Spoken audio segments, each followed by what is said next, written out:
You walked in smiling with your chalk in hand.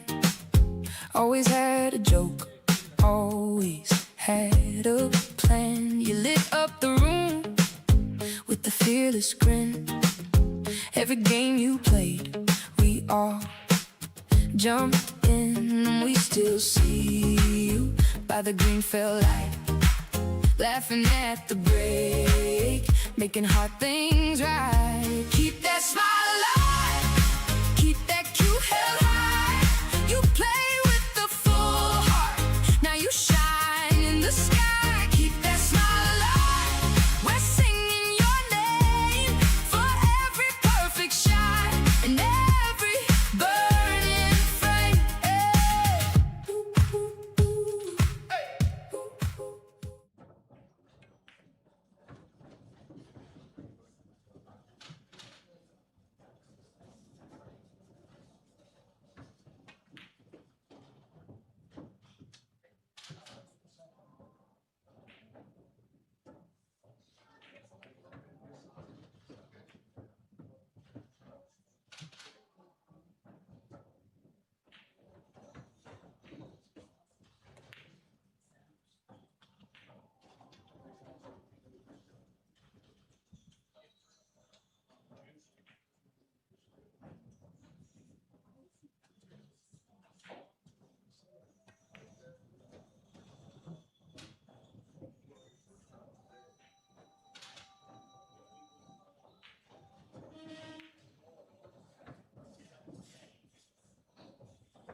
welcome everyone. We're going to get started at 10 a.m., so hang out with us. Just going to letting the players warm up. We'll be back shortly, starting at 10 a.m.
1 will be Skylar Woodward versus Corey Buell. Table 2, Shane Van Boening versus Spencer Layden. Table 3 is Stan Taranger versus David Berganazzi. Table 4 is Shu-Chin Chow versus Jason Clapp. Table 5 is Raylan Aaron, Stephen Holden. And table 6 is Jesus Atencio versus Mitch Ellerman. Good luck to all the players.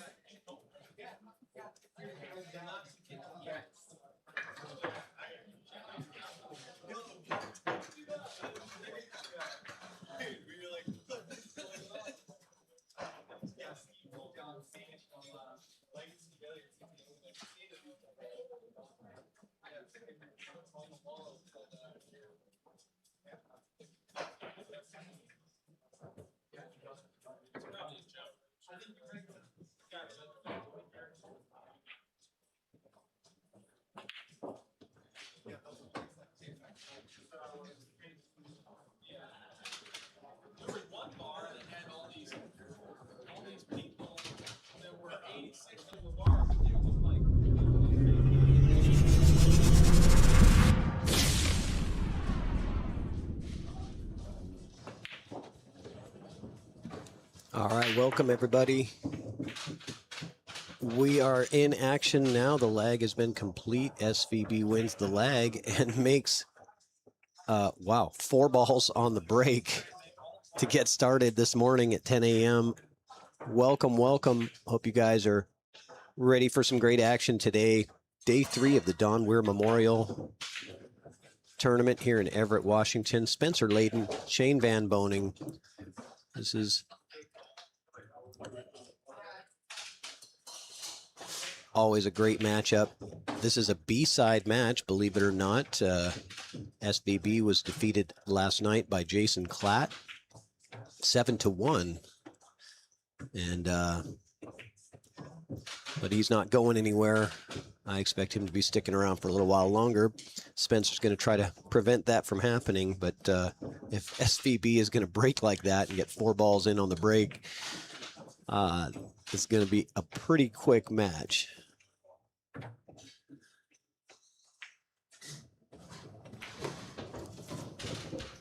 So quick break and run from Shane. Took about 45 seconds to get through that rack.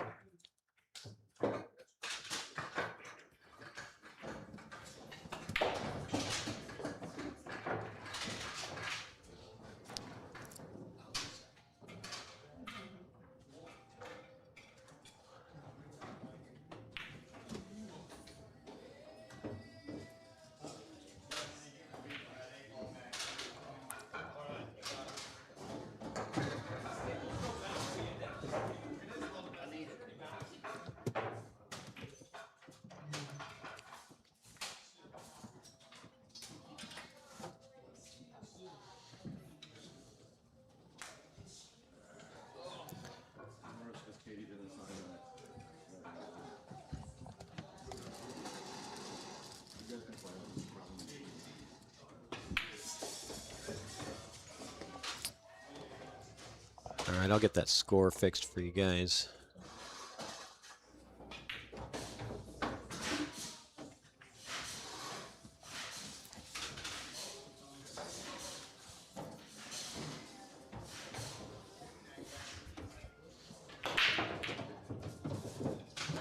Spencer with a good break of his own, but only makes 2, but is completely open.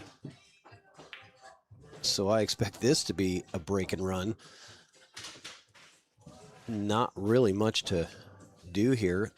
Getting from the 3 to the 4 has the potential for problems, but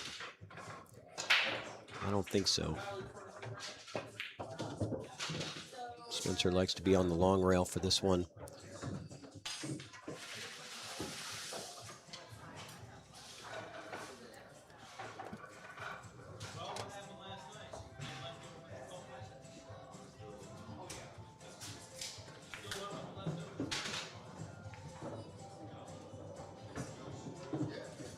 Oh no, a scratch on the 3 ball, trying to get down to the 4 ball.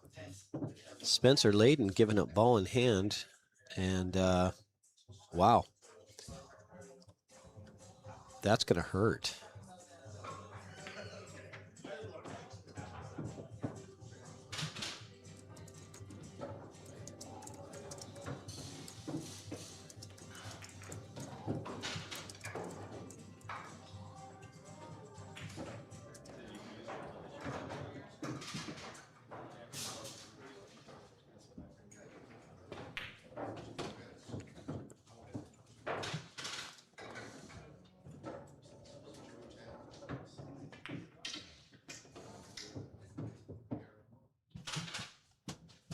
The Wi-Fi is down on all of the for all the Golden South whatever. Okay, that's interesting.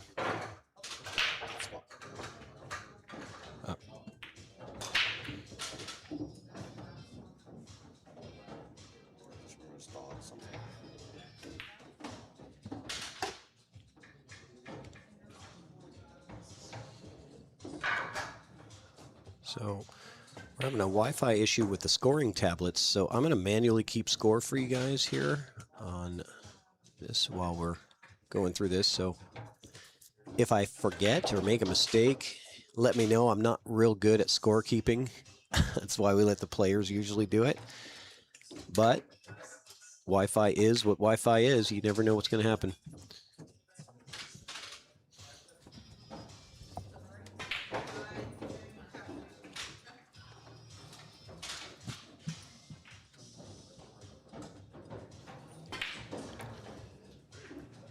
All right, SVB on his first break got 4 balls in on the break and a very easy run out.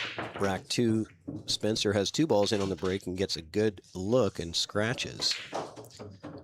So now we're back to regular 9-ball, I guess. Probably going to tuck underneath the 2, I would assume. It's a pretty easy safety to execute for Shane anyway. Good morning, Chris.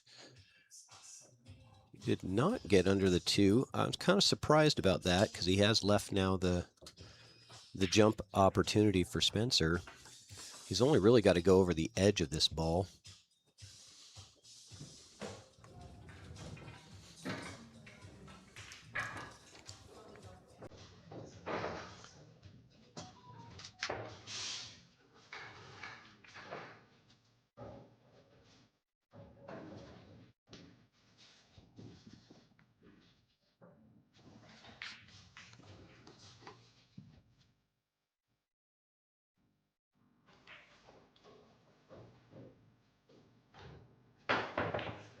Nice. What a shot from Spencer to get out of that safe. And that's the difference between tucking it up under the 2 and giving him just a little bit of room to work with. Spencer very efficient with the jump cue.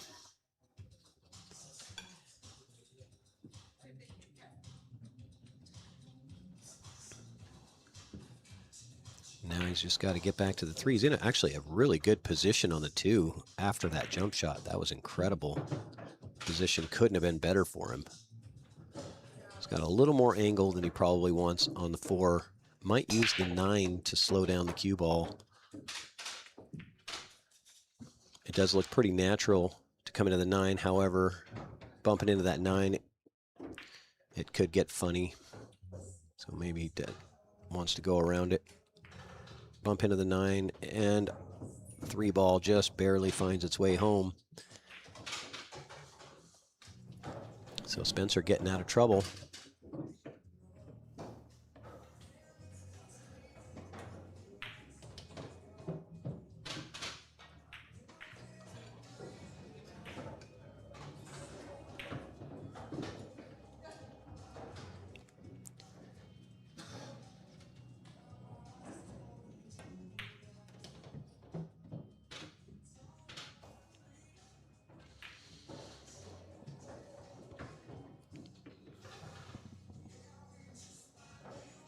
Uh-oh. We have some drama here. close is that 7?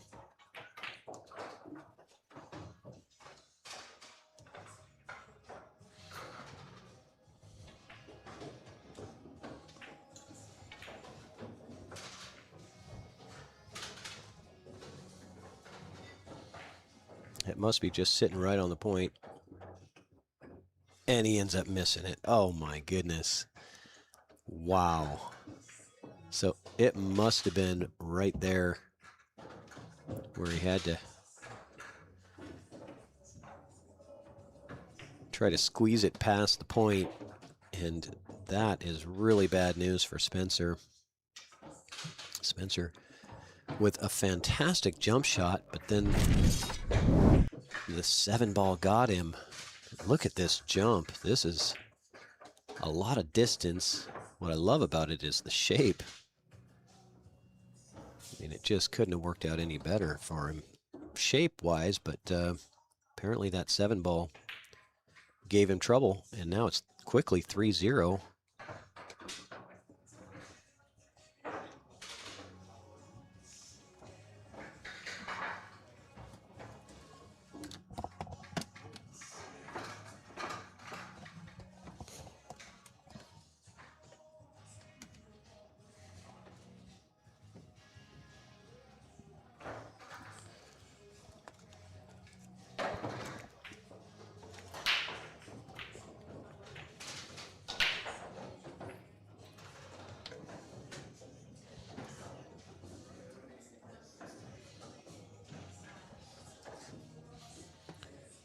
All right, so Spencer to break.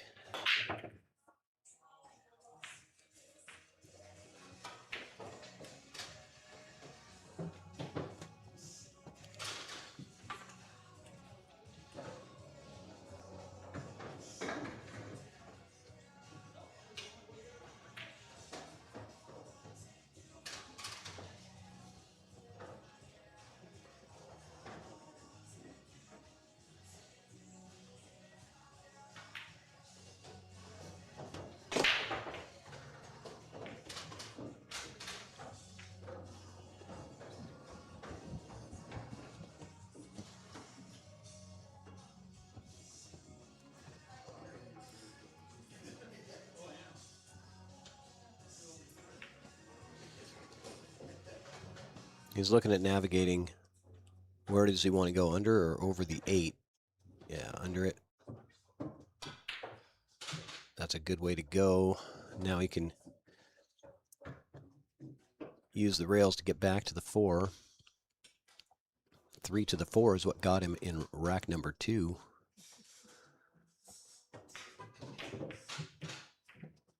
This is going to come up maybe a little short. It is going to be short, so Spencer coming out a little bit cold, making a couple of errors, made a great shot in one of his racks, but coming up a little bit short.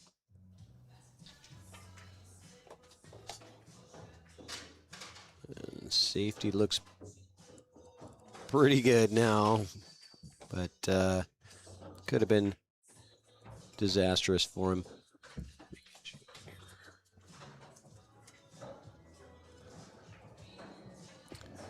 And we got a special guest visitor from California that came in. And don't use the word special.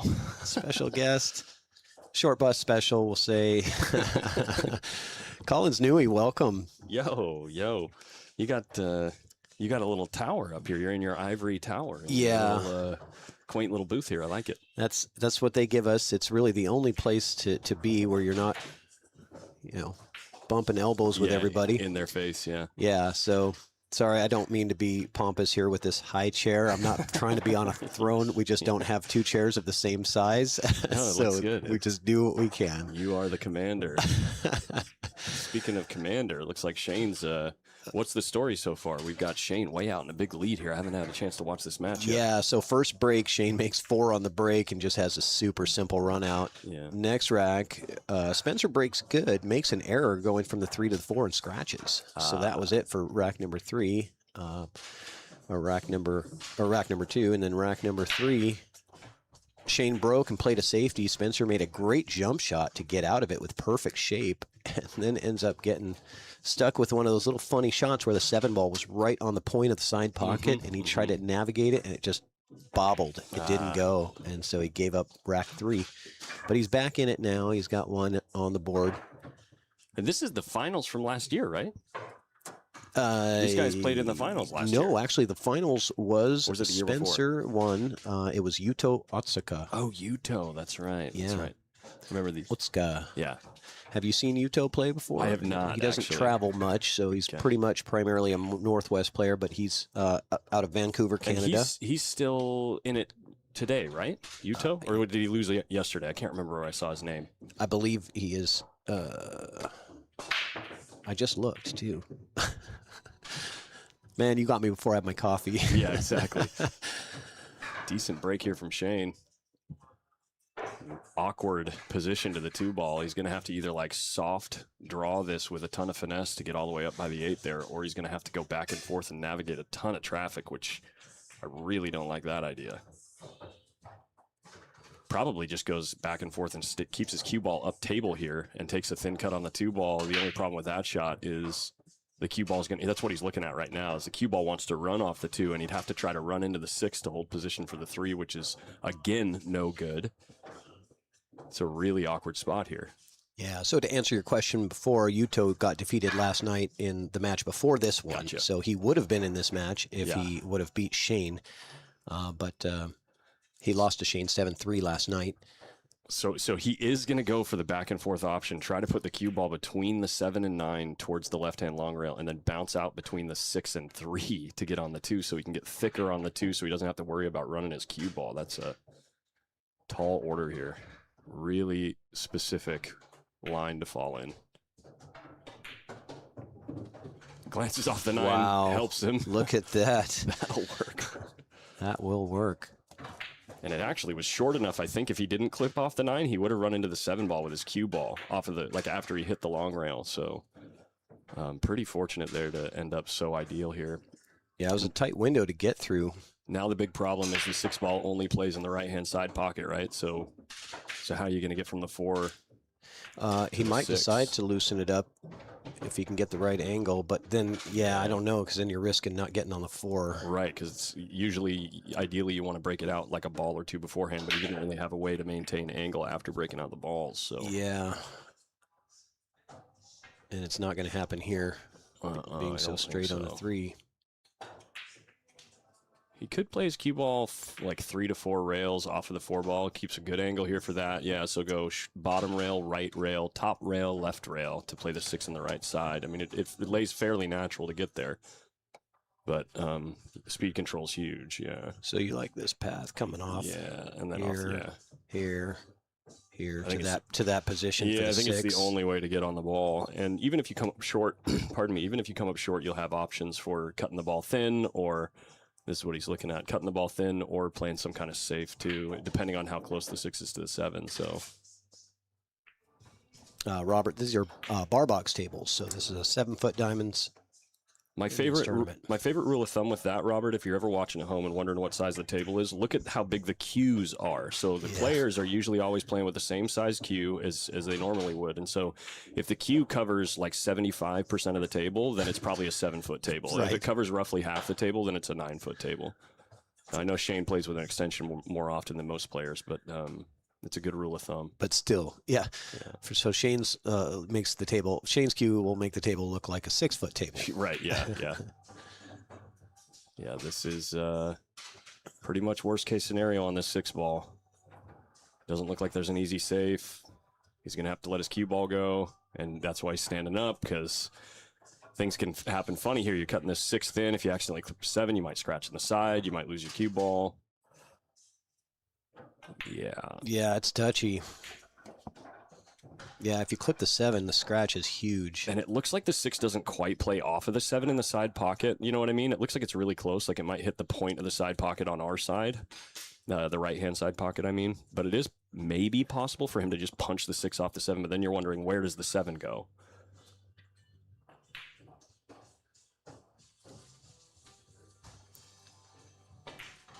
And he just plays the cut shot. and an That's pretty amazing, damn good. amazing cue ball to play that with right spin, so the cue ball checked back off of the bottom rail. Okay. What a positional shot there. I'm going to have to go back and watch that one later. Seeing Fonzie on Laverne and Who Shirley. the heck are Fonzie, Laverne, and Shirley? Oh, man. You guys are funny. Shane. Yeah. Doing Shane things. Yeah. That's the kind of shot you'll only see a guy like this play on a bar box. The one he just did on the 6 ball there. I mean, Right. that was a wild shot, and he definitely calculated the path of the cue ball. That was a great shot.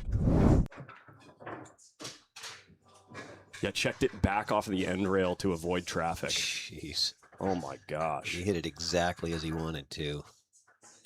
Crazy. Crazy, crazy. That's so creative, man, to be able to see that kind of shot with a thin cut like that. It's always fun to see these guys try to rack the balls tight with the triangle because it's The table conditions, I mean, at least on the ones that I played on downstairs, they're definitely worn in conditions, which makes it really difficult to freeze the one ball and the other balls that you need to guarantee the ball wired in the corner. Now, that being said, I'm sure Spencer knows what he's doing here. The guy's really smart, and you know, you got to imagine how many breaks in this match, what, like 4 apiece or 3 apiece, and Yeah. I'd imagine this 7 ball's wired in the bottom left. I don't think that I've seen Shane break dry yet. Yeah. I mean, in the whole tournament. Right. Like, I probably commentated 4 matches of his, and Yeah. I don't think I've ever seen it. Yeah, I don't even 7's know if he's wired, only made one. I mean, he seems to make multiple balls every single break. so- Unlucky for Spencer for the one ball to kiss off of the point of the side pocket. Normally he's playing, see how his cue ball's way up table there? He's playing for the one ball to end up on that side of the table. Yeah. But he got pretty fortunate with where specifically the 1, 2, and 3 all end up on the same side of the table here. So it really makes it a lot more manageable to have a longer shot on the first shot.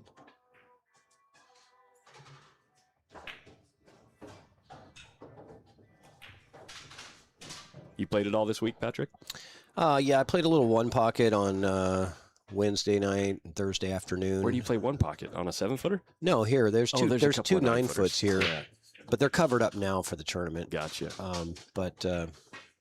Yeah, when we were done setting up, we got some one pocket action going. It was pretty Good. fun. That's good. Who won? I won some. So These are the pertinent questions we need answered. Decides not to hold his cue ball here and plays for the side pocket. And he's going to have to move his cue ball a little bit more. yeah, I like this angle actually because there's really big gaps to get through there. Yeah, between the 8 and 9 when you're coming off the third rail. Yeah. Oh, he overcut it Wow. by a mile. Overcut it by a mile. Yeah, Lucky to he make that almost ball. missed that ball. Yeah. Which would have been very shocking. But Spencer, you know, he's not looking super dialed in yet this Yeah. morning, and you got to be. I mean, you're Well, you're on the just- one-loss side. Yeah, if you're not playing perfect, you're not going to win against Shane. Do you happen to know if the smoke that we're smelling right now is from the local or semi-local fires, or is it from some restaurant close by with like a wood fire? Because In here, yeah, I don't know. yeah. I heard there's some pretty unfortunate things happening here in Washington. Yeah, Spokane, which is 5 hours away from here, Mhm. so we shouldn't be seeing any of that smoke. But yeah, Western Washington and just Washington as a whole is very fire prone lately. Yeah, So they're taking their Well, turn at California's yeah, fortune. you know about Yeah, that being yeah, in California. So yeah. we used to call it summer. Now it's called smoke season. Mm-hmm, mm-hmm. I remember back in the day when we used to be able to play outside. All right. All right, so Spencer getting away with that near miss on the Yeah, 3 ball, gets comes away with with a- it. Comes with a little breaky run ski. And it looks like they're keeping score now. I think he's got the tablet out there. Yeah, he does. Cool, 4-2. That's easier because I suck at scorekeeping. I'm so bad at it. People who think it's easy, it's like, you get distracted by so many different things happening in the room. There's no way that I could keep score. I mean, we have Sure. 8, Evo Oh, yeah. Evo systems set up to just so all the players can just stream their own matches and keep score and Yeah, all that's that. great. So there's no way that humans would be able to do it as well Right. as technology. 6 ball wired. Players are good at keeping score, though. They like to know who's in the lead. Right. A couple of really fortunate kisses, or I should say unfortunate kisses that turned out very fortunate here for Shane off the break here. Everything wide out, like just in the open, just play back to center table constantly, and you're going to love life here. Yeah. Yeah, I don't think it's looking very likely for Spencer to come back, even if he plays perfect. Right. But he's got to play perfect, and Shane's got to have. he's got to hope for some random stuff to happen on Shane's breaks. Yeah. Like those kisses right there to not leave him straight in. Yeah, exactly. Yeah. So he's got to do 2 things: play perfect and get lucky. Who's on the table next door there? Is that the other winner's side match? Or Yeah, sorry, no, that's not. that is an A side match. Oh no, that is a B side match. That is Sky Woodward and Corey Dool. Oh yeah. We got, let's see here, Jesus Atencio and Mitch Ellerman. They're That's on the A side. That's that match is playing over there. probably already Hill. How many? It's 3-1. Oh wow, it's going slow. That's surprising. Both those guys usually play so fast. And Jason Klatt is playing Shu Chang Chow. Jason Klatt coming off a 7-1 defeat to Shane Van Boening, or against Shane Van Boening. Mm-hmm. And Shane doesn't lose very many in this tournament, and I don't think ever by a score of 7 to. Well, actually, never mind. I think Stan Taranjo got him last year by the same score. Mm-hmm. So Shane had won this every year until last year. Leah, this is Collins Newey in the booth from Post Up. He decided to fly in special. Just to come check it out. I just wanted to hang out, see the vibes. I've been hearing about the event for the last 4 years, and I've wanted to come every year, but couldn't swing it. And this year, flights are getting ridiculous expensive, and no one can really afford them. But I said, screw it, let's come on out. All right, Shane up 5-2 now.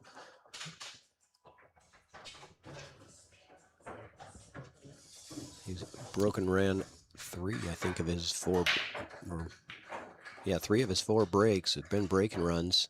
You can see it in Spencer's body language right now. He knows, it just feels like inevitability, but at the same time, you still got to put in the work just in case, Right. Just pushed that 4 ball back. You saw when he pushed on the 1, the right side, the 1, 8, and 4 just froze up, and the 4 ball pushed back a little bit. It should kiss straight off the 7, straight into the corner there. Bottom left corner, the way he's racking the balls. We're giving away all their secrets. I mean, if you can't find a YouTube video that explains how to wire up the wing ball and 9 ball, and bar box is a great table to, the 7-foot bar table is a great table to practice that on, because the pocket plays so much bigger off of the break compared to a 9-foot table. If you dial it in on a 7-footer, then you try it on a 9-footer.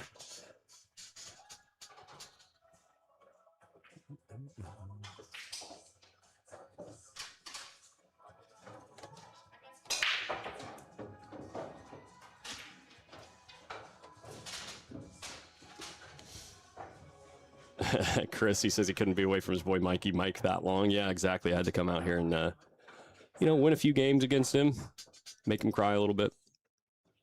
I'm actually down for the week, or for the weekend, but I've won a couple. I'm playing a silly new version of 9 ball. It's pretty fun. Yeah, I want to hear about that later. Yeah. I'll tell you off mic, because it's still very prototype land. Okay, but cool. Yeah. It's very, very fun. It's completely changes the way it feels to play 9 ball. Same game, though. The rules stay the same as far as the ball's on the table, but there's a few introductions of new nuances. Anyway. Okay, cool. Check it out. All right. So what do we got here? The 1 ball. You're going to cut this 1 to the bottom left here, and He's looking like he's going to play the 3 ball. And he's looking like he's Yeah, going to but play you the got- 3-ball and roll his cue ball. No, he's drawing his rock here, which makes me think he's going to try to clear the 1 after. Eesh. Yeah, after playing the 3, he was playing to get the 1 ball back into center table like that. That's a very man. aggressive way to play that shot. And look at how it landed. It landed absolutely like ball in hand position for Shane Yeah, to it just. just adds insult to injury, right? Yeah, everything is connect the dots now. Yeah, there's Spencer's just probably no not. problems. Spencer's probably done with this set. More than likely.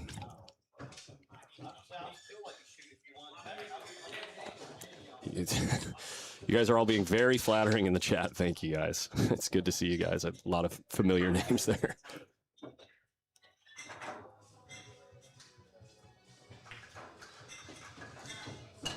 Nicely checks the ball away from the 6-ball there. Perfect speed to not end up on the rail, even though if he did, playing it from the rail, it's a pretty natural position to go back up table to the 7-ball here. Yeah, so for commentary today, I think we've got scheduled in, I think Jeff Beckley's going to join us for a match. I think Mitch Nice. Ellerman might be up here, depending on what his Tournament schedule looks like. And then for the B-side final and the A-side final rounds, we're going to have Jeremy Jones coming in from Texas remote. So that'll be good. Fun for the viewers. Yeah, Mitch's energy on the mic is always fun. It's like this fun, chill mix. He's actually, in my opinion, a little bit more energetic in person. When he gets on the mic, he kind of chills out a little bit, but he still comes with all that knowledge and that passion for the game. You know. Yeah, I can't wait to hear about that because, just talking to him in person and then watching him play. I mean, God, the guy is just a machine out there. It's ridiculous. Yeah.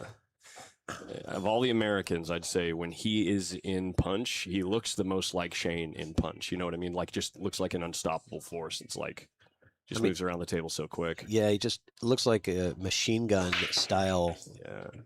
Just look at this. Oh, golden break. Does that count? Doesn't count. So it gets spotted There's up. the 1 going. And the 1 gets tied up. So, okay. Spencer was hoping for something like this to happen. Yeah, best case scenario, it puts him at 4 to 6. So, and we're not there yet.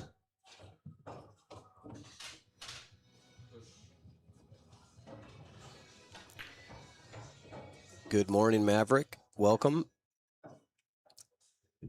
Maverick's been with us all weekend. You must have logged probably like 20 hours of watch time now.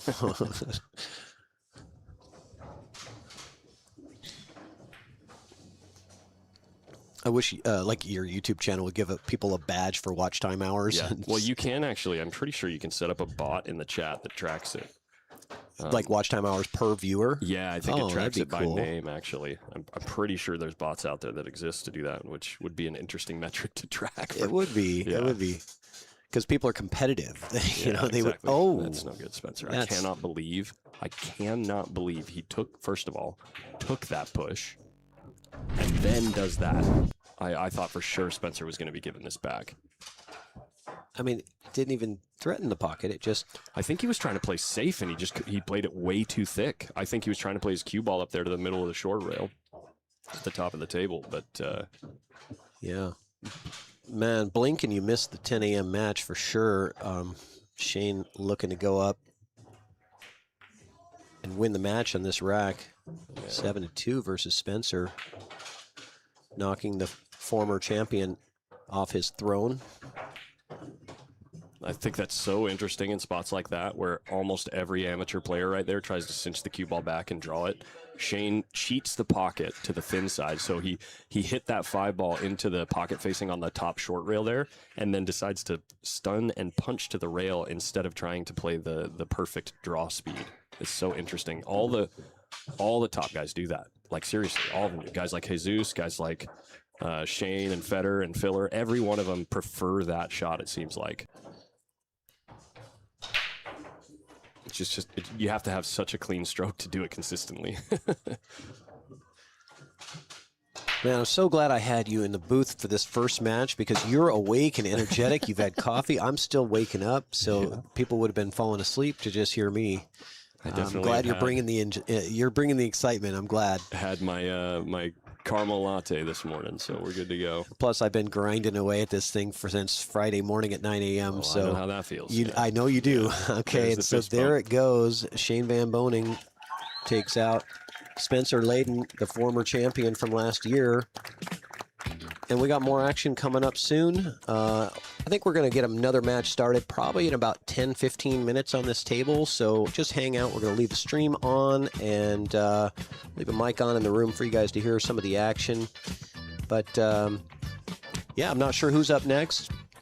Share this out to your friends. Get everybody joining. We're going to have a party today. It's going to be fun. Sounds like a party. I like the music. Yeah, we got Jeremy Jones coming in for the B-side final and the final match. Very cool. So stay tuned. We'll be right back. Thanks, Patrick.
All right, guys, the next match, they've got timed matches today, so we're going to have a bit of a break until 11:30 will be the next matchup on the feature table, but there are still some matches still going on the YouTube channel. And if you're having any issues with finding a link to the bracket, link to the streams, go to the digital pool bracket, type in Don Weir, you're going to find the tournament. Every match will have a streaming or recording icon above it. You can click on that, it goes right to YouTube, able to find the match that you want to watch. 11:30 a.m. will be our next start time for match number 2 on the feature table, so hang out with us. We'll be back shortly.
All right, guys, I know we're still waiting. It's 11:30. Our next match is supposed to start at 11:30. However, the next match is going to be the hot seat match, which will be Mitch Ellerman versus the winner between Stephen Holm and Raymond Linares. Stephen and Raymond are still playing, so that match is, we got to wait for that to end before we're going to have your hot seat match. So I'm guessing maybe about another 15-20 minutes. So if you're tuned in, just stay tuned in, and we'll get it started as soon as they're done.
All right, guys, just a couple more minutes. It looks like Raymond Linares and Stephen Holm are really close to the finish line to see who's going to get to play Mitch Ellerman in the hot seat match. Raymond is on the hill 6-4 with ball in hand.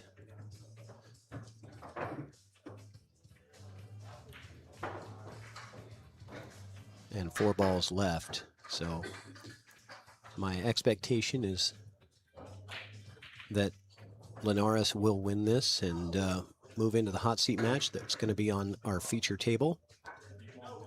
That should be starting up fairly shortly. Hang out with us.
Ray Linares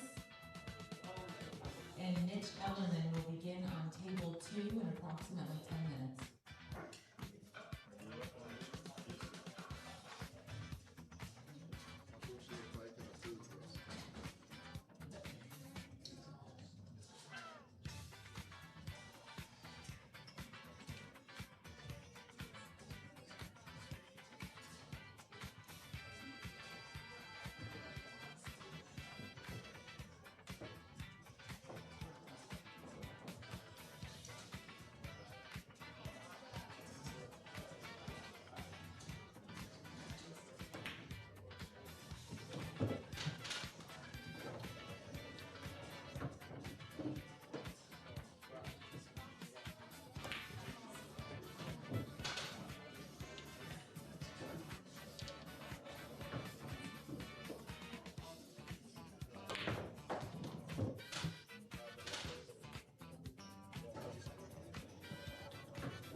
All right, welcome back, everybody. Thanks for waiting. I know we had to wait a little while to get to this spot. I'm not sure if this is a practice rack or if they have already started playing. It looks like no. Practice. Yeah, practice. Okay, so we're just getting warmed up here. Raymond getting a chance to warm up on the feature table, coming off of his win versus Jason Klatt. No, I'm sorry. His win versus Stephen Holm. He did defeat Klatt last night. Linares having a great tournament. And it's going to be interesting to play. But two very different style of players in this match. You've got one that's very quick in Mitch Ellerman, and then Linares, who tends to take a bit more time with his opportunities at the table. So it'll be interesting to see how this match unfolds. And we're ready to lag. Let's go. I've got Jeff Beckley in the booth from Indiana coming in. Thanks, Jeff, for joining. Hello. Yeah, thanks for having me. 1 second.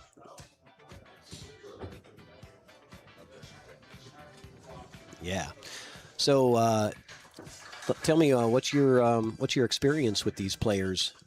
Mitch, I've known for a long time. I've probably been around him for 25 years. Raymond, I've only been around him a little bit. I know that he was training, and he's really good friends with Tyler Steyer and Margaret. So he's been around them with doing cold plunges, and takes his health serious, and so he's a very good man, a very good guy. Cold plunges, like the Wim Hof kind of stuff, like ice baths and stuff like that. Yes, and he gets in there and does it with Tyler. They get into this sub 40 temperatures, which is unreal. I know people that do that, and they swear by it. Yeah, it's great. I mean, we just did it. Me and we went over to the Banya across the street. That's like one of Tyler and my girlfriend Tony's and Cammy's favorite things to do here. So we did that last night. I had to blow off some steam after playing like a turd. So blow off some steam in an ice bath. Yes, an ice bath, and then it's been the hottest. The sauna is like 250 degrees. I feel like my eyes are melting. So it was it was fun. So we needed it. I tried the cold shower thing. And I was like, man, I just can't do it. If you do that for a week, you'll be ready for the cold plunge. But Mitch, very powerful, very strong player, very big pool IQ. I'm a fan. He's a very formidable opponent. But this is a cool match because they're roommates. We all had the same Airbnb. Okay. And that's a very good break. He's no trouble, should be out. Yeah, really nice. You'd like to bottle up that break and sell it. Two balls in. He does have to avoid the 7 coming out for the 2. Yeah, but I think that's just like kind of a natural angle, just a touch of outside, which would be right here. Just float right through the 7-3. Get to the middle of the table, you're good. Which that's still good. Got a lot of options for the 3. Yeah, nice way to. That's a nice break for the start your match. He had a good match with Holm. He got out to a big lead, and then Holm, I watched him just play perfect for a little while. So it's nice when you start out like that. No big decisions.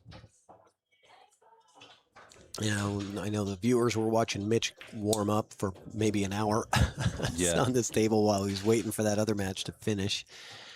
And, he's just running around the table, just pocketing balls like it's nothing, hitting kick shots like they're hangers. And and he plays a lot of games well. So he's got, again, his pool IQ's very high. But right now it's the Raymond Linares show. Yes. Trying to hold serve. Yeah. In this first opener rack, make sure that he holds on to that advantage, that break advantage from winning the lag. It does come into play quite a bit especially when you get down to those hill situations. Absolutely, the lag's huge in these matches. It's a tough format, easy to lose. It only takes one or two mistakes or no mistakes, so that lag's important.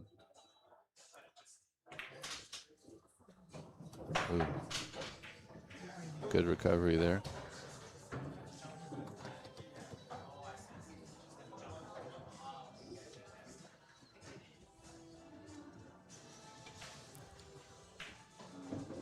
Raymond's been playing a lot too. We went to Florida and played in a UPL tournament. He was there, so he's playing a lot of pool, putting in the work. So Yeah. Now his Fargo is 708, low 700s, but he seems to have a higher gear than that from what I've seen. yeah, for sure, for sure. I don't think his Fargo's caught up to him yet, which Yeah. happens a lot. Yeah, it does. When you're improving fast, it takes a little while for that score, that rating to catch up. That's kind of where he is. So don't look at the number and have a certain expectation. Well, and also, that was a nice out, nice way to start your match. Yep. But Fargo too, he's a 708, but he's playing against, elite competition. So that 708 I feel like is worth a little bit more anyway. Even though I think the number is going to go up, it's in the process of going up. But Yeah. that 708 playing against elite players is has a little more weight, I think. Yeah, there's Mitch's Look power. at this break. He's got a big table game, so it's he's got to kind of tone it back for a bar table, but he beats you quick, Mitch. If you blink, you're down. You're down 6-0. Yeah. It's like, what just happened? Yeah, he did that to Jesus. It doesn't take much. A couple mistakes, and you're like, what happened? You Yeah. just feel like you're playing Tyson. Get punched 3 times and it's over. What do you like here, Jeff? Back and forth. Yeah, and then lets him just like, yeah. Wow. Oh, I no. think he got away with it. No, bar table. No, See, that's bar the table, thing. yeah. Like he, the good thing about him is he doesn't take long, and he commits to a shot and does it. He sees it, but like there, he's got a big table stroke, so he likes to let that stroke out. But on a bar table, that can punish you. Like there, I feel like he put a little bit of follow maybe instead of center ball, so the cue ball kind of just floated, to the left or to the right, which created that scratch. If he just comes back and forth, he gets away with, he can do. There's no scratch there, but well, it's a good start for Raymond.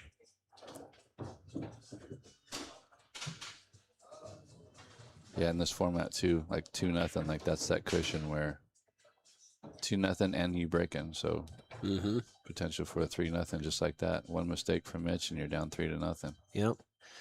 And then one mistake the other way, and it could go back the other way. Yeah. So, yeah, they're very...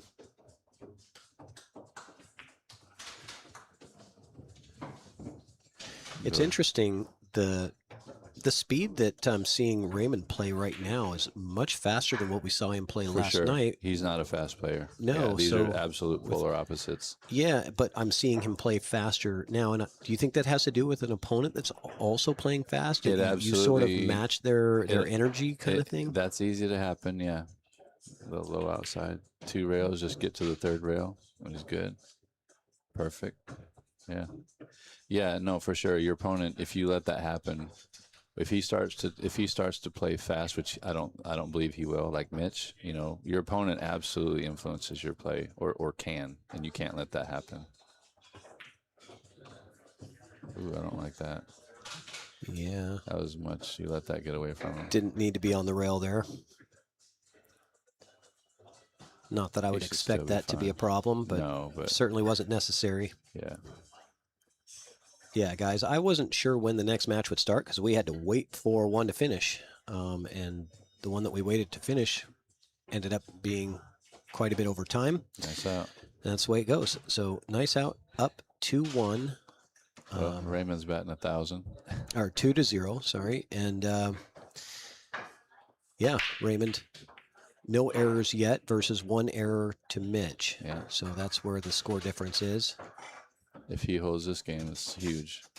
Just like with Holm, Raymond had him 3-1, I believe, and then went down 4-3, and then won 7-4. So that's a nice lead to make your opponent have to really play perfect. But yeah, he faded a Holm. Stephen Holm coming on strong, so that was a good win. Always a strong player. He gets into our tournaments quite a bit, coming down from Canada. He's another very deliberate player, right? Yeah, I would say so. And very calculated. Technical, very technical.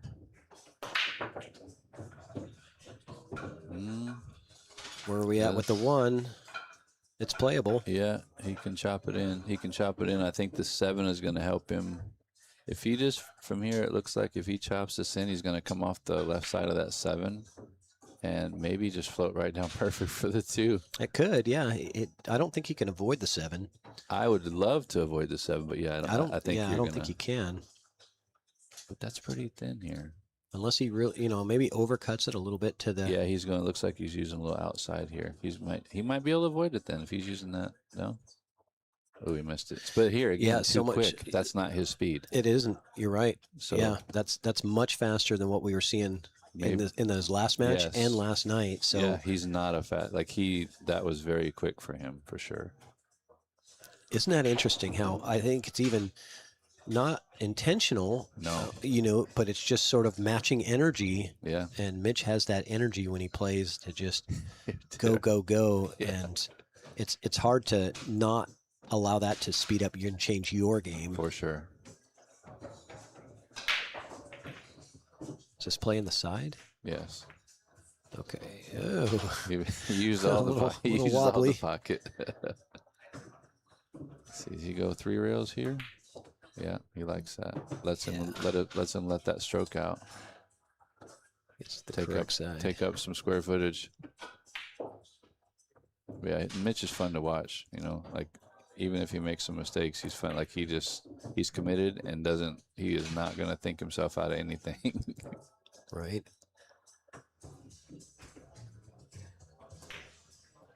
That's a big error there for Raymond.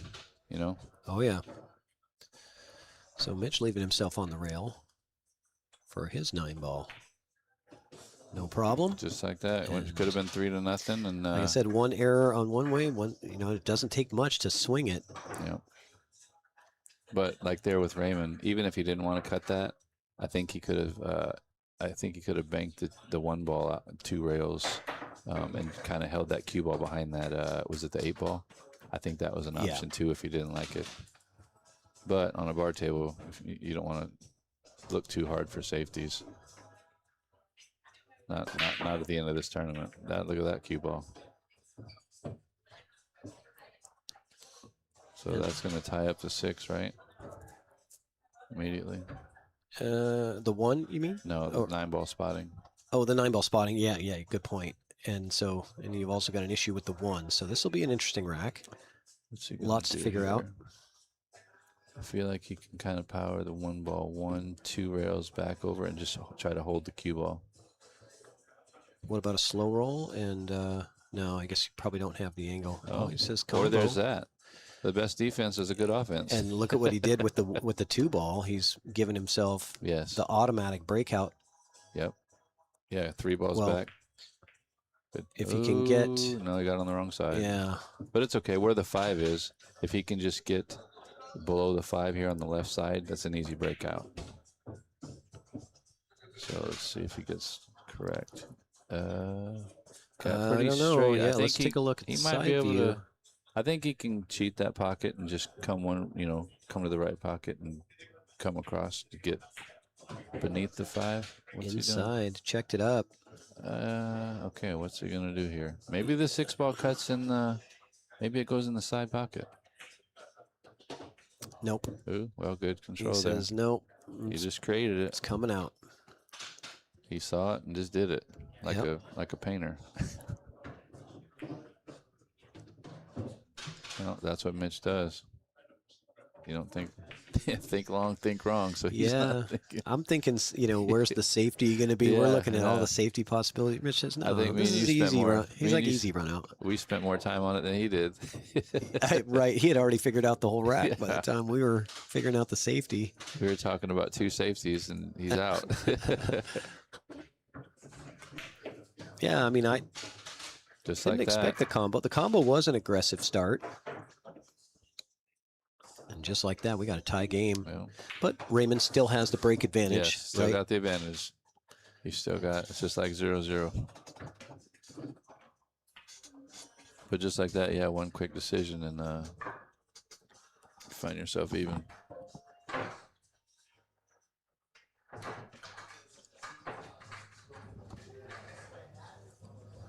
Can you see what? Oh, so Clat and Sky are they 3-3 already? Is that what you see? Yes. Clat at the table. Clat Oh, with ball in and- hand. So that's looking to be 4-3 Clat. I don't know who won the lag. All right, let's see if we can keep that break going. Very good break by Mitch, too. That cue ball just squatted, so that's a good sign for him. Let's see if Raymond can answer.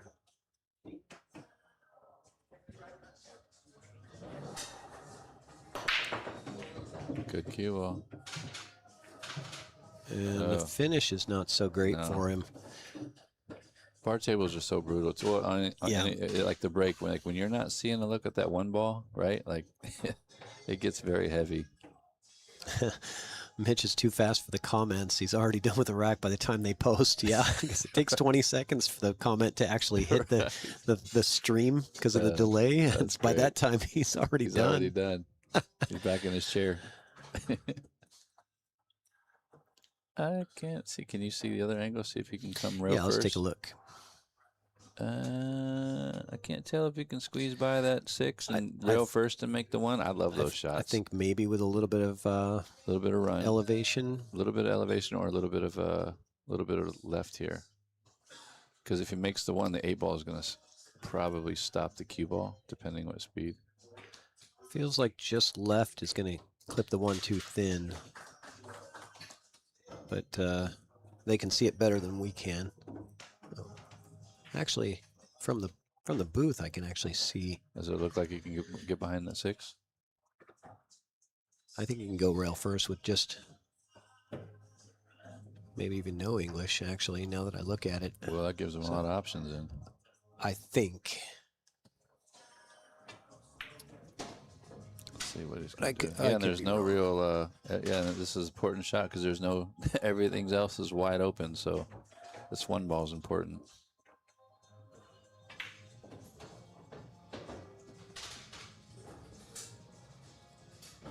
Welcome, Donald, watching from Brazil. So he decides to pocket the 9 and give ball in hand to Mitch. No, that was a push. Oh, That was a oh push yeah, out. yeah, yeah. Thank you. I don't know if I like it though, because now Mitch has got a free bank, I believe. I think he can bank that 1, and then the white, and then cue ball goes 1 rail between the 2 and the 5, maybe. So you have an offense. You have you're free rolling here. Mm-hmm. Like you have an offensive shot as long as you, if he gets down there behind the 5, he's got the 2 in the side. But again, Mitch doesn't like roll balls too often. I think he can naturally do that though. I think he's gonna make the 1 depending on. But I think his focus is on the cue ball here. I like to hit him. I like to see him do this medium, so it goes. If he misses, it goes back to the 1 ball goes back to the middle of this bottom rail. Ooh, he rolled it. I didn't expect that. I don't like that really. That's a kind of might have left an edge here. Yeah, that's an unforced error by Mitch, I think. Yeah, if he comes back to the rail, brings the cue Oh ball no, back. that was Raymond. What the heck? I So Mitch gave that back. So Raymond pushed so out. Raymond pushed out and got the shot back. And Mitch gave it back. That makes sense because I don't see Mitch shooting that 1 ball like that. You know what I mean? Mitch has just got too many RPMs. He's got too much octane in his stroke. He's not Smart play for Mitch to give it back to him. It worked out very well. Yeah, I definitely would have liked Raymond to shoot at that ball because he had a shot. He was free again. They both had a free roll. Yeah, Let's they see each had here. basically an extra opportunity. Yeah. Suck this back 1 rail, I think. A good smooth stroke. Yeah. It's tough when you let this guy get loose. When he gets comfortable, again, he makes you pay for it. Made me pay for it. And Mitch was Jason's pick and asked who he picked to win this event before the event started. I heard that, yeah. He said Mitch Ellerman. He's powerful. Yeah. And he's enjoying himself, you know. He's in a good place in his head too, so that's good to see. Makes him very dangerous. Well, 3-2. Welcome, Aaron, from Treasure Coast, Florida, Port St. Lucie. I definitely like Raymond banking at that 1 ball. I think he's going to kick himself for that. When the safeties that safety was even harder than going for the ball. You know what I mean? Yeah, exactly. I'm gonna lose, you gotta lose trying to win. Good cue ball. It got kicked around. That wasn't. Let's see, 2, 4, 6. Dry break. And well, this Let's game's take a gonna look at end the with other the 5. view. The one ball goes on the side. How's he gonna get to the 2 though? What's he do with the 2 ball here?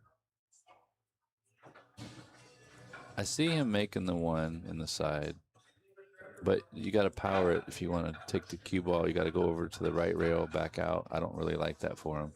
He can also just cut the 1 ball straight back down here between the 7-4. Cue ball goes 1 rail behind the 8.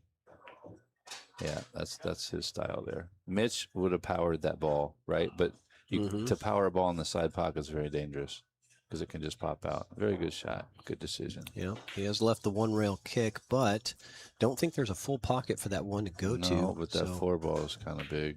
I say Mitch should make that 4 ball show up. What are we gonna get here? Where's this 1 gonna finish? Oh, he got very fort. No, he's gonna make the 5. So he just banks he's gonna make the 5 and stop it, and 1 ball is gonna go 1, maybe 2 rails, and I think he's gonna have a shot at the 1 on the side over there by the 8. But he's got to control that 1 ball. Yeah, he's got to think about the pace. I'm probably gonna hit it. I'm gonna make the 1 ball go 1, 2 rails back out because I want to really. He's got to stop that 5. Ooh. Oh, this is not going to be good. Yeah. See, he didn't stop it. He drew it too much. Yeah, Mitch coming in from Phoenix, Arizona. Raymond coming from Orlando, Florida. Florida, yeah. They actually have a tournament going on right now. Yeah. But this tournament's, this is a special tournament to come to support Jason and his family, his dad, honor his dad. It is a very special event, and we're happy to have these guys here. That did not work out very good for him, but he's going to have a hard time getting back to the 2, jacked up over the 4. Yeah. I mean, rail first he's trying to draw it straight back. Oh my God! What in the world? Mitch, you're a sick individual. You're sicko. That was sick. That's I mean, he was totally jacked up over that ball. I'd still be thinking. I'd still be thinking about it.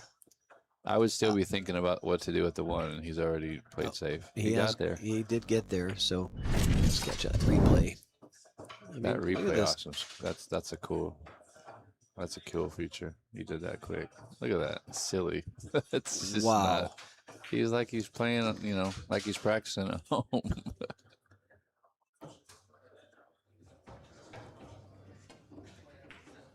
Good speed. Good speed. He held that 2 to the center of the table, but little too hard. Man, if he hits that a little softer, he gins it. It's perfect. 2 balls in the middle, cue balls, 3 balls as a blocker. Shot. But see again, look at Raymond's pace. Right? Yeah. He did not do that in his last. That's not his ordinary pace. And again, it's subconscious. It's not even. It's not like you said. It's not. It's not an intentional thing. You don't even realize it a lot of times. Yeah.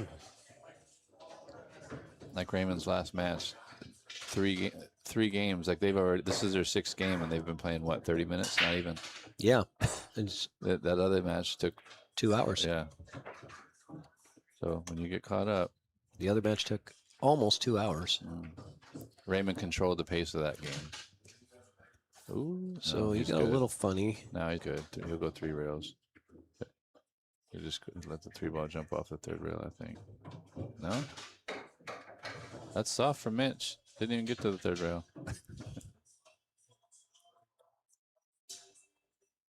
Wow. Just like that. A couple mistakes. You go from 2 to nothing to down 4 to 2. Yeah, 4-2, and Raymond to break. Let's see a word from one of our sponsors, Dr. V's Custom Shop.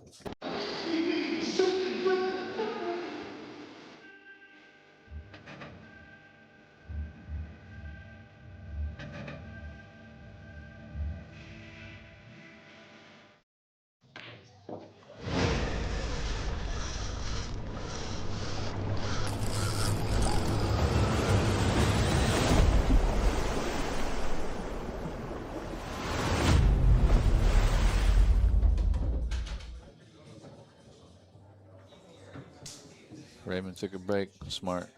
Okay, smart. we got a player break. Mitch is going to take full advantage of that. Yeah, he doesn't stop. He's not gonna sit there and get cold. No. It's But fun to yeah. watch him practice too. Like, actually, he plays a lot like he's practicing. When you watch Mitch, Absolutely. he looks like he's just practicing in his basement at home. One stroke, pow. Just he does not. He turns his brain off, which is a good thing. Yeah. Him and Spencer are probably the fastest players in the building Yes, as far as I would agree. decision making and execution go. Yeah. Mitch just has a little more experience than Spence.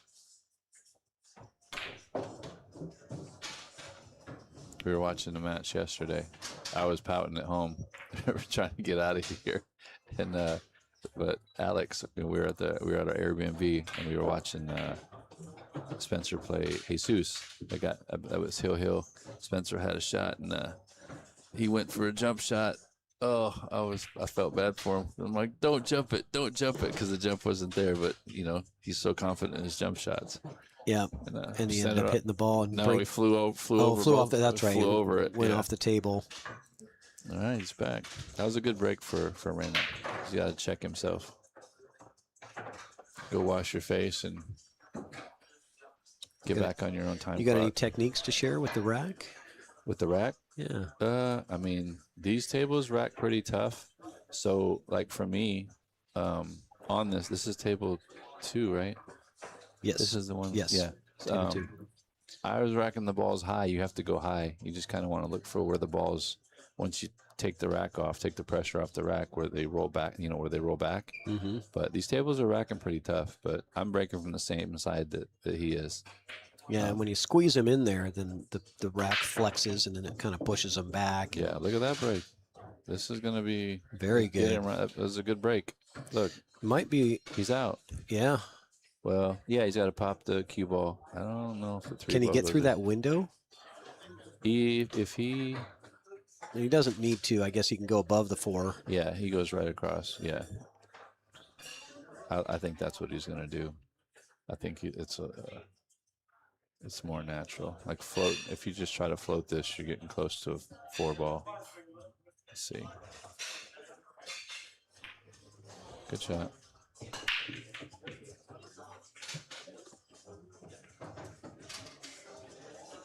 Yeah, that was a good break. Key shot is where he's going to land on that 5. He wants to play the 5 on the side and just float down for the 6, but key shot from the 5 to the 6 ball.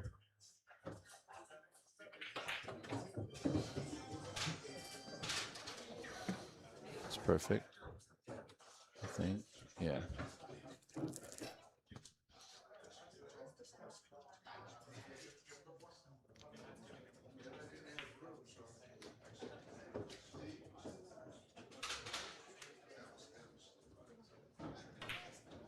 But you see his pace, man. Like it's that's not traditional Raymond. I think he got perfect to just float behind that 7. Just follow it 1 rail. Just got to get by the 7 to be good.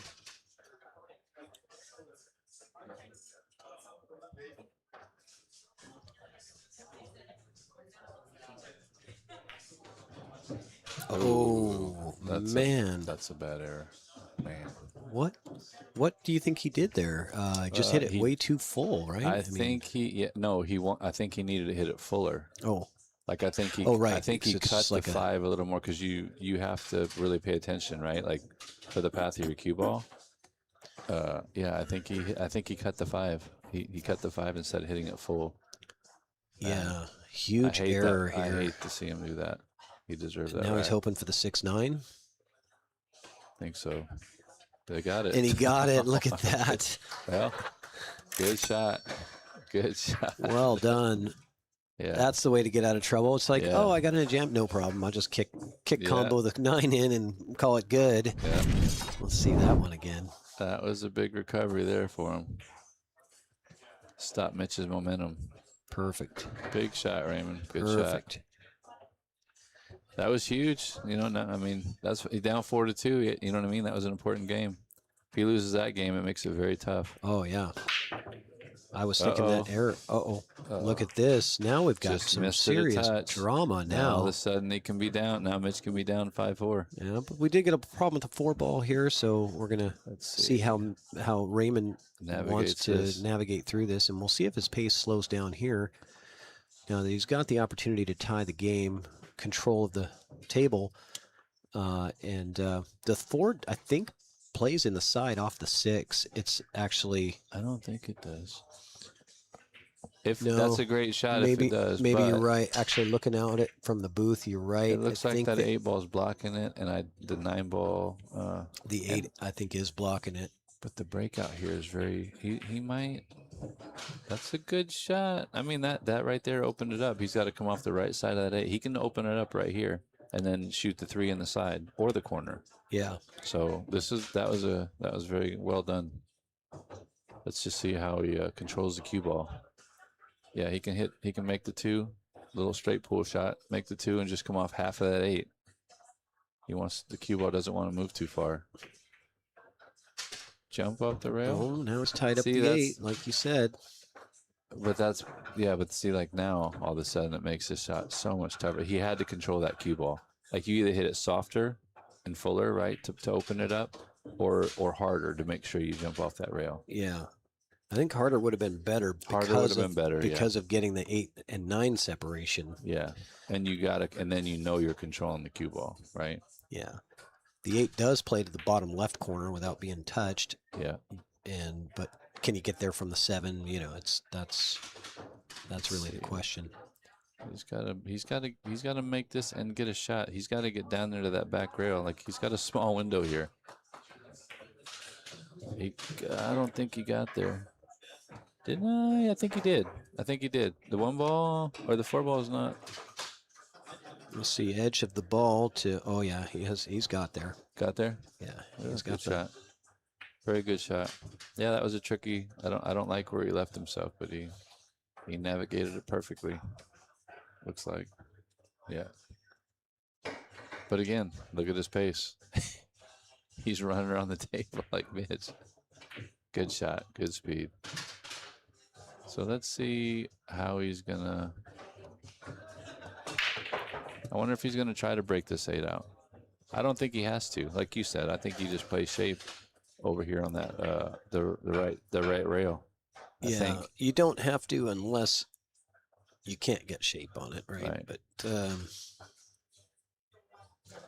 7 ball is pretty accessible from everywhere. It's a good shot. So here, and the 6 ball allows you to get set up wherever you want for the 7. So you kind of can pick your spot here. And I'm not a fan of breaking up the ball. I don't want to touch the balls unless I have to. Where's your spot to get shape on the 7? I think he. Where do you want that cue ball? I think he's going to stop shot or draw it back a little bit. I think he wants to be a little to the left than he is. Yeah, I don't like that. He got too much angle. I would have got straighter so that I can just slide straight back to between the side pocket, like right about the 2nd or 3rd diamond on that right rail, like out to try to get straight in on the 8. Because if I'm planning to get straight in, then I can be off either way a little bit. You know what I mean? Yeah. What's he looking at now? Is he looking at? That's his contact point. He's gonna follow this 3 rails. But man, this is dangerous. See this? Yeah, you got a real small landing area. Well, but you can break it out. Like, He is there you go. breaking He's it trying out. to hit it. I Okay. like that better. I like Smart. that better than to play shape. But so much can go so much can go wrong from there, you know. But yeah. But again, on a bar table, you gotta see it. It's an offensive game on this bar table. So well done. Good recovery. He took advantage of that scratch. Ooh. That wasn't ideal. But he's still fine. Yep. Chance to tie the score. Yes. And take tie back the score his, and take the break. Yep. Take back his break advantage. Again, back to the lag. Important lag. Very good out there. And do his confidence good. Good out, Raymond. All right. So we got a battle. Now all of a sudden, Raymond started out with the first 2 mistakes, right? No. Mitch started out with the 2 mistakes, and then Raymond gave them back. You really kick yourself at the end of the day too. I know this feeling because I've rewinded it in my head. Like in my match with Mitch, same thing. I made the first unforced errors. I fumbled the ball. Without those, I could have beat him. So like right here, those 2. Raymond started out perfect, right? Ooh, Oh, start over. yeah, that looked nasty. I like this camera because I get to steal some Yes, information. I agree. You know what I'm saying? I saw it up on the screen. I'm like, that was genius. Because it's a big part of the game is 100%. making sure that your rack is right. But right there, like I don't agree with the. I wish they wouldn't allow Shane does. us. Shane does that on every time. Yeah. Pretty much.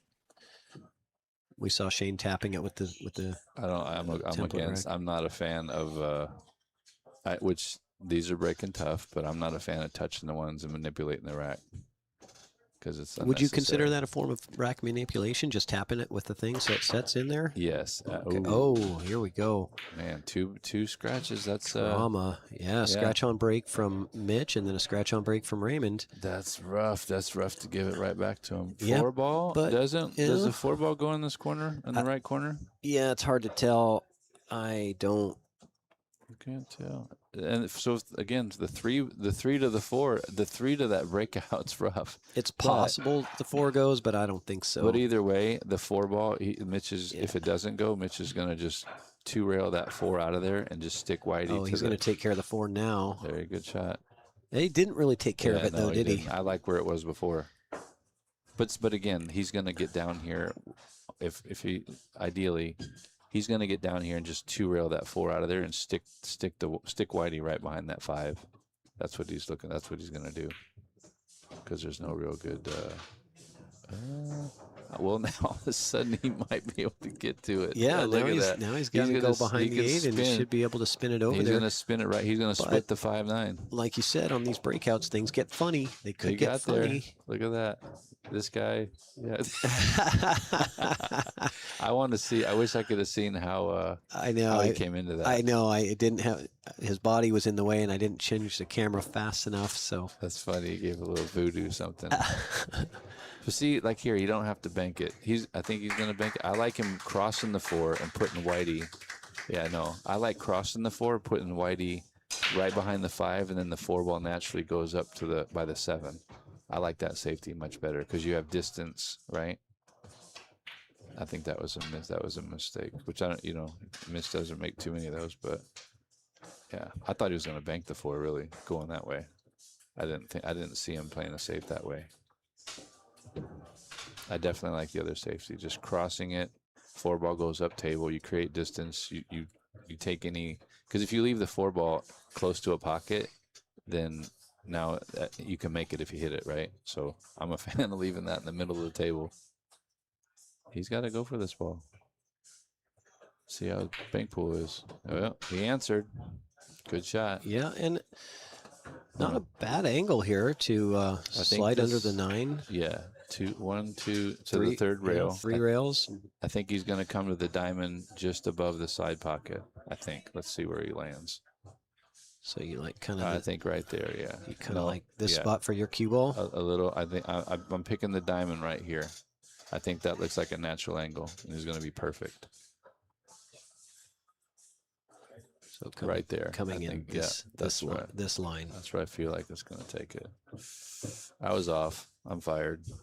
Look at that. He's still okay. I mean, a little too hard. That was a good. Now he's got to come back and forth. I think this is comfortable enough where he's going to be. Yeah, he's going to be good. He doesn't have to let the cue ball fly. 2 rails back to the middle of the table.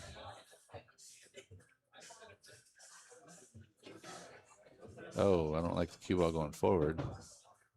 Well, he's Still okay. Stop shot here on the 8. Yeah. You're good to go.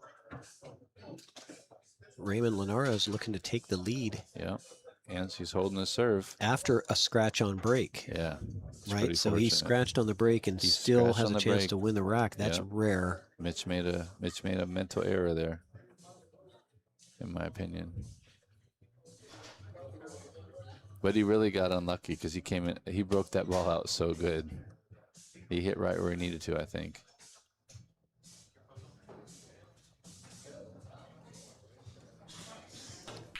Stop shot. Very Good to good. go.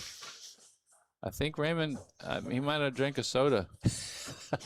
Maybe he had some. Maybe he had his coffee. Yeah, a little caffeine. Yeah. Well, last night him and Klatt played, and it was 2 hours 20 minutes match time. That's Yeah, a long set. That's a long set. Because Klatt plays fast. Klatt's not a slow player. Klatt has a good pace. Well, maybe Klatt was slowed down by Could have been, Raymond. for sure. You know, Yeah. so Yeah. it's Well, and it's like that. You got to dictate the tempo, right? You got to control the pace. yeah, and that's where your pre-shot fundamentals come into play, right? If you've got a very routine that you go through on every shot, your speed is not going to change all that much. You're kind of keeping it similar as far as the amount of time that you take in to think about stuff. Yes, and you're in your own zone. Yes, it's your speed, not somebody else's, and that's Look at this. dry break. Wow, dry break. Whitey was perfect. Now all of a sudden, man. Wow. Raymond should be on the hill. Everything's simple. You get straight in on the two, draw it back. 3 ball, basically just draw it back a touch, like no cue ball movement. This is what you want to come to the table with right here. There's no big decisions. Stop shot on the 4 or 5 ball, I believe, goes in that corner, right? 6 balls here. I mean, everything's this is like a little simple drill at home. Any word on when the raffle will be? That's a good question. Molina Mike is here. He's handling the raffle stuff. I'm going to text him and see if I can get that info for you. Yeah, that's the last thing I have a chance to win at here in Everett. Let's see if those little red tickets, little morale booster, win a cue. Oh, see, I don't like bunting those balls. Don't touch it. He's okay. But yeah, when everything sits nice, you don't want to touch it. This is espresso edition, Raymond. Yes, I agree. I think Raymond got some caffeine or some espresso. Yes, he's burning around the table for sure.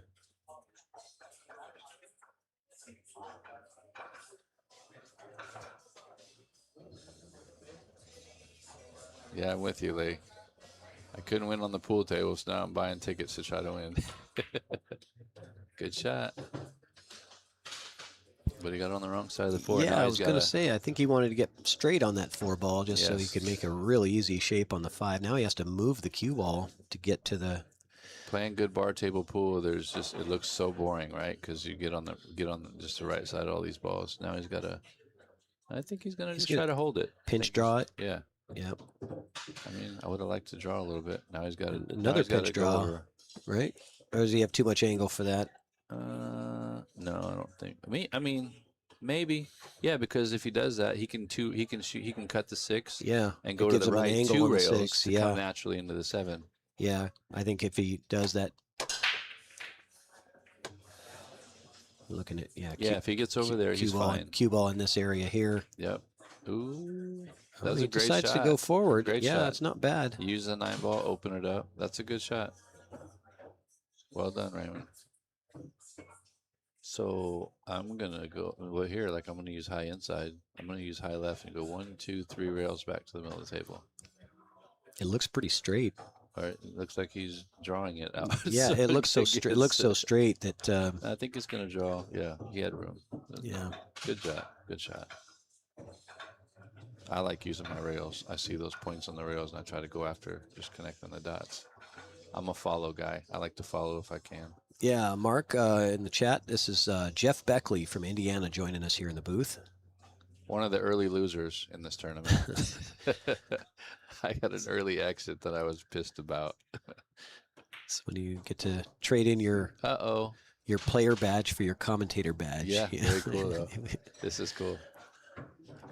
And hopefully we'll get, I think Mitch said that he'll do some commentary, so we'll probably try to get Mitch Ellerman in the booth after this. But depending on what happens actually here, Yeah. if he's obviously playing, he's not going to be in the booth. He's got a very good. He's got a very good mind. Yeah, I really want to. I really want to pick his brain, and I think a lot of people in the chat probably want to fire some questions.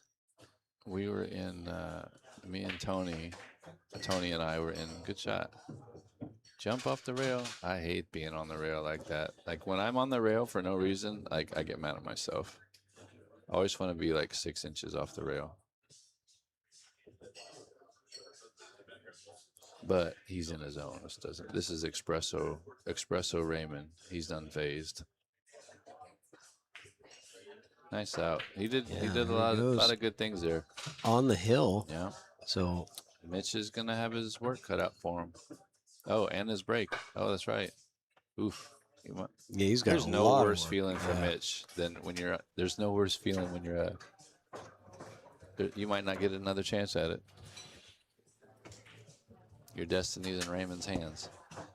It's not a fun feeling. But we met Mitch. We saw Mitch in Nashville. Tony was playing in a women's tournament, and Mitch was giving pointers to Tony because I wanted to help.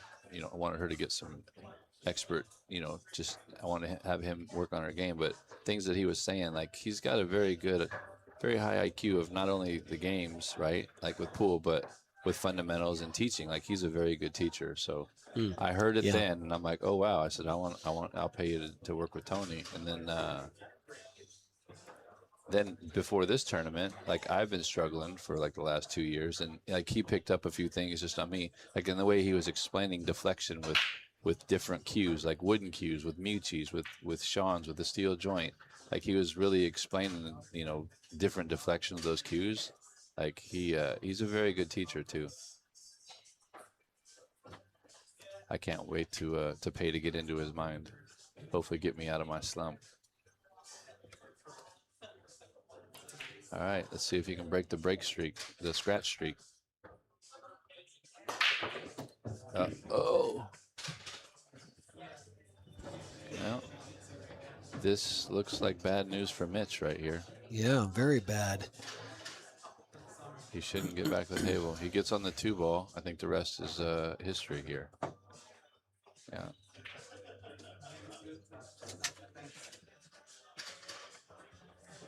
If he gets this, he's looking to get a stop shot on the 3, I believe. Come 2 rails across, get in that little window. Just a little bit of angle on the 2, but I think he's trying to get a stop shot on the 3, and then I think that's it. Uh-oh. Oh, that's not going to wow. drop. Did you see him jump? Yeah. Like right when he hit it, he knew he did something wrong. Yeah, let's see if I got that on the replay. I don't know if I did or not, but yeah. Right away, he just knew he hit it too thin. That's why it's never over till it's over. Man, that is exactly what Mitch was just hoping for, is some kind of mistake to keep him in this match, because, winning this rack and in then 30 seconds, it can be hill-hill. And then breaking the neck. Exactly. It's gonna be 1 minute, it can be hill-hill. Yeah, well, 30 seconds, it could be 6-5. In 1 minute, 30 seconds, it could be hill-hill. Yes. Just like that. Because you got to give him time to rack. And if I'm Raymond, if that happens, I'm going to the bathroom my next shot. Yeah. To get my pace back, right? Yeah. Now they've already taken 1 player break. They haven't set like a limit on that, but I got you. I think, because Raymond did take a break, so I honestly think 1 break. Oh. I think he's okay. He's okay, but that's not ideal. I mean, if you're Raymond, you at least get, that's worth the price of your admission. Good shot. Good speed. Very good. Well, that's what happens when you let someone out of their chair. And yes, this is the hot seat match. The winner of this will be in the finals.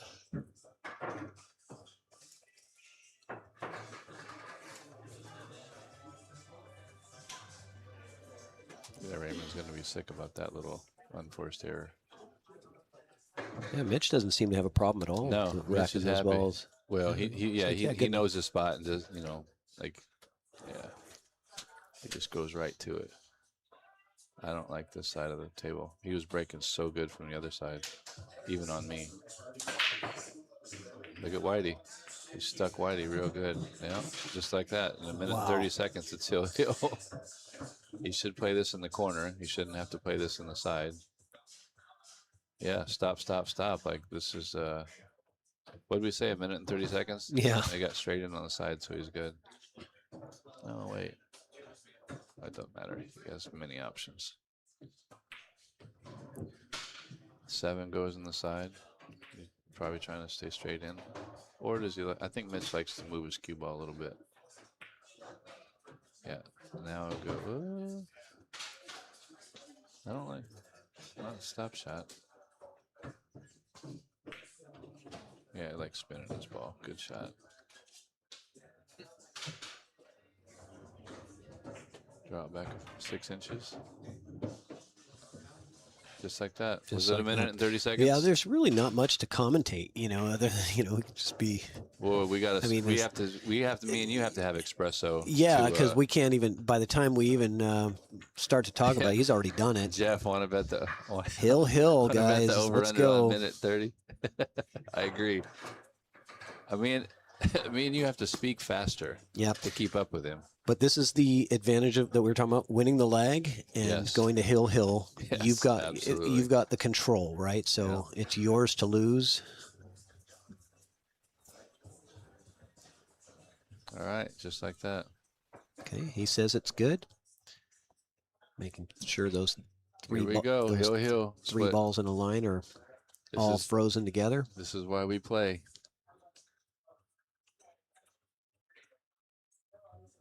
Which roommate's gonna be able to pick the bed tonight? Yeah, and his last break was dry, was it?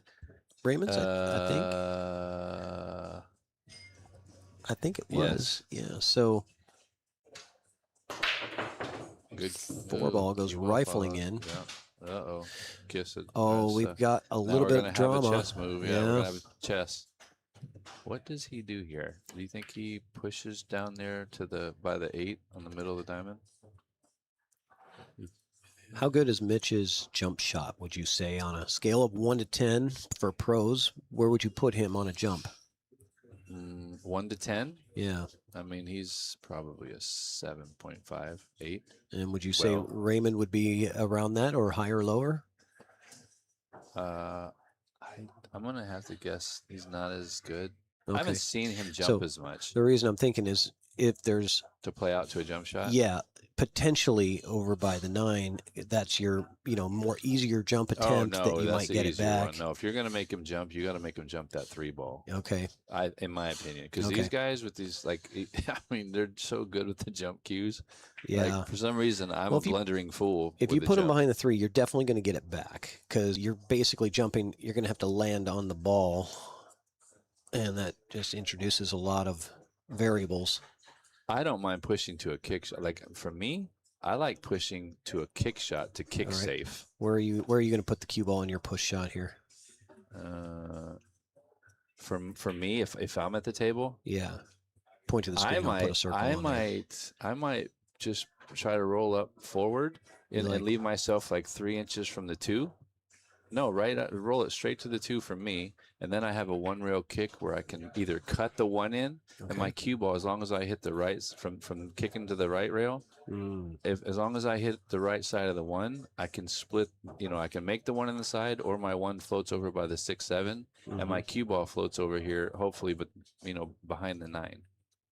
That's me though. But these sickos with these jump cues, they literally, you got to be very careful. He decides to push out like this. I mean, he tied up the 3, but he didn't yeah. really. The 3 ball goes. So, and you didn't tie up the 3 because that 6 ball is huge. So as long as whoever's shooting that 3 ball, you don't even have to make the 3 because you have a natural 3 rail safety. You see it? Yeah, because of where the 6 landed. Yeah. Ooh. Okay. Man. He took a sweepy. And is it going to go in the side? Not quite.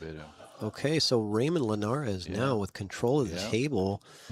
But again, Hill. the 3 to the 5, he's got to get a shot. So I'm curious. That 6 ball is going to play a role in that 5, in that shape on the 5 here. I'm very curious what he's going to do.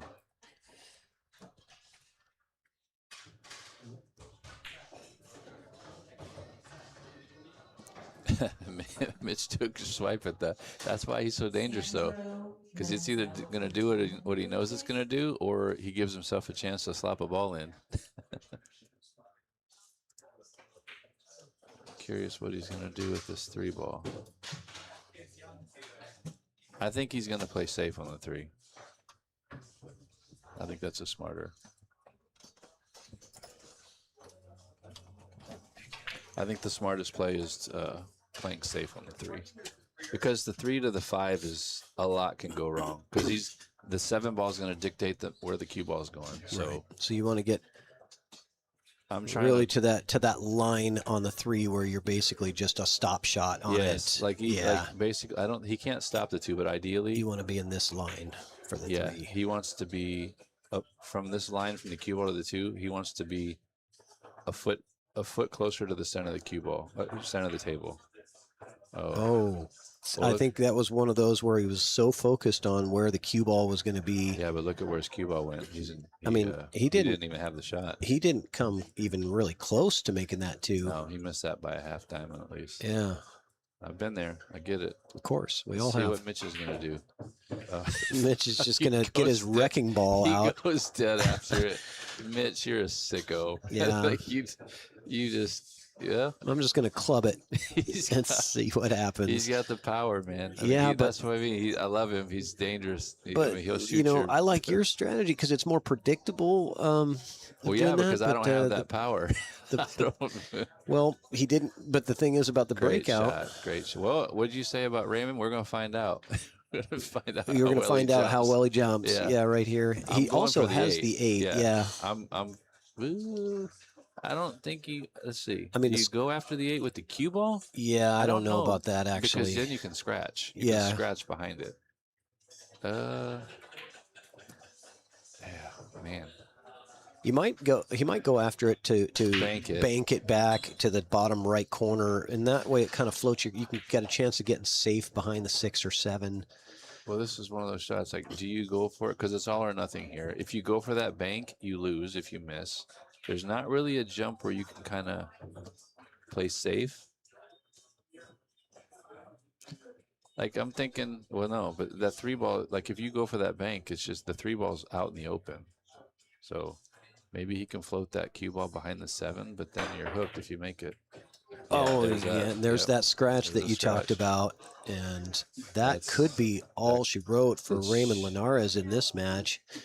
It should be. Mitch, ball in hand, 6 balls on the table, should be out here, barring something crazy. But no, all you gotta do is get on the 5, because the 6 is perfect. 7 to the 8. He's perfect. That's a rough way to lose for Raymond, man. But such is pool. It is.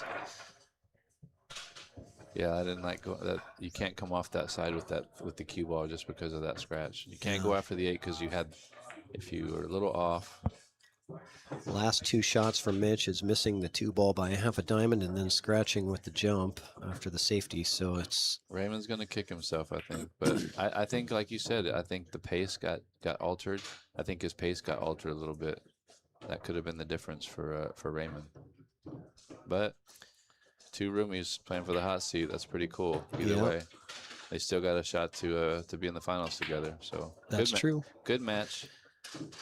And Raymond going to go down to the B side. Yeah. Mitch Ellerman gets a round of applause from the crowd here in the house. Yeah. Mitch Ellerman taking it down. There's some good dynamics there. Yeah. Well, we got more action coming up, guys. The matches are scheduled every hour and a half. So they're going to be 1 o'clock should be the next match start time if everything goes as expected. So hang out with us. I don't anticipate it's going to be as long of a wait as it was this morning for you guys to hang out. I mean, we were like, okay, we thought the next match was going to start pretty quick after the 10 a.m. match finished. But you know how tournaments go. Sometimes things take longer than you expect. Is someone commentating them over there? Not sure. We might have some remote commentators coming in. I know we have, it looks like Sky Woodward and Jason Yeah, Klatt, 6-4. 6-4 in favor Do you jump of. onto those? I don't. We have a group of remote commentators that gotcha. are at Gotcha. home Gotcha. signing in. Very So cool. I think we might have some Well, commentators thank you for on letting that. me come up here and Yeah, be a thank part you of very it. much. Jeff Yeah, that was Beckley, fun. ladies and gentlemen. Thank That you. was fun. All right. Thanks, Jeff. Thanks, We'll be guys. back soon. Yes, sir.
All right, guys, we're about to get started with the next match. Going to have Shane Van Boening versus Stephen Holm. That's going to be coming up very soon. Waiting for those players to come on over.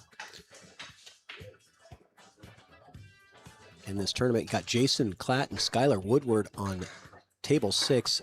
Knotted up hill with Klatt. Looking at a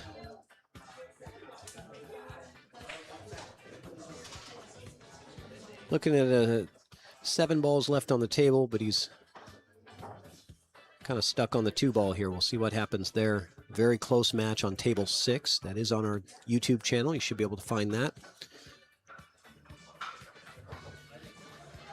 The winner of between Skylar Woodward and Jason Klatt, the winner of that match will face Jesus Atencio immediately after, scheduled at 1 p.m. We're already at 1:02 p.m. So let's we'll get everything updated in just a couple of short minutes. We'll be right back.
All right, Jason Klatt taking down Sky Woodward, eliminating him from the tournament in a hill battle.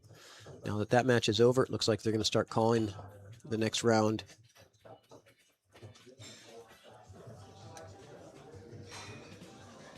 Give us just another minute or two. We'll have action between SVB and Stephen Holm.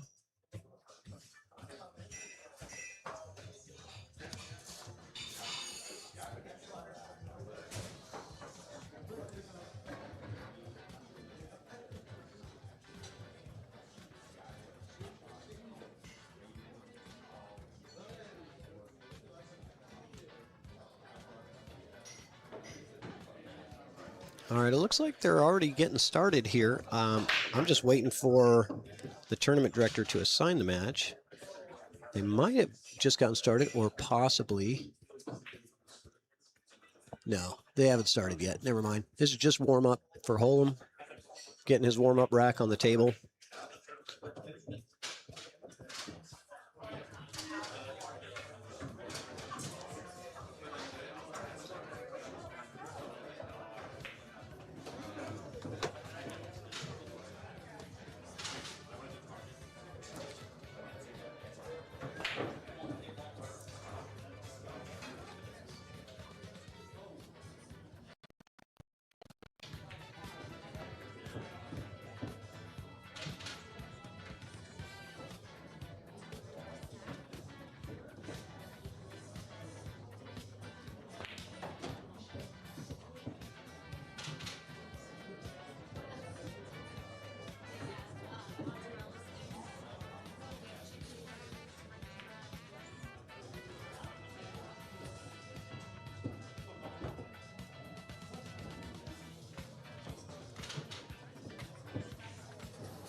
Table 2, Shane Van Boening versus Stephen Holen. Table 1, Jason Platt. All right, all right. Welcome, everybody. We are back, and we got a great matchup. Shane Van Boening, Stephen Holm. Stephen coming down from Canada. Did they lag yet, or is SVB even down there yet? Yeah, he's down there. I'm not aware. I don't know if they've lagged or not. I wasn't really paying attention. Maybe you guys in the chat can tell me. Nope, they're about to lag, it looks like. And with me in the booth, I've got Mitch Ellerman coming off of his hot seat win. Oh, I got dumb lucky. Yeah, congratulations, Mitch. Thank you kindly. Good job. You've earned your place in the finals of this event. First time coming to this tournament, right? Yes, Yeah. I was fortunate enough to receive the invitation, and I'm happy I did. You know, the Weir family, they're just a bunch of extraordinary people, and I'm glad that, you know, we can play this event in the remembrance of their father, Don. Absolutely. Great event in the Pacific Northwest. Everybody here is honored to be here because it is an invitational. It's very special to us. We don't get a lot of pro players coming through the Pacific Northwest because it's not really on the way to anywhere. Yeah. You know, but it's great to have a lot of the great talents in the game in this room up here in Everett, Washington at the Golden Fleece Billiards. Shout out to Kim Jones and Dave Bersinazzi. Absolutely. Owners of this venue. Not only that, but the staff are a bunch of ballers. They're like, hey, I worked the 10-hour. Don't worry, I'll be here. Open the doors. I know. Like Raymond and I, we're actually rooming together, right? So we ended up walking over here. We thought they were going to be playing the B side at 9 a.m. So we're outside at 8:15 trying to get it. Oh, man. So thankfully, one of the employees, Mike, that cleaned all the sets of balls was here. And we were able to get in early and hit a bunch of balls. So that's, you know, kind of speaking for itself, thankfully. And speaking of venues that have great service, I happened to be down in your neck of the woods a couple of weeks ago and Yes. was at the Metro Sports Bar. Metro Sports Bar in Phoenix, guys. If you're ever in the Phoenix area, this place is amazing.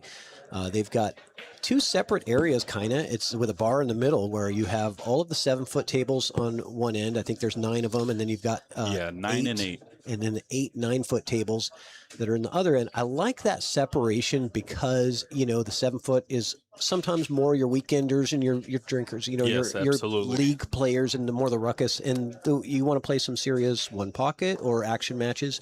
The 9-footers are in that separate area. I love the layout of that place. Also, great service, and shout out to the ownership there, Dave, wonderful guy. Got a chance to get to know him a little bit while I was there. Going to be a cool event coming up there pretty soon, Yes. right? You've got the Phoenix Yes. Open. Yeah, it's going to be a WNT event, a matchroom event. So it's going to be a lot of excitement. So I'm going to have to get in gear from a bar table to remember what a big table looks like. Right? Yeah. Well, I guess you'll be hanging out at Metro then for the next 2 weeks, getting ready for that Well, next let one. me know. Or We do you can have? hit some balls, have some lunch. Oh, I'd love to come back down. Maybe in November, December, Oh, January. yeah, when the weather's good. Yeah. See, now you're just being smart. Right. Really, I was in there in June, you know, and I'm like, okay, well, June, it's not July or August, so maybe it's not going to be too, it was, you know, it wasn't too bad. It was only like 105, you know, or 108. It wasn't like the only crazy when it temps, hits the right? 110.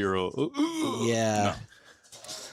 So, but no, we had a good time. We actually went to several rooms down there. I got to check out bull shooters, and there's a new one called the break room. You got 3 pool halls right in a row, like All within on a Peoria, couple of miles, you know, and I'm like, how in the world?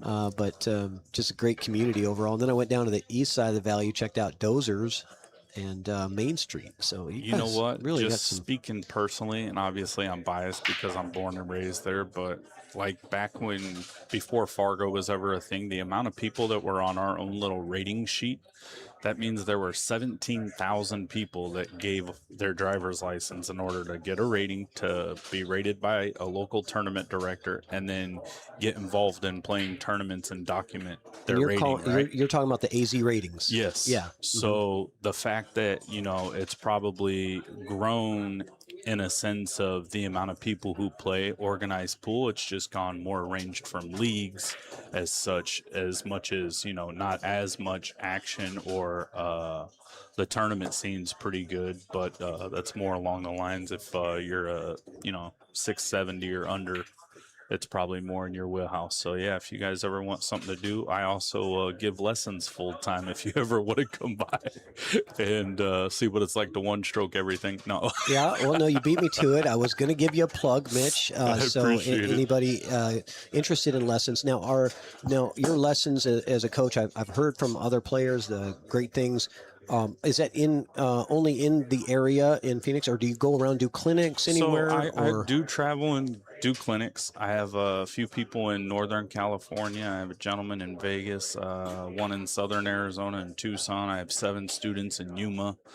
And, you know, I'm very fortunate that everybody's understanding. They're like, yeah, you know, you do this full time. And then they give me the leisure to, yeah, go out, play a tournament now. Here I am, boom, accidentally in the finals of one. So it's no, I don't know about that accidentally.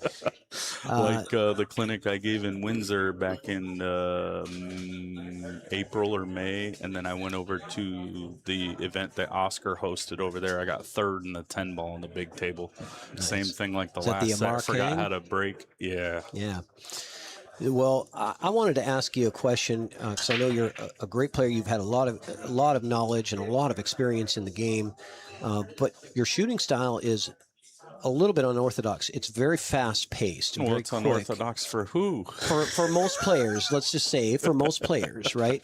Your pre-shot routine is basically, 2 seconds. It seems like. So for me as a player, I'm like, by the time I even think about what to do, you were already done. You're already actually 3 balls ahead of that. So here's an analogy, right? It's the guy that's been working on cars 30 years. Yeah. Does he charge for the fact that he can get it done in 15 minutes, or the fact that it took him 30 years to be able to do that in 15 minutes? Right. So all I do is, like, even if you hear me in commentary, I talk fast, I walk fast, I play fast. If you've ever had a meal with me, I eat fast. Like this is just a characteristic that makes me me. So I would rather play to my strength Yeah. than be in the same boat that and get paralysis of analysis. If I've already come to my conclusion, what's to overthink? Yeah. So that's why I like a lot of people, and they'll slow me down and things of that nature, and I'm very aware. So that's what I wanted to talk about. I noticed like Raymond seemed to have sped up when he was playing you versus when I normally see his normal game. He's normally kind of a slower, methodical player, and he sped up definitely. And Jeff was in the booth and he agreed. Okay, well, we'll get back to that. I want to come back to that later. But Holm to break wins the lag, and he's got a shape real on good the look. ace, 2 in the corner, 3 Yeah. ball, 4 ball on the side, 5 ball in the corner, 6 corner drawback or the side, depending on how it gets on the 5. See what I mean? Like I've already solved the rack. Like I just get down and do it. Because again, if you sit there and just overthink it, you're gonna talk yourself out of more situations. I feel like. Right. But if you haven't had the 30 years of experience, then you do need to take that extra time. I think a lot of players might look at that and go, "Hey, I should try that." Well, no, right? So I do a little thing, and again, I'm not saying I teach this way. I'm not trying to change how people think, but there is a point where you overthink and you think about all the things that go wrong. Yeah. The second my bridge hand touches the table, my mind was made up. Yeah. So if you see me do strokes in the air, that's kind of like getting the nerves out, and I'm like picking the stroke that I want, and then I go down, cock loaded, let it go. Right. So contrary to like how I teach people to find their rhythm and let their practice strokes correspond to the way they're going to have the final stroke. So if you're going to hit a shot at 60%, think about it like a rubber band. If you're going to pull that rubber band 60% of the way back, it's going to have a decent flight time. So my point being is that like even Steven here, he's going small, small, small, and then he's going to burst to his follow through, but he didn't try and hit it hard. See, so he picked his stroke, had one pullback, and then accelerated. So a lot of that's just tempo, but not everybody sees the ball the same. Not everybody has the same muscle mass. Not everybody has the same. So I sit there and go through an array of things and help polish a lot of those details and tailor my lessons to the individual. Okay. Excellent. Well, anybody out there that's interested, hit up Mitch Ellerman if you're looking to improve your game and get better. Hopefully we can. See, so he was playing a little bit quicker and he plays a little bit slower, so he might have underhit that in his mind.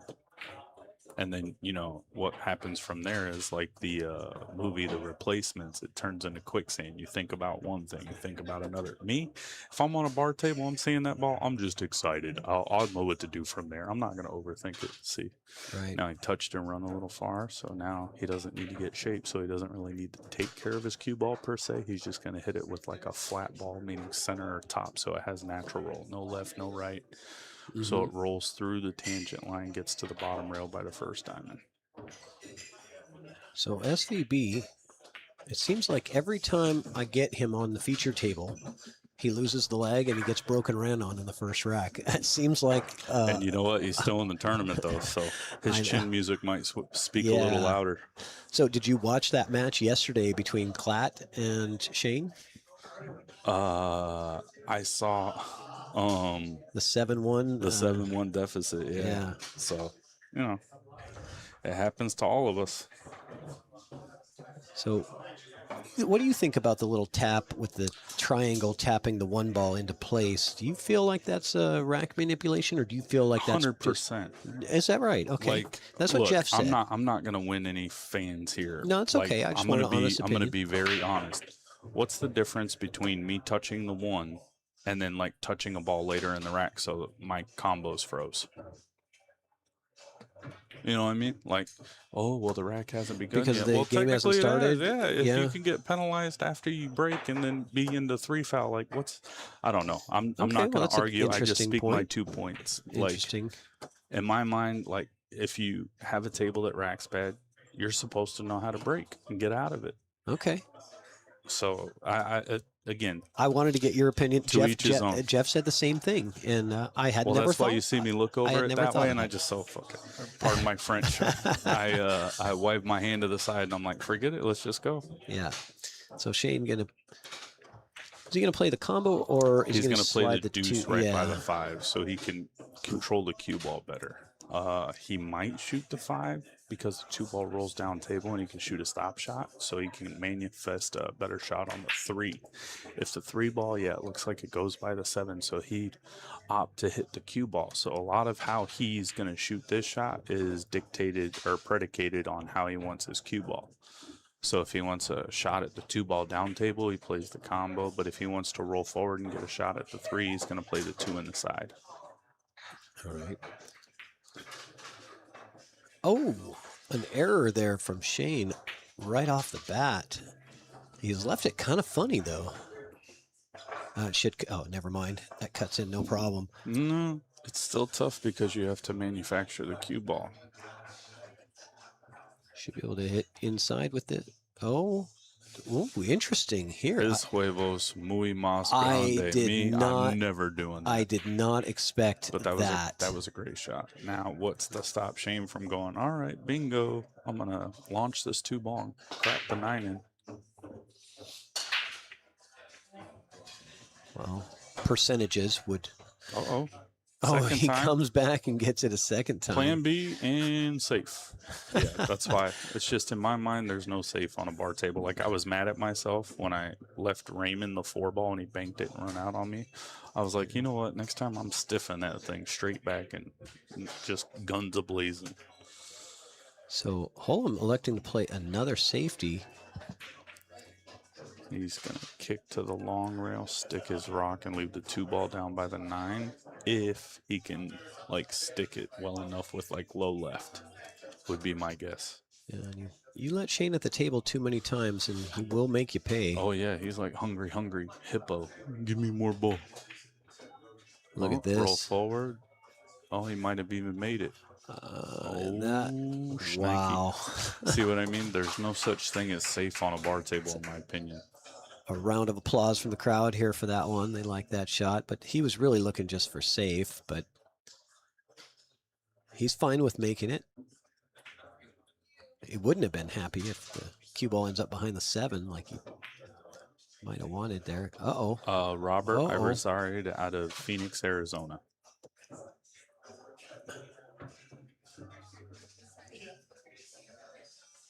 Yeah, if anybody's got any questions for Mitch while we have him in the booth, feel free to fire them away in the chat.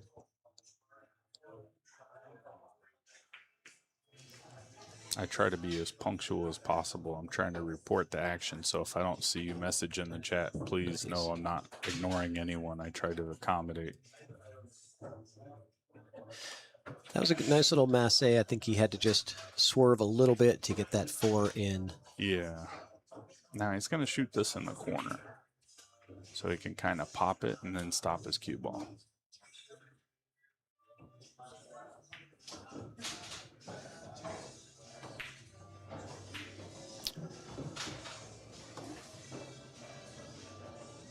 Do they still have Big Surf in Phoenix? To my understanding, I believe they do. I think it might have even been renamed, though. My brother James, I appreciate you, sir. All right, we got a tie ball game. Let's check out that replay on Shane's safety. We'll call it a 2-way, I guess. You know, because it turned out to be one. He knew it had the potential to go 3 rails. Yeah. Or 2 rails. Well done. I like stealing the racking techniques with my camera. Oh, yeah. No. Like, see, in my mind, that's like, yeah, let me do what I can to advance. Like, that's just, in my mind, So I'm sorry, I'm not doing it. Okay. Now, if your opponent's doing that, are you going to call them on it and say, hey, that's not allowed? No, Or are because you it just going to just tells say, me okay. if that's what you got to do to win, then by all means. Okay. Like, I pride myself on how long ago I used to practice, and I know my break. Like, I still show my students in a spiral notebook. The reason, why isn't it a spiral notebook, not on your notepad? Because I forgot how to write cursive, so it's a reason for me to practice writing cursive. So, like, I'm not getting completely helpless as the older I get. Right. I don't what think a I great remember break. either. We just don't use that skill anymore. That's what I'm saying. So I do it as a funny way to, like, keep my mind fresh. And yeah, I have a category box, like even on the app that I'm in the process of developing, where like it'll be a graph, so you can sit there and I have a couple of categories and how it's broken down when you break and get position and things like that. So it'll help you improve your game that way. And that's sectional, 9 ball, 10 ball, 8 ball, and then go through some steps. And then you can sit there and log it. And then I can, critique you, because then I'll take into consideration, do you lean in when you break? So it's similar to like a fighter. They have weight classes for a reason. So I'll tell someone a set of different information depending on, their physical prowess, on how they deliver the ball, and if they're okay moving in transition while they break. So very little angle, if any, on this one, and getting to the 2 is going to be difficult because of that. You have no angle to really manufacture position with. While he's thinking about that, I did want to, somebody mentioned it, in the desert, do you notice a difference in the table conditions? Oh, 100%. Yeah, so 100%. Yeah, so like up here, obviously this Pacific table's playing Northwest. abnormally short because it got humid all of a sudden, got a little damp, so it's like spring loaded, like playing a game of pinball. These are also red label diamonds too, Yeah, so they so have a little bit of.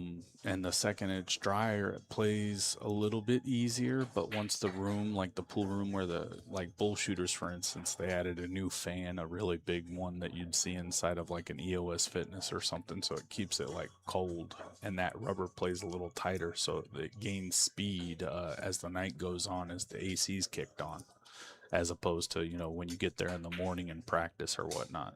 And then to answer Lee in the chat, if you're 600 and you're wanting to get to 650, if you are struggling with something, practice in sections. And what I mean by that is, if you're struggling with the break like I was earlier, just practice the break. Leave your playing cue alone. Get in some data and then document that data, whether it's from memory. He decided to play that ball in the corner to get shape. He got the shape, but and he was pretty fortunate to half a ball hook him.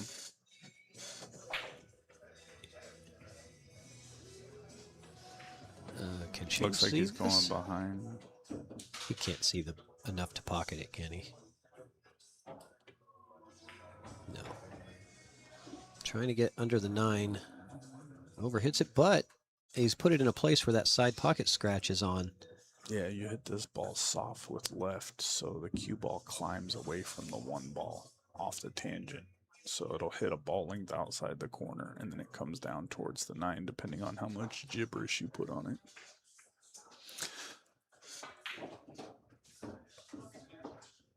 But yeah, like I was saying earlier, if there's a certain way you're looking to progress, practice your game in sections. Practice shooting just cut shots. Practice shooting just bank shots. Practice. Oh, he couldn't hit it enough.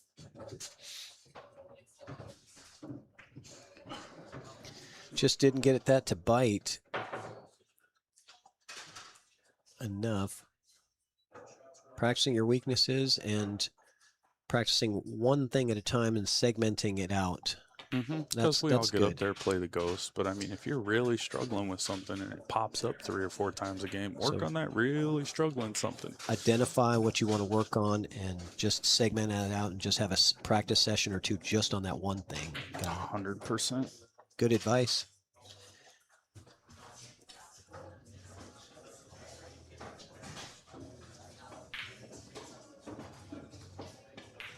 Sir, the tournament I signed up in August, yeah. Or you referring to this tournament? I have a chance to do it twice, but yes, your 1-year anniversary is without a doubt. I'll have a reason to fly you out to Phoenix and then buy you dinner if you want to bring the missus. Or you can just finally move out there and bring the whole fam. All right. Shane looking to take a 2-1 lead here. Yeah, and if I remember, it'll be SVB's break too, because Steven hit a really great break, but he decided to play the 1 ball. Yeah, Steven won the lag, so it will be Shane's break on this next rack.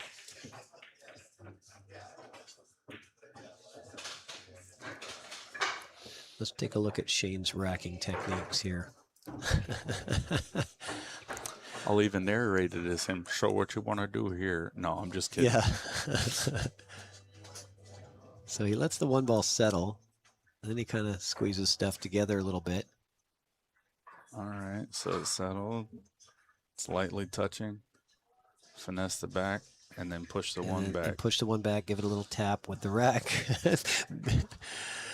Mitch, did you just like sigh a little bit there? Yeah, because like I have so many not nice things to say about that. It's okay. You can know, have an opinion. I'm an SOB Look, if just because you have an opinion is not a judgment on somebody else, right? So, like, because I'm also a competitor. There was a time I used to travel around, see all these guys at tournaments, and like I just got less and less motivated because it's like this is what it's come to.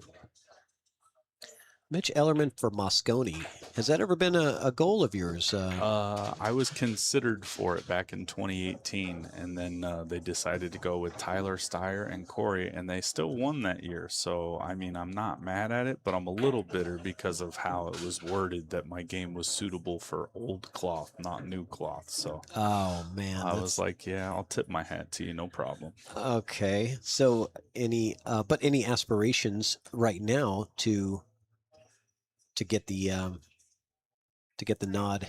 Honestly, like I really it's a little disheartening because it depends on who you talk to. Like a lot of people, oh, that guy's over the hill, whatever. And it's like, you know what? I love your opinions because I probably spot you. I probably like, Right, and then yeah, I can start exactly. becoming an arrogant jerk, and I'm not one of those. So it's like, But for somebody else you to can't dictate control what my other value people. with a pool cue in my hand is very, very disheartening. That's Well, why it took a long time for me to like appreciate Fargo. but you know that it don't what only matters what you think about yourself. You know what I mean? That's the Oh only thing yeah, that really yeah. matters Well, because and that's why, you like, you can't know what? control people's opinions. Exactly. Like, there's some days I can do things world class and otherworldly, and then other days I look like Elmer Fudd. You know. Which one? Yeah, Rusky Rabbit. Yeah, I can see you with a shotgun and the hat with the little ear flaps on it. Thank Yeah, you. I could see that. Somebody now is going to go on to AI and create a Mitch Ellerman, Elmer Fudd meme just because you said that. Sorry. No, it's all good. Trust me, nobody can make a joke about me the way I can. That's good. If you can't laugh at yourself, then what can you laugh at, right? Chris, I stepped away because I had, after that Moscone Cup incident where I didn't make the team, I went back to work. So I was always like a working professional, whether it was in the electrical field or I was a poker dealer for a while. And I just got fed up for working on other people. Now I've created a way to where I can make a feasible living giving instructional lessons in my area because I have such a wonderful, supportive community. I have a lot of people that have hit me up, and I'm very thankful for that. So now I just make the most of it. And wow, he hit those a lot harder because he's frustrated, and now he didn't make a ball and he didn't get shaped. Yeah, dry break. And that's almost the same thing Raymond did to me. Where he got hooked he was hitting the break good. I tie it up, and then he's like frustrated. He hit it a hair too hard and didn't have a shot at the one. Yeah, so SDB can see about that much of the one ball, as you can see. So, and somebody's up 3-1 against Jason and Jesus. Yeah, I'll get you a scoring update here. I've got them up right here. Oh no, you're good. Let's see, live scores.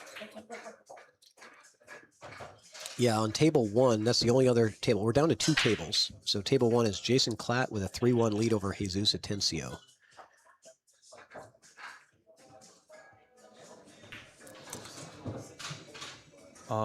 Do I have a technique using combos? I try to hit it with like a flat ball, meaning anywhere on the vertical axis. Low will add a little bit of top to the first ball, or center ball, you hit it with a little punch.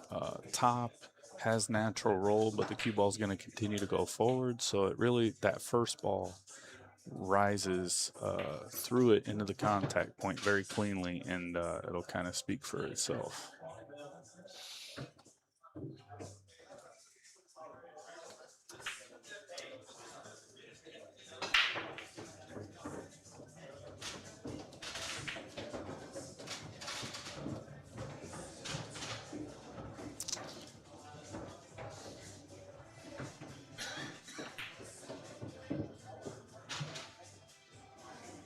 Well, thank you for checking, and I appreciate any kind of support, even if it's going back and looking at old videos when I used to not have gray hair and I was half my size.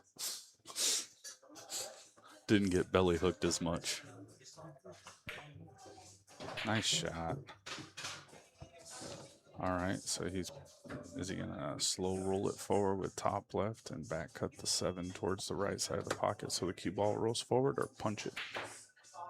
Ooh, quick stroke, quick stroke. He's gonna punch it. Yeah. Nice.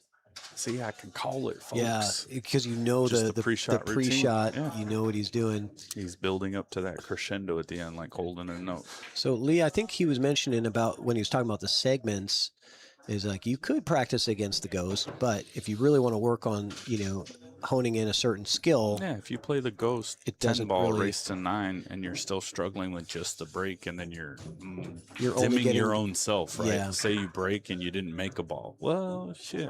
Yeah, you get ball in hand and blah, blah, blah. Well, work on your break for an hour. And then go back and play them. And then you break, you get shape, and you're like, oh, dang, I got a little stronger. I like that. And what I tell all of my students is the reason it is so important to work on your break is it builds confidence. Do you know why? If you would have saw in my face in the last match where I break dry and I just bow my head and walk back to the stool, and you lose all confidence. Now think about it. That gentleman is a 780 Fargo playing one of the best players in the world, and he just broke dry, and he was probably relieved that he had him half a ball hooked. But do you know how frustrating it is and how nervous it is to go up there, watch him rack, and go, okay, he's going to make a ball, and he's going to have shape. Do you have any idea how badly that messes with your confidence? So quick stroke, and then pummel it. 3-ball rifles into the corner. A little hoppy stoppy. How many? 3 balls now, in? wait. Not quite a 4-ball All right, break. so but this is still the table he was practicing jumping on before I played. He is getting his jump cue right away. He just has to get over the edge of the 4. You think he's going to jump for rail first? Zach, thank you, sir. No, he's going to go ball first so it kills the cue ball. All the momentum goes into the 2 ball. Okay. You hit the rail first, you play pinball. Good call. So now he's just going to float it up top. He's not even going to hit it soft because he doesn't want it to roll off, so he don't care. It'll just hit it hard enough, touch the top rail, and then shoot the 5 ball, and depend on where the cue ball is on the vertical axis of the table, whether he wants to go 3 rails around, shoot the 6 on the side, or just kind of lay up, shoot it down here in the corner. So this tells me he's going to get shape for the 6 ball on the side, so he's going to let the cue ball go. So another way for those of you who tuned in, treat the ball like it's a removable rail, like you're just playing a carom all the way around the table. The ball just disappears. It's a rail. Your cue ball's going off of it. The only difference is it's of equal mass. Rails are normally larger, obviously, because they're attached to the table and rubber. So that's why you gain speed off them more often than not. Interesting. And then some people reverse. Oh, well, if it's bigger, it should slow the ball down. Yes, it does. But here, it's gaining speed because we're playing some pinball. An SVB with 3 balls on the break and a straight-in jump shot is going to be up 2 games. 2 games. And Holm's break next. Now, let's see how hard he hits this and if he gets shape on the 1, regardless if he makes a ball or not. And this will feed into what I'm talking to you. Alan, what happened to me at Dozers? I politely removed myself because I did not agree with the current owner at the time. They're under new ownership now. I got a chance Correct. to meet Eric and Eric. Eric and Eric, yeah. Super good guys. They seem to be doing a lot of Yes. great things. They're doing some remodeling there, putting in some new flooring and other stuff. They're remodeling the bar. So they got some good plans for that venue. Oh, is that my mom? Is your mom in here? No, it wouldn't be Williams. It's Smith. Sorry, I Where are just these- caught the name. I was Where like, are these oh. players from? Stephen Holm is from British Columbia, Canada, and Shane Van Boening, the South Dakota kid, is from South Dakota. See, In a dry hard again, break? no break. Yeah. Looks like I'm gonna have to learn some of these SVB racking techniques. Santos Ruiz. I need brakelet. Bro, you know how to brake. Always posting online. You go to steak dinner with SVB. I'm trying to tax his behind to steak dinner here. Stop him from winning again.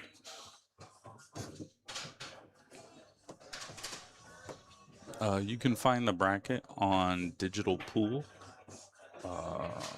That's the app I've been using. Yeah, digitalpool.com. Oh, it is my mom. Love you too. Digitalpool.com. Just type in Don Weir, and you're going to see the bracket, and the brackets will have live stream links above each match, so you can just click on the one you want to watch. There's only 2 right now, just this one and the other. Yeah. And on the other table, Jason Klatt still in the same rack. We've gone through 3 racks. The score hasn't changed over there. It's still 3-1 over Jesus. It's a good thing we're not paying table time. Ooh, he let his stroke out. Okay, he's still straight. All right, I thought he was gonna end up under it. All right, so he's gonna punch and slide.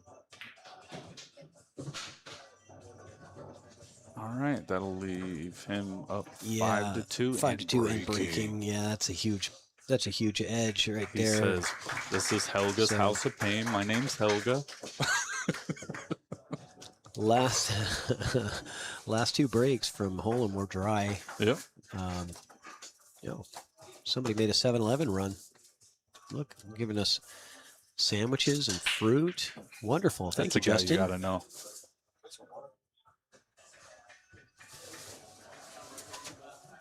Yeah, so I actually conveyed this not just because she's watching. I text her probably a week or 2 ago. So any of you who know me know I have a very outgoing and charismatic sense of humor. I get that from my father, but the people who really adore me and some of the things that I like, you better thank my mom. So that moral compass became very big in life, and I had to thank her for that. A little hopscotch. Yeah, this looks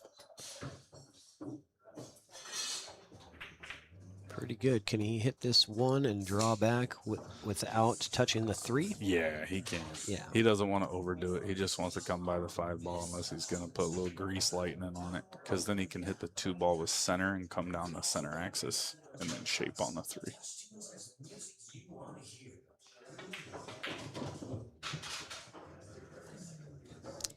Top right. That way it doesn't leak forward going towards the 3. Half a tip.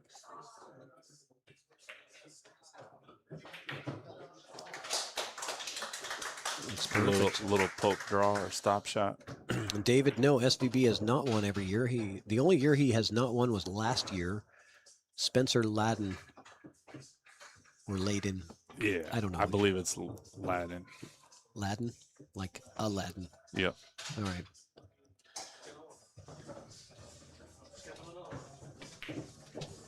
Why are they playing 9-ball in a bar box? That's the event. It is Everett, Washington is the home of the Weir family, and this is the Don Weir Memorial.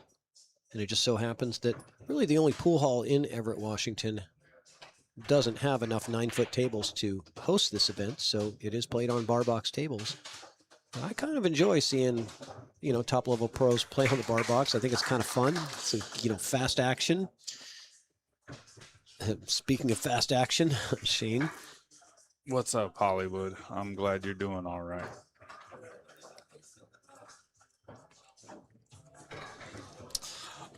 Believe it or not, I just got that playing cue, and the reason I'm breaking with it is I kind of like it for the timing, and I'm just, for a bar table 9-ball, I want the leather tip to soften it up.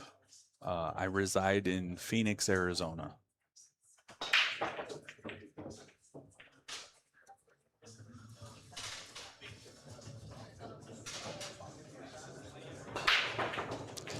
That was a much better, but the cue ball went a little ballistic. Made 3 balls and he's hooked. Yeah, that's just rotten luck there too. Yeah, absolutely. But he did lose the cue ball, like you said. See what I mean? You get a little emotional and it's tough to control. That's why you got to be disciplined. Like, believe it or not, people give me a little bit of crap over the years because I didn't work hard off the table. But I promise you, I worked hard on the table. Ooh, I don't think he's going to like this. Pushes out, and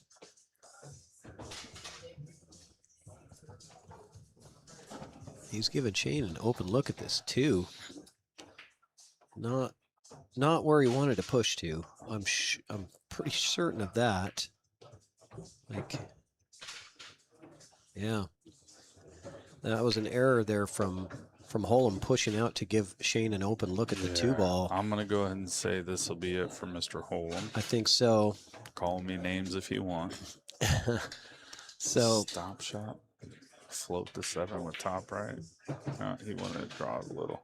Okay, go forward, top left. No, poke back draw. Okay.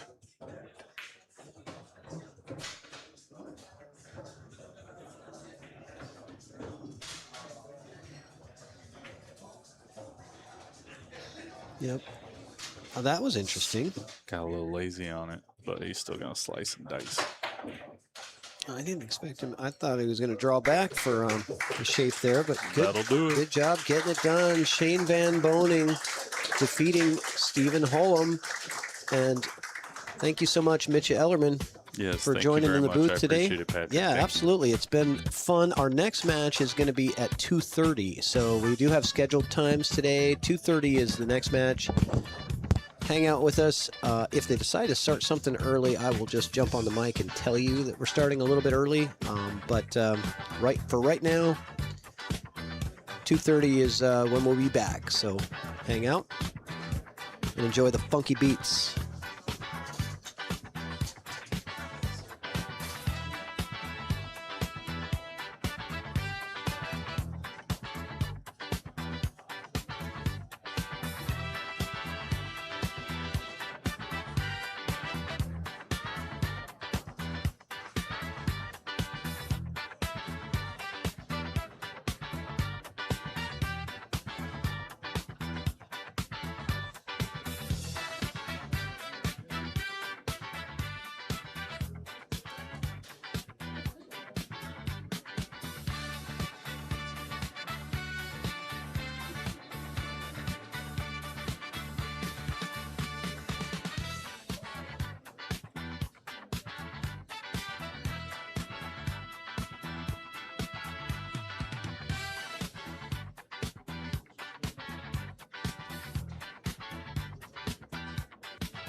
a Phillips Census, a Weir Palladium ball set, and a signed SPP playing jersey. Come and participate in the raffle and see Molina get prize.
right, guys, if you guys were watching that other match on the other stream, you'll know that Jesus Atencio just defeated Jason Klatt, eliminating him from this tournament. And our next match on the feature table will be Shane Van Boening and Jesus Atencio. Stay tuned. We're going to get that started in just a few minutes.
Jason Platt to the tournament desk for pictures, please. Jason Platt to the tournament desk for pictures.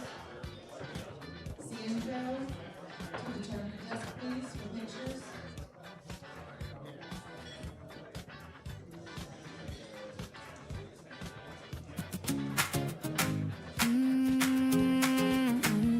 Yeah. You walked in smiling with your chalk in hand.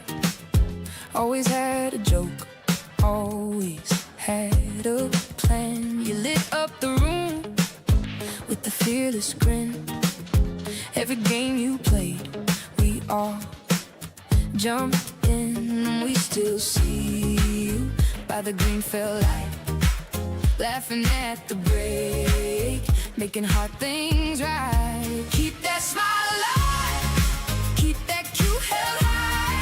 You play with the full heart, now you shine in the sky. Keep that smile alive, we're singing your name for every perfect shot and every burning frame.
All right, here we go. Here we go. Lagging for break. Jesus Atencio coming off of a nice win over Jason Klatt, defeating him, eliminating him out of the tournament.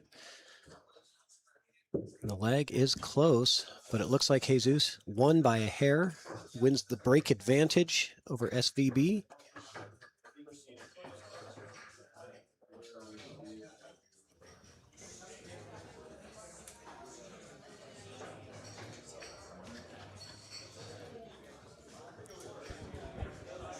We are off and running. This is the 4th place match, otherwise known as the B-side semifinal.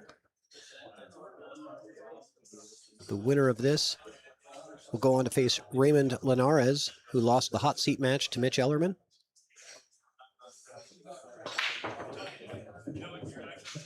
What a break from Jesus. Look at all of the balls just dropping.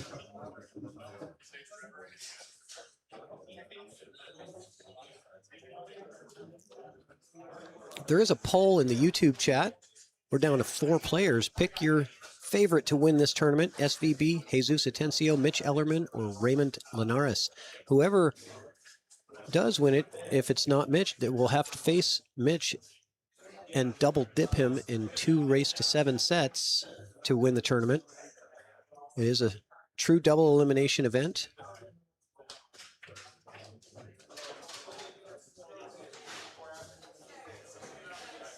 So Jesus going for the 2-4 combo, and he's overcooked the cue ball just a little bit.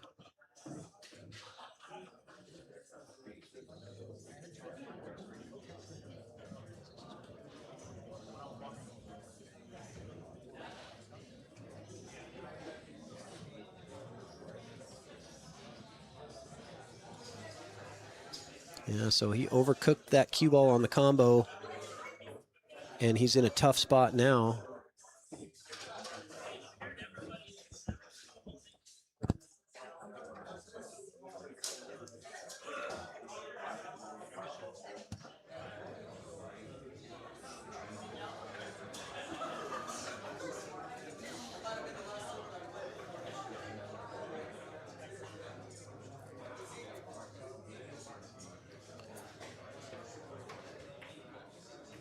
Good attempt on the kick shot, but that's going to really sell out. And right away, thanks, Buckets. Right away, Jesus has lost his breaking advantage, giving this first rack to Shane.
All right, so Shane making quick work of that error off of Jesus.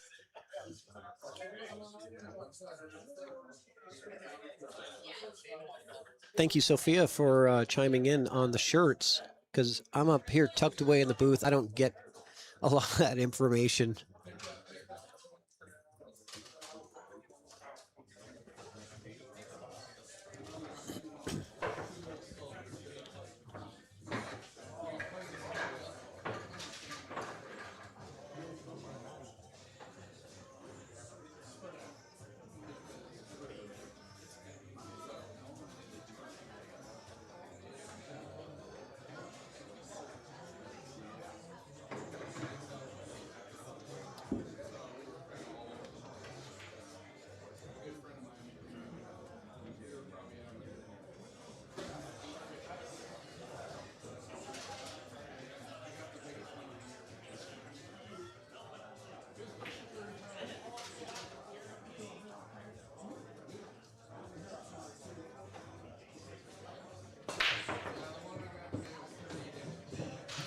And Shane with a crushing break.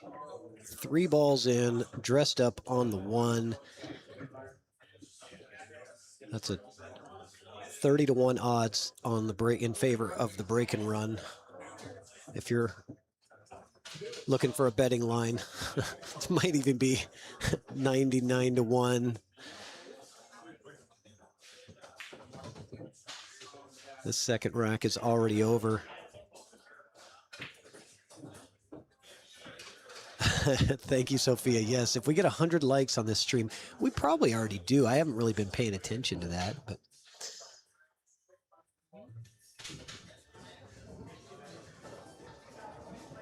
we have 78 likes.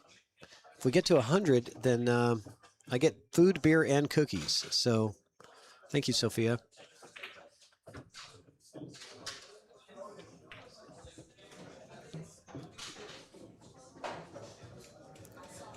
So quickly up. Are they not keeping score? Let's see. What's, Shane's up 2-0. I'll help him out. But they should have a tablet over there. Oh, there's no tablet. Well, that would be why they're not keeping score then.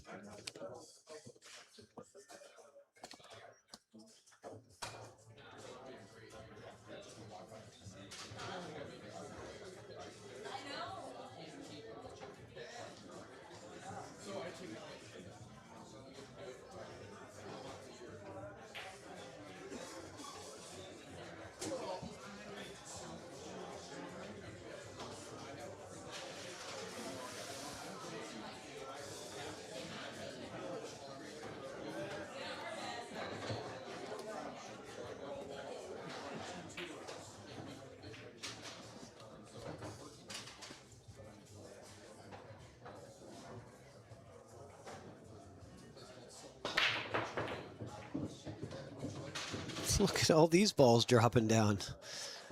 So a 3-ball break from Shane with an easy run out, and now a 3-ball break from Jesus with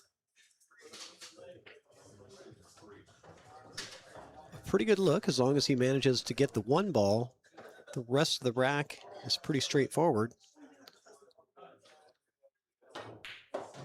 Drills it. Some of these breaks are just crazy.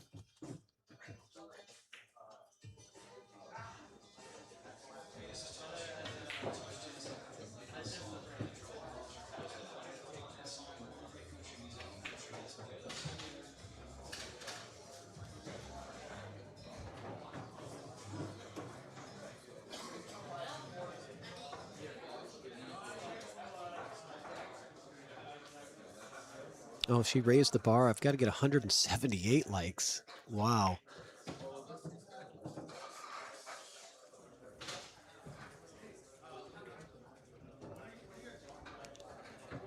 Hey, Cody, welcome. I might not be able to hear you because I'm not quite set up for a remote commentator yet on this table. And I believe we've got Sky Woodward coming in shortly to do some commentary here in the booth. So I appreciate, if you can hear me, I appreciate you joining, but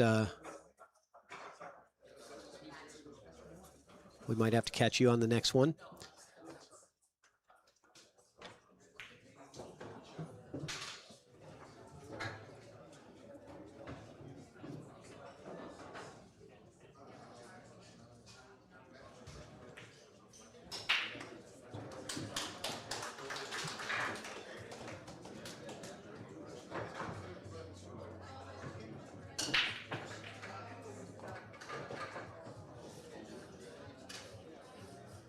All right, so a quick break and run from Jesus. Oh, and they are keeping score now. Oh, they've got a tablet over there now. Good, somebody hooked them up.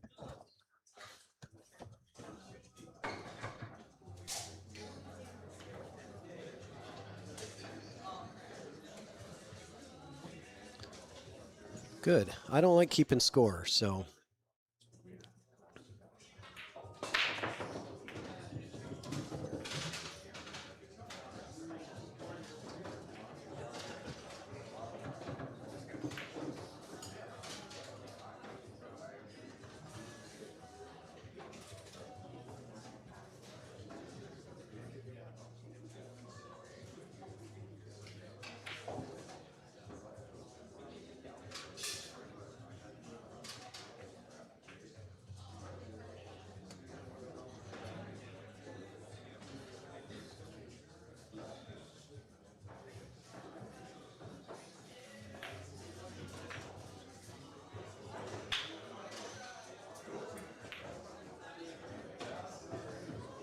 Nice shot from Shane.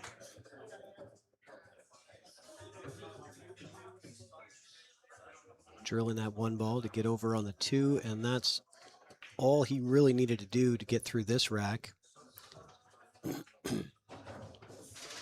So far, the only mistake was in rack number 1 from Jesus, playing the combination off of the first shot off the break and running too far with his cue ball.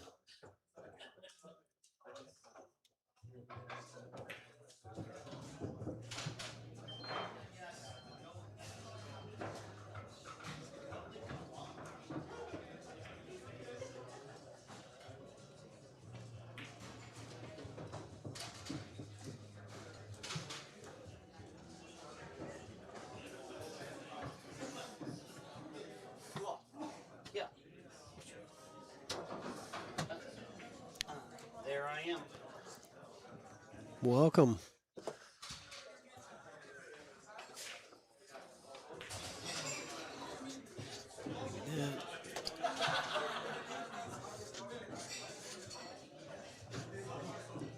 All right, welcome. I got Sky Woodward in the booth. Thanks for joining us, Sky. Oh yeah, of course. How's it going? Good, good. I'm glad you made it out here finally to the Pacific Northwest for this event. I know you're missing your first year anniversary yesterday, so happy anniversary. Thank by the you. way. You are some lucky people for me to miss that. I know. No, I no, know. I'm just kidding. I'm just kidding. Yeah. No, duty calls. Yeah, so hopefully your wife's okay with it and make it up to her when you get back. Yeah, for sure. No, my wife's great, so I'm very lucky. Wonderful. So I'm very lucky that she lets me do what I gotta do and be out here. But looks like we got a good match here, huh? Yeah, so the only mistake that's made so far was Jesus in rack number 1 played a combo and got out of shape, wasn't able to control the cue ball, and so Shane broke serve right off the first rack, and then everything else has been breaking runs since then. And I expect this one to be maybe. It's tough. Yeah. The 2 ball's way down here, so, and he's pretty straight on the 1. I honestly think it's hard to get on the 2. I mean, it is a bar table, obviously. It's a little shorter, so it's not as hard. And the table's bouncy. Honestly, I think you're supposed to follow and go 3 rails. And just try to get to the side rail over here, straight across from the 8, and then cut. Yeah, you try to stun it. It's too hard. I think it's too hard. Too hard. I think you should try to pound it with follow, and with a little bit of a tip of inside, and go 3 rails. Try to go between the 7-5 over straight across where the cue ball is now, between that first and second diamond, and cut the 2. And then you might have to take the shot on the 4, but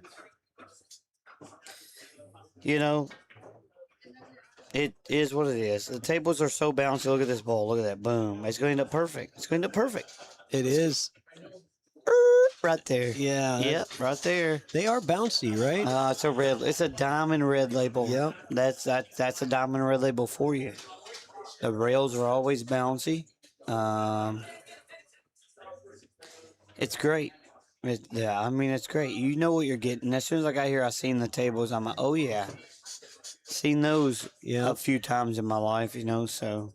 Yeah, you're familiar with this. Yeah. Yep, seen them a few times. So he got a little funny. Yeah, I was just gonna say it looks a little funny. What do you like here, Sky? Oh, well, ain't nothing you can do. All you can do is either cut it in the side. I like cutting in the side. You can go 2 rails with a little bit of inside. You can almost scratch in this corner with a little bit of inside and come straight back up for the 7 in the same pocket. Or, this makes the shot a little bit harder. You can cut the 5 down here in the bottom right. But, yeah, you just got to cut it in the side with inside. Yeah, that's the right shot. And he actually hit it a little too soft. But that's part of the red label, like we were just talking about, how bouncy it is. You don't want to overhit overhit it. short. Yeah, it's easy to overhit. And then when you underhit it, you really underhit it. Yeah, it's tough to make that adjustment, and plus the humidity here too that adds into it. You know, we live in a kind of humid area. Doors open and kind of changes things up. Yeah. So every rack has been break and run except for the first one. So again, the only error was by Jesus in the first rack. And it would suck, for him if that's the only, the only mistake he gets in the whole set, but that's kind of the way it goes sometimes. Mm-hmm. So what do you think? I'm going to ask you about racking the balls here. What do you think I don't about, know how to rack the balls. What do you think about this? The little tap. The little tap, yeah. Are you okay with that, or do you think that that's some rack manipulation at all? I mean, Well, let me tell you the truth. Yeah, I want your opinion. Yeah, give me your opinion. Because Well, I got Mitch Ellerman's opinion, I got Jeff well, Beckley's I'm opinion. gonna Both of them said the same thing. What do I'm you? going to tell you, at the end of the day, I know how to rack the balls. As good as all of them. Uh-huh. So, to me, I don't think you should be able to touch the one. Period. And I am one of the ones that know how to touch the one and really make things, like, really to get the rack right. I know I'm one of the ones. I understand. Okay. But to me, I don't think you should be able to touch the one. After you take the triangle off. Period. Triangle on, triangle off. I don't think you should be able to touch the one. But it's part of it. It's part of it, So It is part of the game. It speeds it up because, like, tables like this, the tables don't rack good, So now you touch the one, it kind of speeds it up because people will give themselves a better rack quicker. Right, because they're not gonna just settle if it's gap. Yeah, exactly. So I don't know. I'm between. He's coming inside for the 5. I don't know if it goes. Yeah. I don't know if it goes. Again, at the springy rails, he might have kind of, second guessed how, the power on that shot. He's short. I don't think it goes. I'm like positive it don't go, guys. Can't finger the balls. No. Anything is available. Now, can you kick this 5 and hold it right there behind the 7? Nah. He's in a tough spot. If anything, he has to kick and try to make it, or you can hit it. You can try to bank it straight back up by where the spot is, like past the spot. Oh, And maybe follow behind the 6 one rail, but I doubt it. Yeah, jump shot. I like the jump. He's barely hooked. He could get hooked again off the 7. Oh, he hit it bad. Yeah. For him, he hit it bad. All right, so now it's the second mistake of the match, and so one on each player. Let's see if Jesus can. All right, let's go, Jesus. Let's put some pressure on him, man. Get back his. See if Jesus can get back his breaking advantage and from winning the leg. So we got 4 players left in this. We got Jesus, Shane, and you got Mitch Ellerman, who won the hot seat, and then you got Raymond Linares sitting in the wings waiting for the winner of this. Who's your pick to win the whole thing? Well, I mean, obviously you gotta just pick Mitch. He won the hot seat. So Yeah, you gotta pick Mitch. He's gotta be beat twice. Yeah. And wow, I mean, Mitch is a player that really, people talk about him, but people don't really realize the guy plays unbelievable. He's a straight shooter. Tell you what, if they're there, he's gonna get there. He plays good. He plays good, real wide open. He's good. He's not one of the guys. He's not one of the guys that just sit there and they duck. No, he's got pure firepower. Yeah, he's got plenty of it. But he doesn't seem to get the love, right? Why is that? I mean, he's a super talented guy. Yep. Why is it that, I did a poll here, and we got 65% say SVB. Oh, 64% now said SVB, even though Mitch has got the hot seat. Yeah, I mean, I get it. I mean, they put Mitch even below Jesus. You gotta think, of course, Shane. There's 4 people left. You gotta think Shane's probably the favorite, but at the same time, you gotta take the guy that's got to be beaten twice. That's right. Yeah. And I mean, he's there for a reason. I mean. Yep. So, I mean, I don't know. I agree. That'd be my pick as well. Yeah, right. And that was actually Jason's pick too before the tournament. Who, Mitch? Yeah. That's who Jason picked Mitch? Yeah, Oh, nice. yeah. He was in a Uh-oh. interview Oh, with. he got a beautiful kick on the 6 to the 2. He yeah, might have. what He kind of might edge have a does he have shot. here? Ooh, he can't make it. Can't make it. But he's got a good shot here. It's not bad. He can put high right, play the 2 ball, 1 rail over here, back under the 5-9, play the cue ball 1, 2, 3, up behind the 7-8. So you're playing the 2 ball this way. Yep. Down, Yeah, a little or lower. down lower Yeah. underneath the 5-9. Yeah, I see. Yeah, and play the cue ball with a little bit of high right. 2, 3, 4 rails up behind the 8, 7. Yeah, so you got blockers on both ends. Yep, to the right rail, bottom rail. I like it. Top left rail, up behind the 7-8. I like it. I think that's the right shot. It's kind of, I mean, I ain't saying it's laying there, but it's laying there. If that makes sense. Yeah, no, it looks good. I mean, that's a lot higher percentage than taking a flyer at this 2-9 combo, but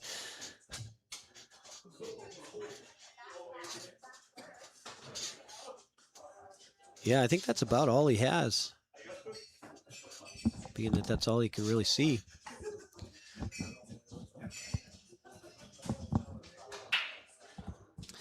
Honestly, I think that's your only shot, to be honest. Yeah.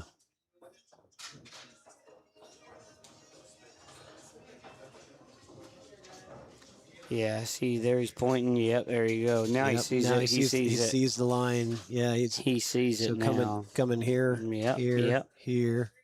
Perfect. Back down to there, right? That's your line for the cue ball. Yep. Well, see, but the main thing is you want to make sure you have that. You want to try to make sure you have that 2 ball behind the 5-9. That's the main thing. If your cue ball don't get there, your cue ball don't get there. You have a lot of balls to get behind. If you also get the cue ball up, he hit it thick. So you think he made a play on the 9, or you think he just accidentally hit it thick? Well, I mean, I don't know, to be honest.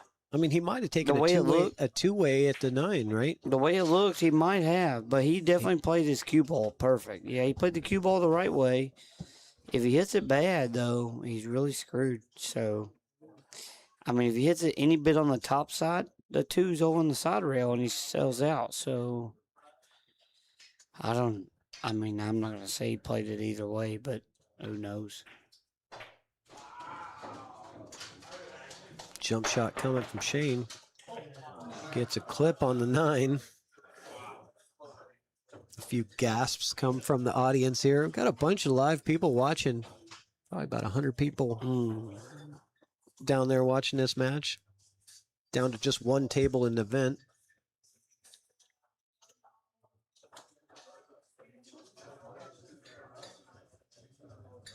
You see any problems here for Jesus?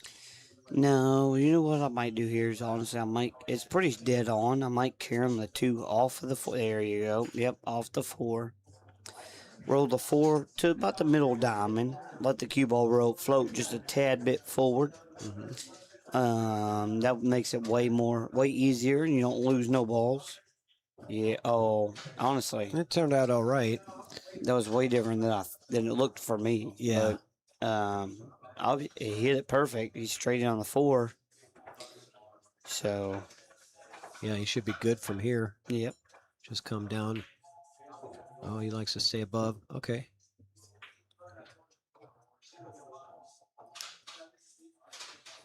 So, Sky, your tournament, you want to talk about any of your matches?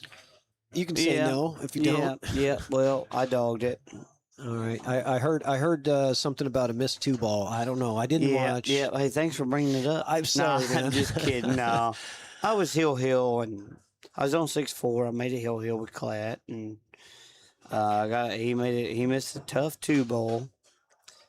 Left me right next to the 2 and long straight in, really. I got a little bit excited, and I got up there, and I 2-stroked it and missed the 2. I mean, that's all there is to it, and he ran out. So, I lost. It is what it is.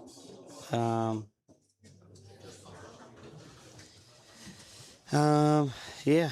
I mean, Jason played good. I was up real early. I think I was up 2-0. I can't remember. Maybe that was on Corey. Either way, I think I was up. It might not have been, and I tied it up. Whatever. He got up. I tied it up. Now I'm go down again. Something like that. Something. Oh man. Oh, Oh, and he clipped the 8 and still kind of got safe. he did. Look at this. Man. Look at this. And on the rail. You know what? Shane be living right. Oh man, how bad he hit it! And he got. Well, look at this. If he hits it full or misses the whole ball, he's I know. at least Jesus has got a bank. If he hits the Here he's screwed. Wow. He's got to cut it. He's got to cut it. Now he's screwed.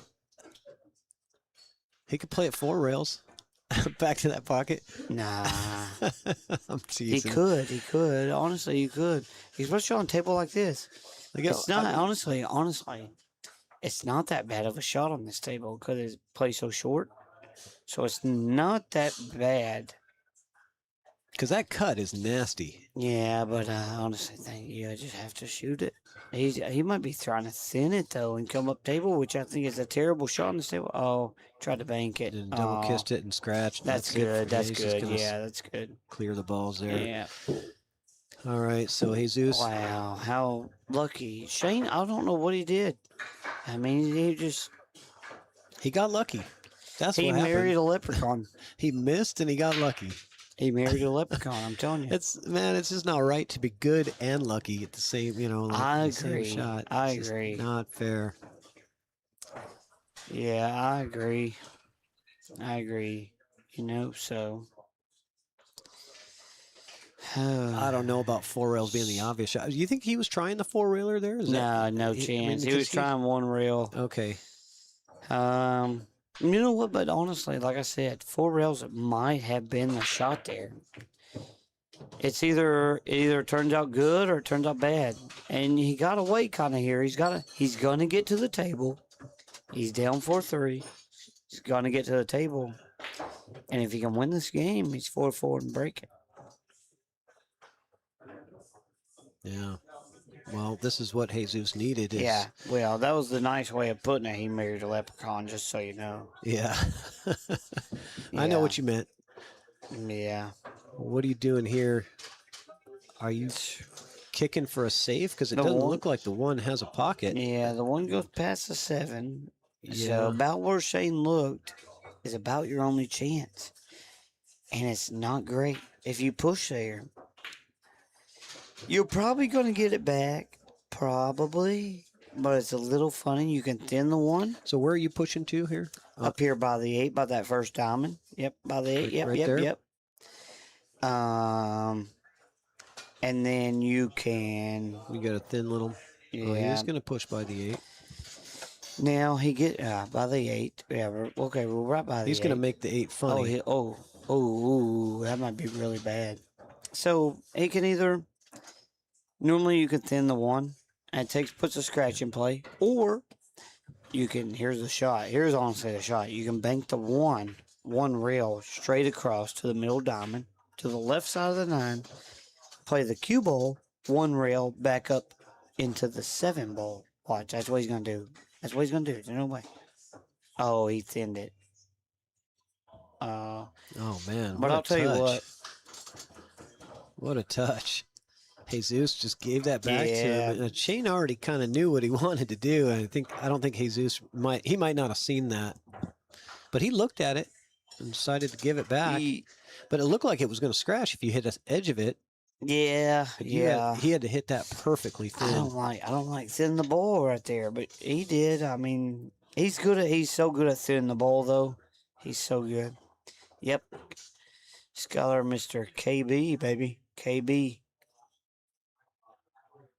And we ain't gonna go into details there, but I'm KB Yeah, I was going to when ask I'm at you, but- home. Okay. Yeah.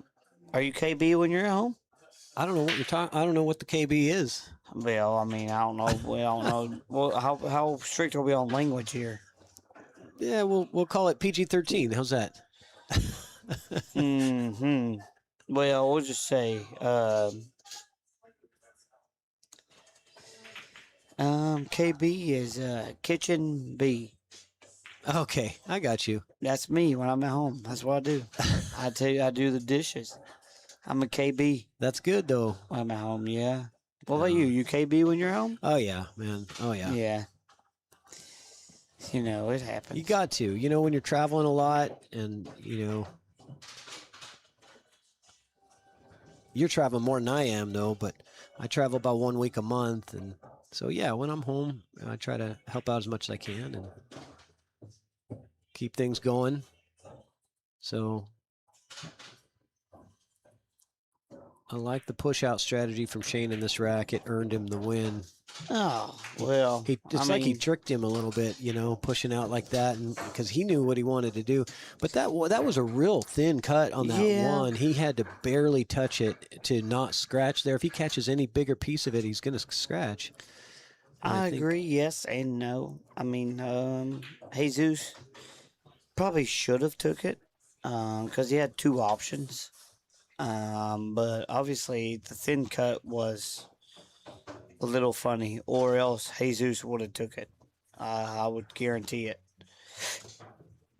Well, if that shows you guys, the table rack's funny because look at the balls move, and when he's done, he always has to touch the one. So obviously the table does not rack great. But it's not very hard to get them good on this table either. I played here a couple times, so to me, it's not too tough. Needs the one ball to bounce. Ooh.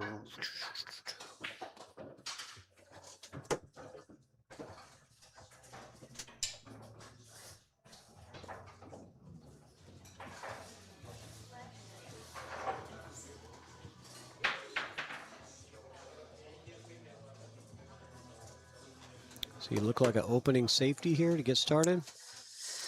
Oh yeah, he might just go ahead and elect to cut it, being down 5-3. Yeah, he went ahead and just went all out for it. He's gonna make it. Oh no, right in the window. No, even if it was blocked, that's an easy hanger jump. Yeah, well, yeah, but then it at least makes it a little funny. But no, I am not still in it. Dogged the 2-ball hill last round to Jason Klatt, and Jason Klatt turned and he lost to Jesus next round. But it was a good match. It was a little bit of a funny match. Hill, I jumped up there. I haven't played a whole bunch. I got up there and had a chance and kind of got excited. I got up there and kind of two-stroked it, and I missed the two. But it happens. Yeah. Well, hopefully you'll be back in gear. I know you're going to get over to Florida right after this for the Florida Open, and then you're going to go to Yuma, right, for the Arizona Open. Yuma, that, and then you're going to the U.S. Open in Texas, in Dallas. Is that right? U.S. Open. Yeah. And then you play in the Texas Open. Yep. You got it. So, I'll tell you what. By the end of August, my stroke's gonna be moist. I'm gonna be in there. By the end of August. It's going to be a good... It's going to take a second, but it'll be moist. For you guys out there that love that word, it'll be... Moist. Really moist. Oh, yeah. Yeah, so, I mean, I like how they grouped all these majors together like that because, that way, you'll get a lot of players from out of the country coming in because then they just come here for a month and play 4 events, you know what I'm saying, rather than... having them spread out throughout the year. Yeah. 100%. 100%. I understand. Yeah. You like that better as a player, going from one to the next, or would you rather have them spread out? I would rather have them spread out, but I'm also a family man. I got 3 kids. I got a wife. I ain't trying to be gone for a month long, and then go home finally. So. I would much rather them be spread out. But, I mean, it's okay. I know a lot of terms. I know the reasoning. I know why they do it. It is what it is. It's cool. I don't mind. I understand. So, I'll be there or I won't, So, if I can make it, I'll make it. If I can, I can't, So, yeah, whatever. Right. Yeah, well, 6-3. I hope you at least have a good run over the next few weeks. So yeah, Shane on the hill 6-3 Yep, yeah. Hey, well, and and you know, breaking. all you guys out there listening, action 24/7 for me and mine and Billy's apparel business is up for sale. Okay. We're a little too busy, so it's time. We gotta we love it, so, but we gotta part ways, unfortunately. You and Billy Thorpe? Yep, me and Billy, we own it, but we gotta part ways. We're just both too busy. We got too much stuff going on and stuff, and it's okay. Yeah, it's hard. Apparel business is So- hard, man. It's a lot of work, a lot of shipping and all that other stuff. Yeah, and- no, that's no problem. That's no problem. Like, it's just we're too busy to do all the shows and to do everything with Yeah. the business. So, yeah. anybody out there wants to is interested, hit us up. But I got married yesterday, a year ago, August 1st, a year ago. Yep, 3 kids, new wife, 3 kids. being a pro player Yep. and having a business on the side. That's a lot, man. Yep. Yeah. And being KB. Yep. Yeah. And being KB. Yeah, on top of that. Yeah. Being KB. 0 drinks, but I haven't drank hardly in a while. A good while. I'm at least 2 beers. At least 2 Yeah, beers. only at Moscone. I'll tell you what, Moscone, if I make it and then something good happens, I'll drink 2 beers. I might drink them myself. I don't need a partner. I'll drink them myself. I can personally vouch that you were drinking Coke at the VIP dinner that we Yep, had the other thank night. you, So yeah. there's pictures of you with a Coke Yep. in your hand. So you know. Crab and Coke, Crab baby. and That's Coke. what I was drinking. Dude, Crab and Coke. I don't know, man. You and Shane eat more crab than I've ever seen Oh. anybody. Man, you guys just kept going and kept going. The pile of shells in front of you guys was like a foot tall. It's like, Yeah. damn, when are they going to stop? And then and then he had dinner after that. That was the appetizer. Yeah. It's like, Yeah, me and Shane were putting it on the crab, and then I'm like, I'm stopping because I know there's steak and everything coming. I'm like, but Shane didn't even know. I said, I'm stopping. Shane's like, oh, he said, you got to finish this crab. I said, nah, I'm going to go wash my hands and stuff. I'll be back. So I took my time, and I knew the steak was coming, but so it was all right. yeah, they had a good spread. Crab and steak and Yeah. salmon and potatoes, everything. Oh, yeah, It was what so a good. dinner that was. But that's all she wrote, folks, right here. Yeah, this is going to do it. Shane Van Boening moving on into the B-side final with these last 2 balls. He's going to be facing... And there it is. Yes, sir. So Shane Van Boening gets it done. He's going to be facing Raymond Linares in the next round, and the winner of that's going to be in the finals. So we are going to take a break. The semifinal is next. It's going to be Raymond Linares, Shane Van Boening. That's scheduled to start at 4 p.m. We're going to leave this stream on so you guys can just hang out with us, but give these guys a break, and we'll see you back real soon. Thank you we'll to see ya. Skylar Dude, I Woodward love for the joining comments. us here, man, all the way from Texas. Good luck in your next several events that you got coming up. Yep, And, thank you. Thank you. Congratulations again. All right, thanks for having me. All right.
final, or the B-side final, will begin at 4 o'clock. So we have a bit of time.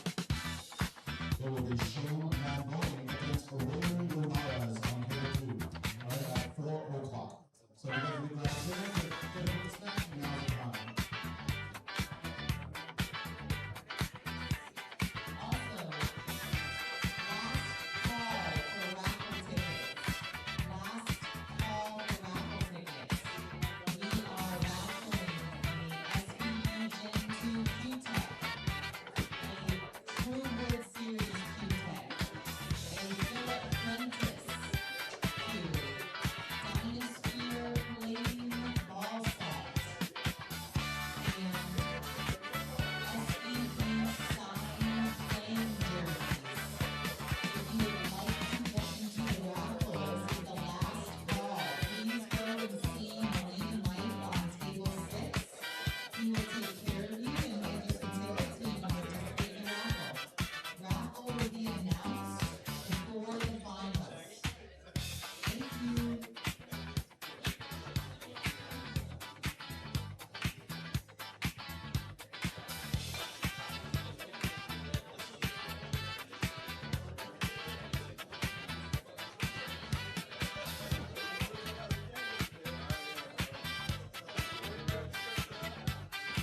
All right, microphone test.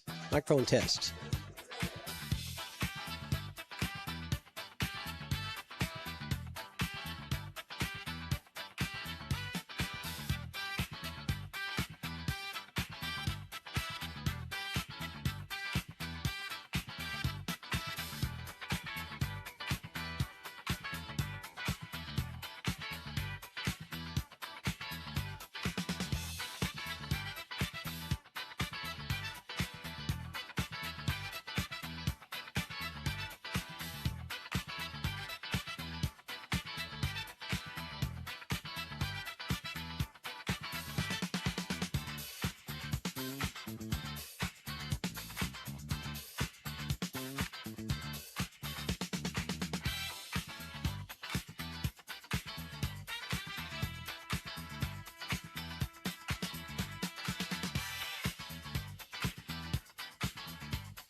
Power,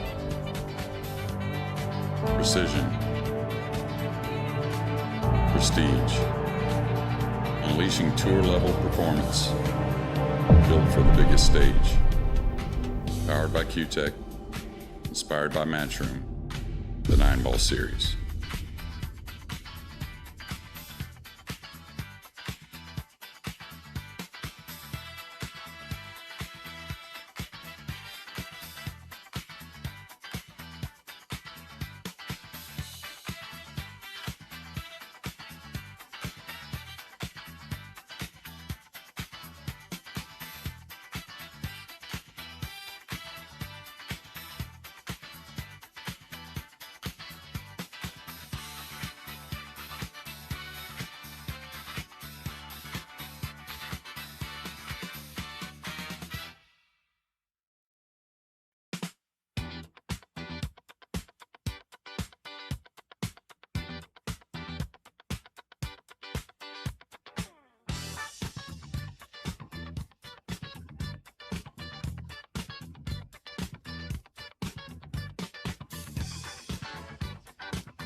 All right, guys, we're just going to do some audio testing here, making sure we're good with the microphones. We're going to be bringing in Jeremy Jones for the 4 o'clock match in about a half an hour, but just stay tuned while we get our audio figured out and tested. Make sure it's working good.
Hello, Patrick.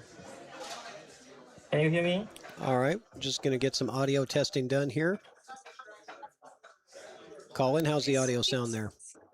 Yeah, it sounds good. Can you hear me?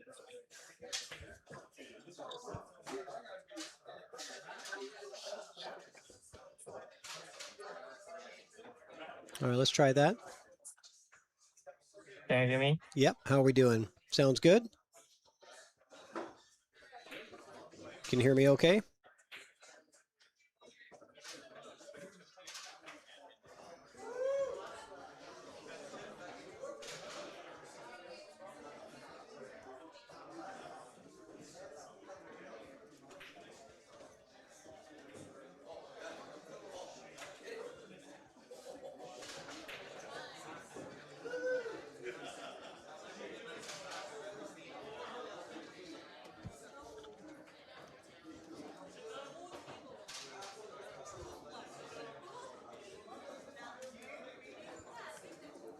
All right, how we doing now, Colin?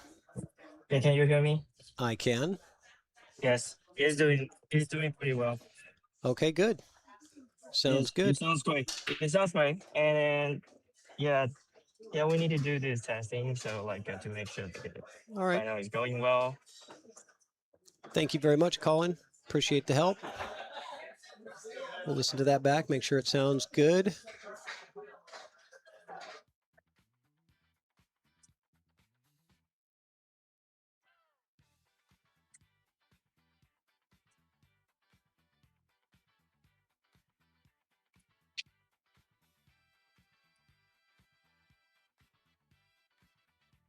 I like the music.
All right, Jeremy, can you hear me?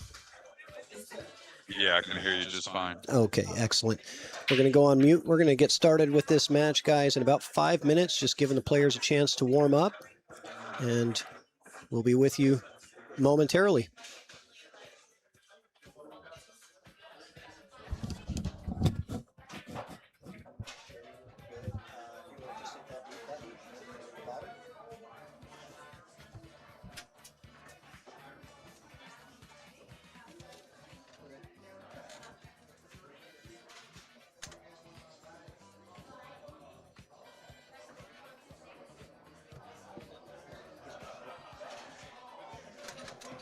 You probably have a microphone because I'm not seeing it flashing.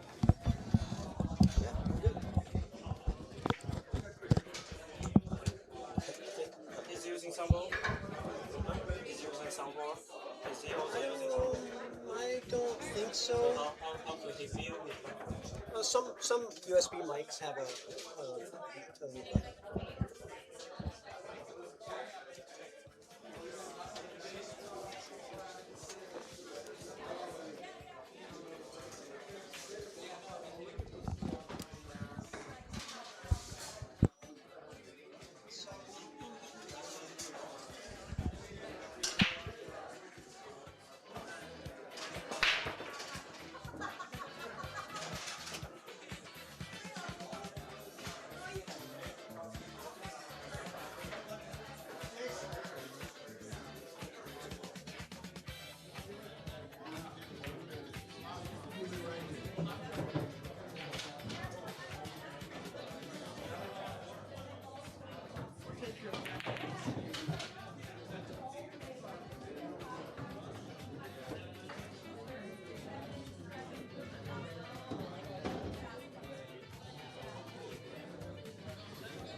You walked in smiling with your chalk in hand.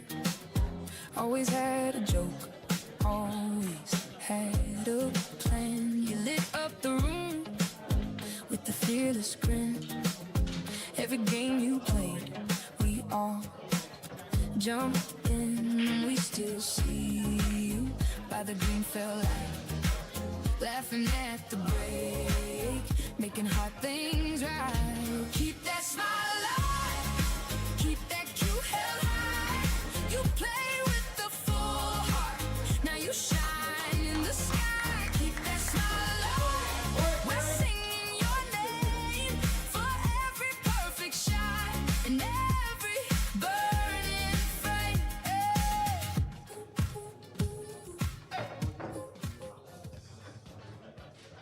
All right.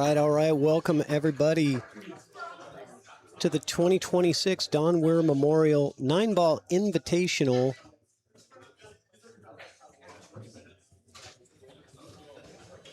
This is Patrick Nix in the booth, and I've got Jeremy Jones as well joining me. Welcome, Jeremy. Thanks for joining. Yeah, absolutely, Patrick. Are we about to get rolling? Is that Yeah, where we're at? they actually just lagged the balls, and looks like we're just getting going here. Nice, nice reel of pictures, you know, showing you what this tournament's about. The Don Weir Memorial. Yeah, I'm sure. Did you get to partake in all the festivities up there this week during the, you know, on and off away from the pool table? I did. Yeah, so the Weir family has been amazing for us. We do all of the production for the event, so we're kind of at the VIP dinner and all that other stuff. So it's been a great week. It's been a lot of fun. And, you know, this is a real special event for the Pacific Northwest. It's a real treat for us to have some of these amazing players. A lot of them don't get the chance to come through the Northwest because it's, you know, not really on the way anywhere. But The players here and the fans love it, and it's a great way to celebrate the life of Don Weir. And yeah, happy to have you here with us, joining from Dallas, Texas. Sir, just got back home from a little trip teaching in Houston, which was great. Leave tomorrow for Florida to do a little more commentary and actually play the event there. But you know, it's 7-footers don't get enough credit. Just talking back about the tournament, but it's fun to watch. You know, especially with the greats kind of doing it, because you get to see a little more offense at times, or a little more how they're thinking offensively, I guess. With the racks that, on a big table, you may not look offensive, but here he may try and get on this bank to try and produce something to come around for the 4, whether it be another bank on the 4 or some type of thin cut shot. Like to get kind of where he's at now, or somewhat on that line.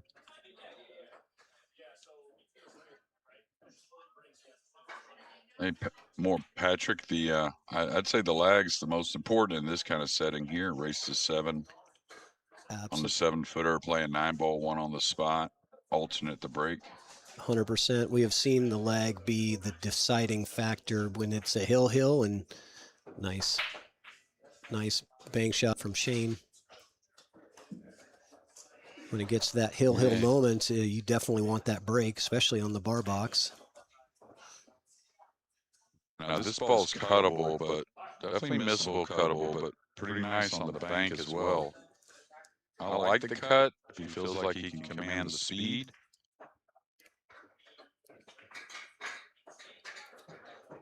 Looks like the speed's going to be pretty ideal, a little short of ideal, but not bad. Oh, did that hold up? Did the 7 get him? Oh my. Yeah, I think it did. Well, he can flick this and kind of play a soft one behind the 9.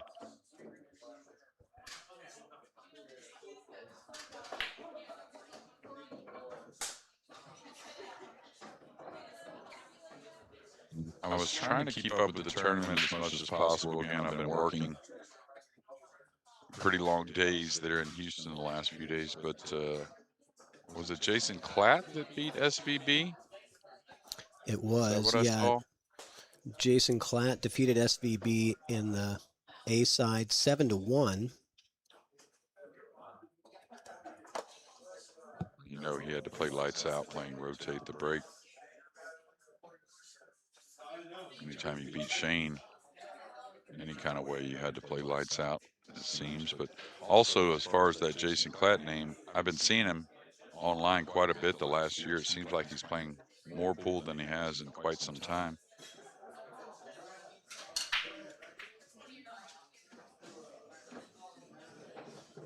This is an odd kick shot, so if you're pretty handy with a jump cue, I think that's the route.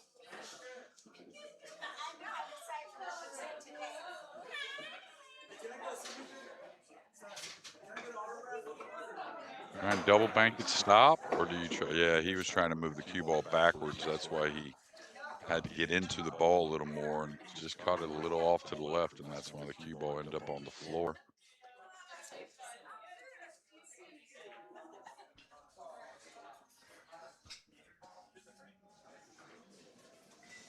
Now, he may move the cue ball quite a bit here to play the 7 in the same pocket. Just kind of come 2 rails with a low left ball. Not really a draw stroke so much as just hitting down on it a little bit. That's way short. Kind of a quick stroke for Shane in that regard, huh, Patrick? Yeah, he seems to be. I mean, that's the way he's been playing, the whole tournament. Really not taking a ton of time, except for in the more the difficult spots. Yeah, I was talking more about the actual stroke itself, but I could see him, playing a little faster on the 7-footer. A lot of guys do that. Yeah. Yeah, we've got a lot of players here as well that are pretty speedy. The man who won the hot seat, Mitch Ellerman, probably the fastest gun in here, seems like. He puts together his racks in about 30 seconds. So to give Thought you, he had won the hot seat. yeah, give you a little bit of the history of how this tournament has progressed. Shane coming off of a win over Jesus Atencio in the last round. And Raymond Linares, who had beat Atencio and put him onto the B side, is in this spot. He's having a heck of a tournament.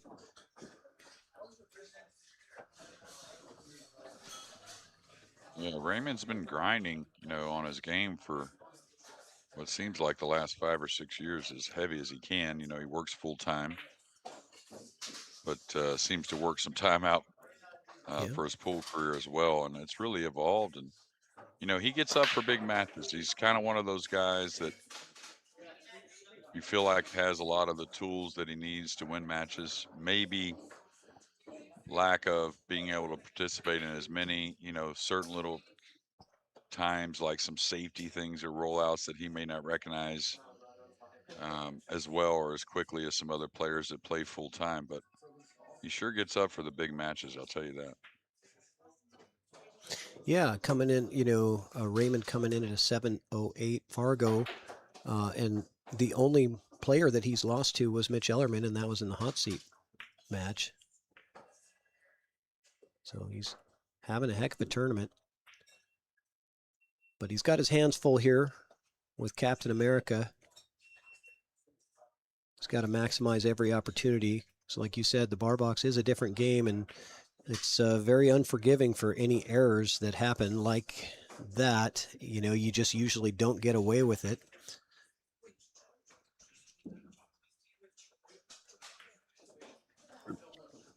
Change because slip you all does. Almost like that's exactly what a little bit of. Yep. Like instead of trying to play the safety with the two-way, right? Just go ahead and commit to the shot itself on the 7-footer. If that makes any sense. Yeah, Decision your that audio was breaking up a little it bit there, goes a little Jeremy. more. I'm not sure if that's on our end or... How's it sound now? sounds better now. Thank you. Okay, great. Didn't really do anything, but I was saying that maybe that bank on the one ball for Raymond is one of those decisions I was talking about. On the 7-footer, go ahead and try and make it, commit to the making it a little more rather than trying to play the two-way.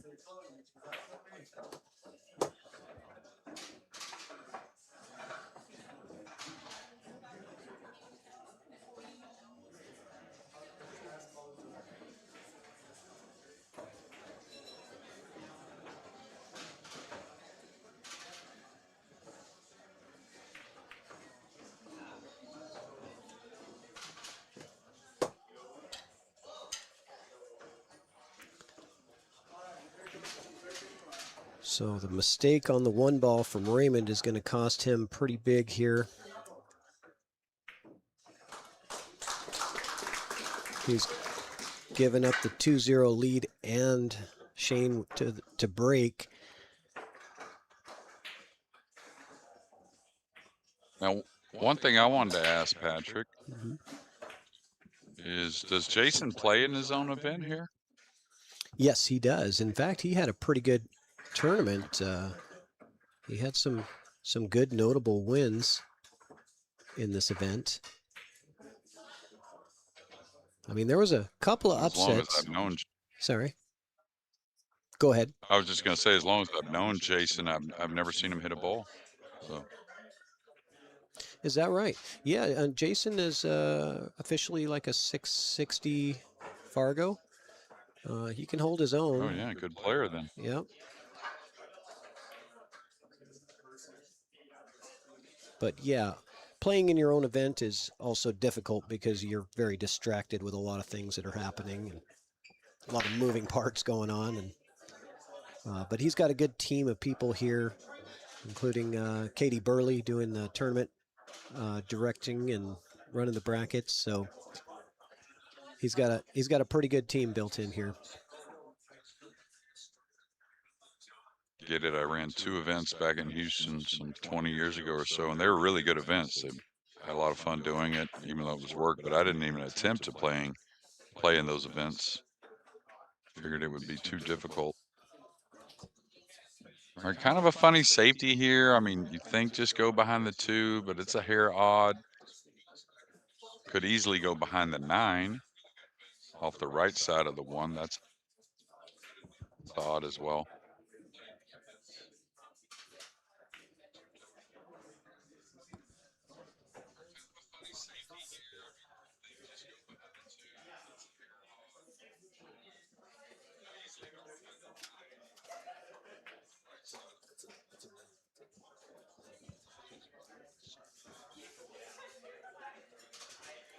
One second, Jeremy. I'll be right back.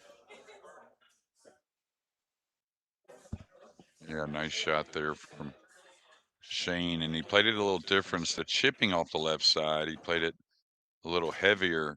That way he could play the 1 a little further down table.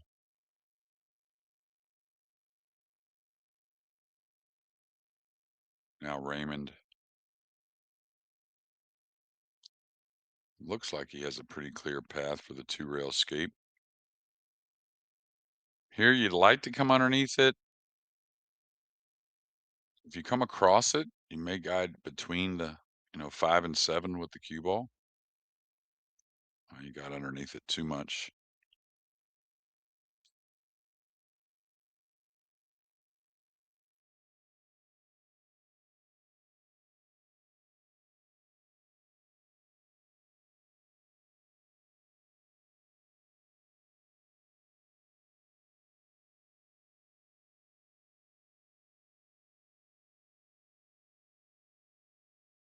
Yeah, Shane's got to find a gap.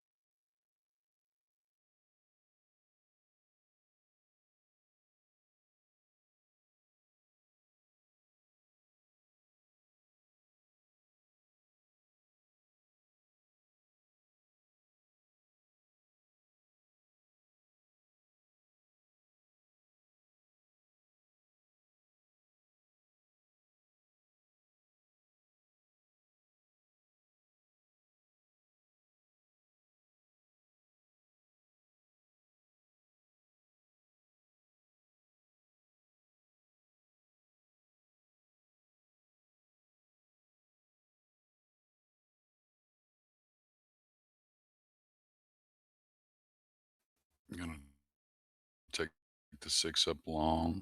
Excuse me. Wants a little bit of an angle because the 7 is across, and he's falling pretty. Now the good thing for Shane is the 9's pretty accessible. So whether he has to go forward and take a little cut on the 7, be a big problem if the 9 was set, let's say, on this bottom rail or in an odd place. Now he was trying, kind of judging, where can I get? Looks like he has just a hint of an angle where you feel pretty confident. If you wanted to put more speed to try and come to this bottom cushion and up a little bit, but does make the 6 a little more missable. So probably something like just before the middle diamond past the side to take a little cut. And a lot of people always say, why wouldn't you go further to get straighter? But straighter actually becomes more awkward cueing and sometimes the shot itself than just a little cut on the 7.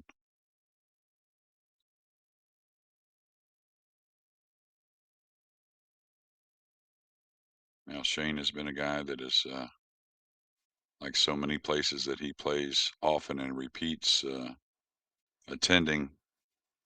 He certainly has a lot of wins here in Everett,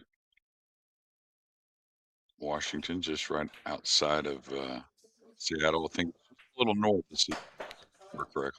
That is correct, just north of Seattle. Sorry, I had to take a step away for a minute. I'm back. That is correct. Yeah, Everett, Washington is the hometown of the Weir family.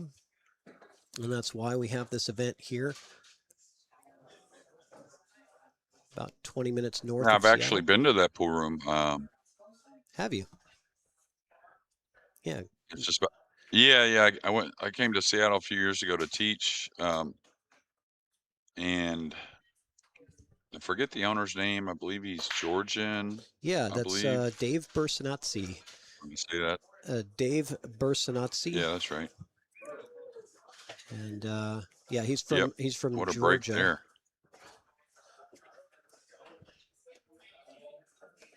And of course, for all y'all over there, we're talking about Georgia. That's the Not the state, the former country. USSR, I believe.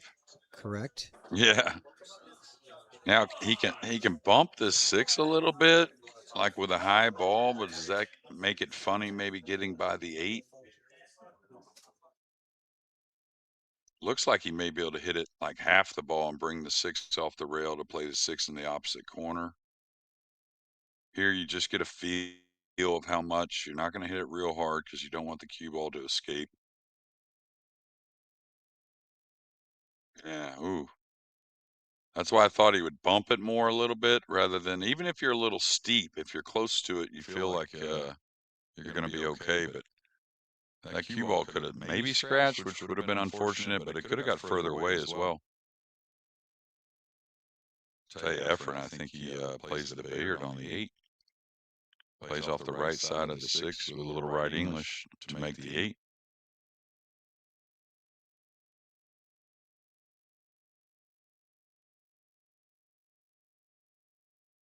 You still with me there, Patrick?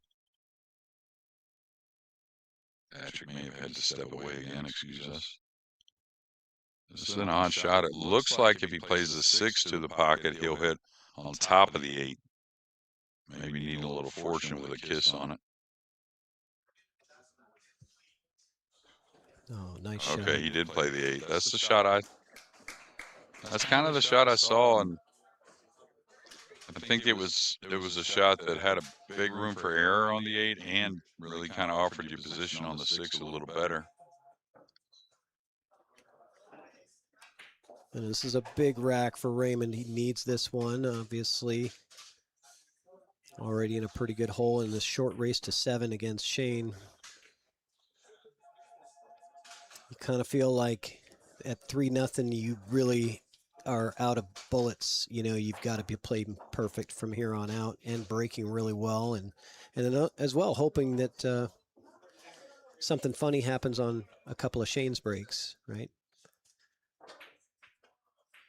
Absolutely. I saw a comment there. Someone said I was getting an echo in the mic. Yeah, maybe? we were doing some testing, but we didn't hear the echo when we were testing. So if you guys are hearing an echo from Jeremy's mic, let me know. It's not you, Jeremy. It's on our end because we're using on-site audio equipment and then bringing in somebody remote, so it's a little bit touchy sometimes. You get a loop. I get it. Shane's, you know, the rules here are no soft break, of course, but that doesn't mean you have to hit him with everything you got. But Shane's not backing down, at least the first 2 breaks.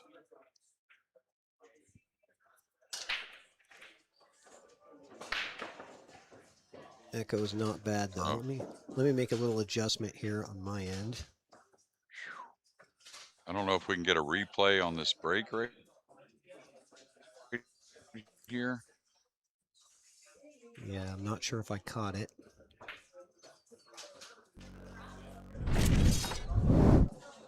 Yep.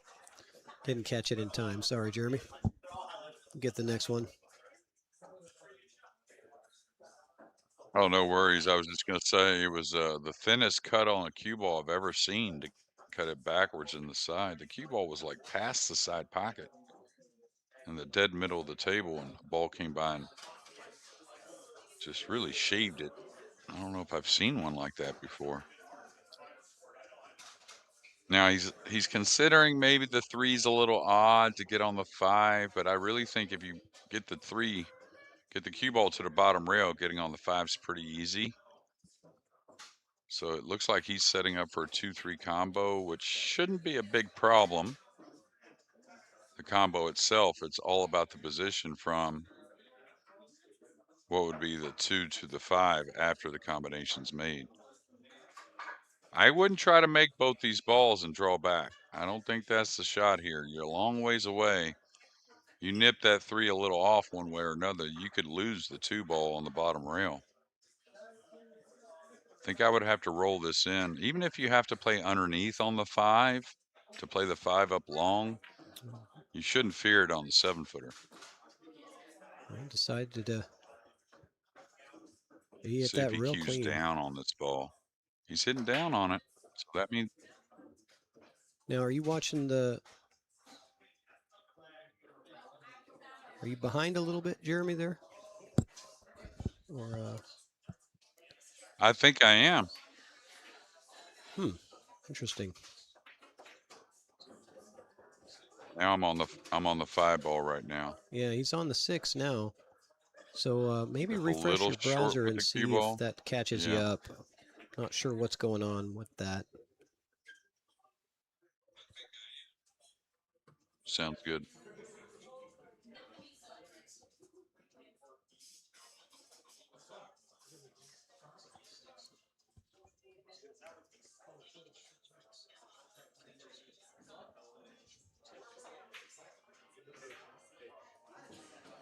Yeah, nice bank there.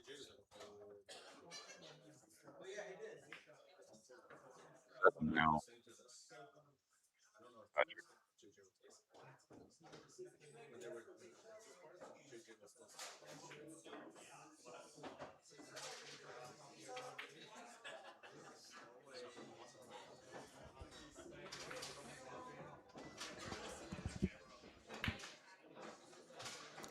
yeah, Raymond seems to be settling in pretty nice.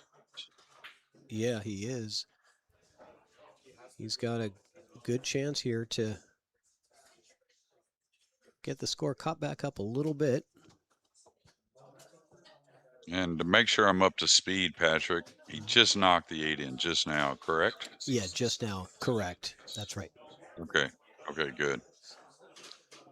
All right, he's got a chance to, of course, he's going to win this game. And again, a chance to break the balls in game number 6. Yeah. That's just what Raymond needed. He's got to stay in this match. He's also got the break now, so a chance to tie it up, staying in control of this one. So I want to get your opinion on the wood rack.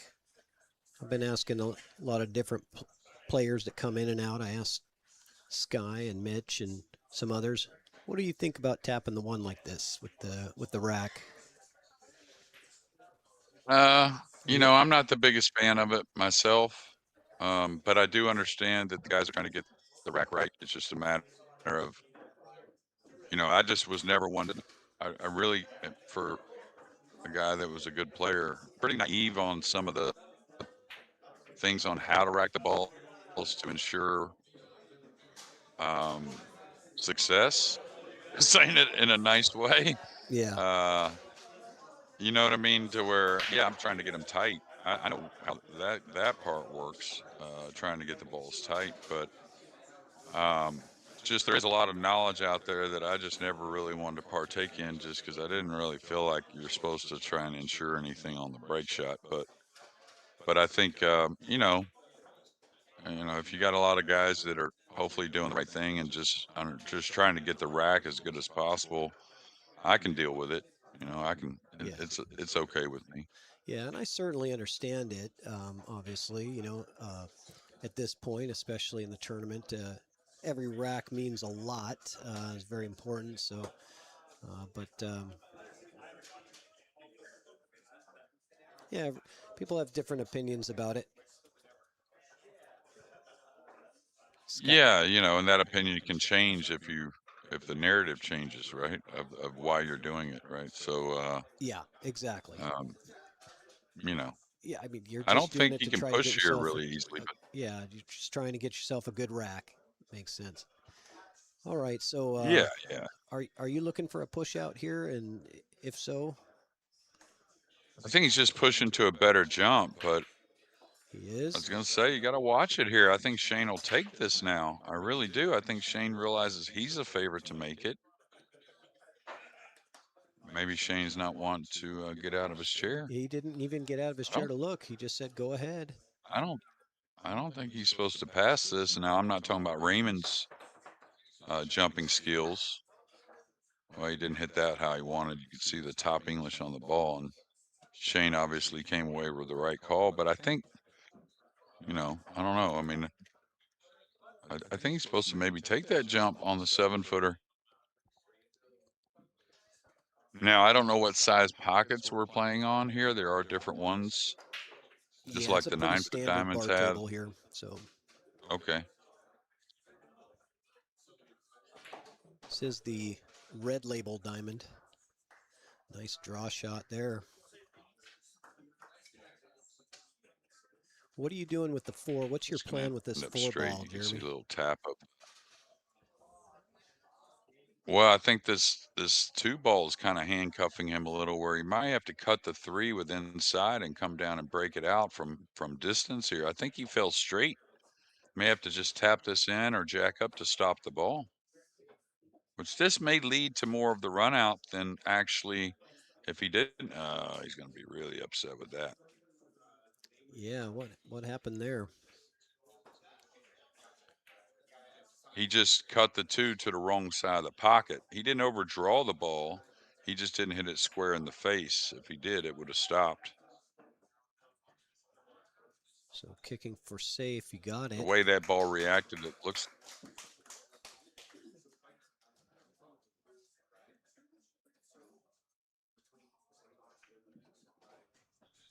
reason why Shane is so good. I mean, especially, you talk about the 7-footers, and back in the day, there were so many great players on the 7-footer.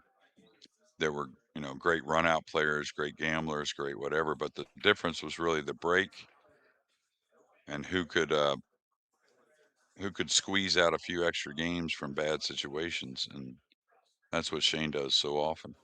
Yeah, he does that very well, better than most everybody. Are you kicking 2 rails at the 3 here, Jeremy? I think so. I think I mean, the thing is, you can't get cute with it and think, I'm going to get the 2 to the back rail, bottom rail here. This could cause you not to get a rail. And the reason why that happens sometimes is when the 4 is a little funny, you think, well, I don't have to kick perfect here to get another shot. But you see, like if that 9 catches, 3 catches the 9, you may not get a cushion there. But I think Shane's just got an edge here. Yeah, Won't do much. Just try and go back and forth to get a look at the 4.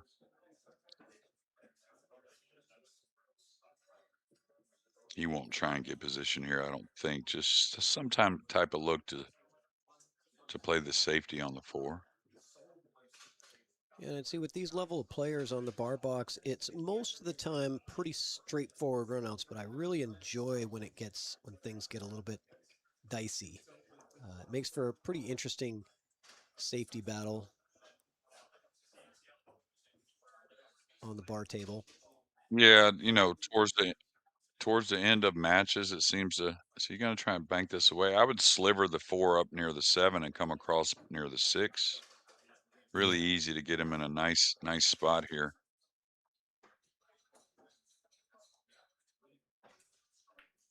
There's just too much cover there, really.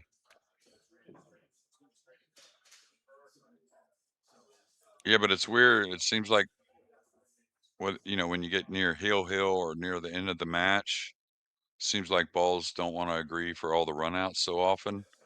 And then also when you get near the end of the tournament, it seems like you have a few more of these games where you're battling. Yeah, he's got to spin this a little bit by the 9. Could go 2 cushions at it. Off the left side rail, then the bottom rail, then up at the 4. I tell you what, if he could get speed on this and really feel like he can hit it heavy, I don't think I go for the cute safety on the kick shot here. I think I try to create some luck, whether it be fluke a ball in or get safed in some kind of manner that I can't predict. It's too easy to hit this light and then just give up a shot. Yeah, just oh like yeah, that. just like that. He almost hit it really good, though. I mean, it was close. Wasn't far off from being behind the 7. Can he avoid the scratch here? Draw away from it? Looks like he I think he's can. going to draw into the point.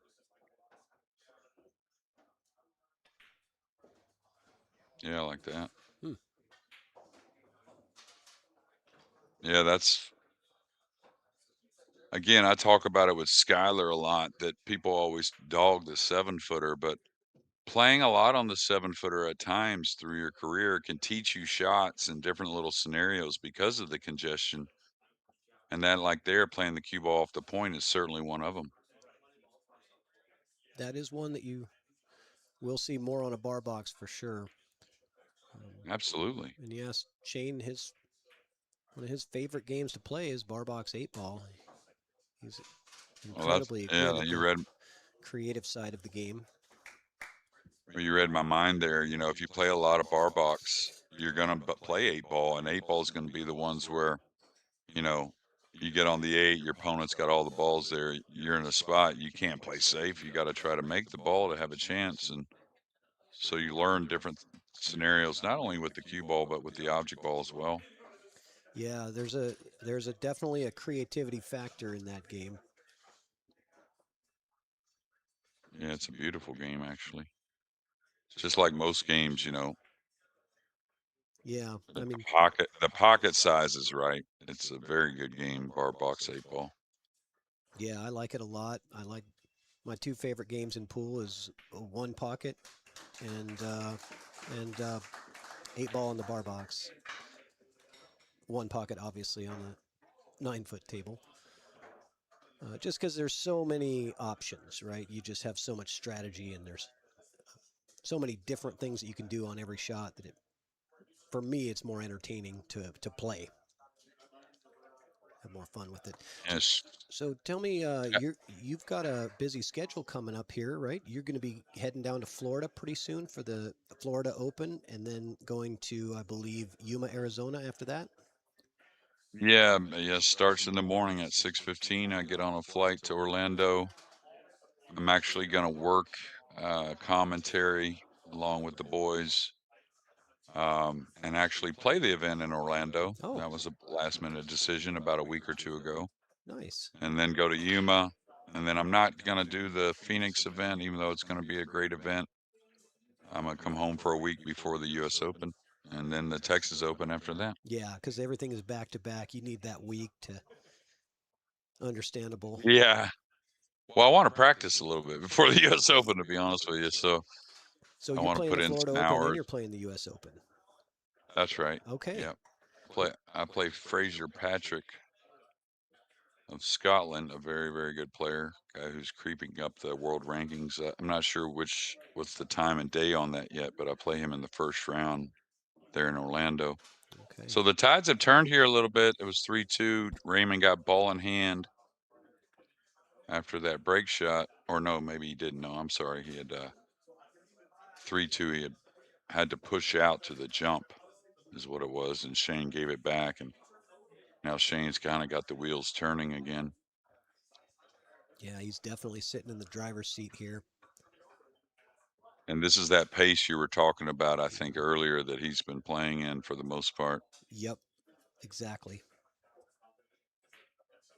I mean, for Shane, obviously the decisions in 9-ball are limited to a few, right? So it's knowing what to do. It's just automatic.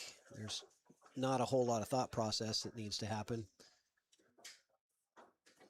Yeah, Shane, with the chat, they said, "What's your opinion of SV breaking with his playing cue?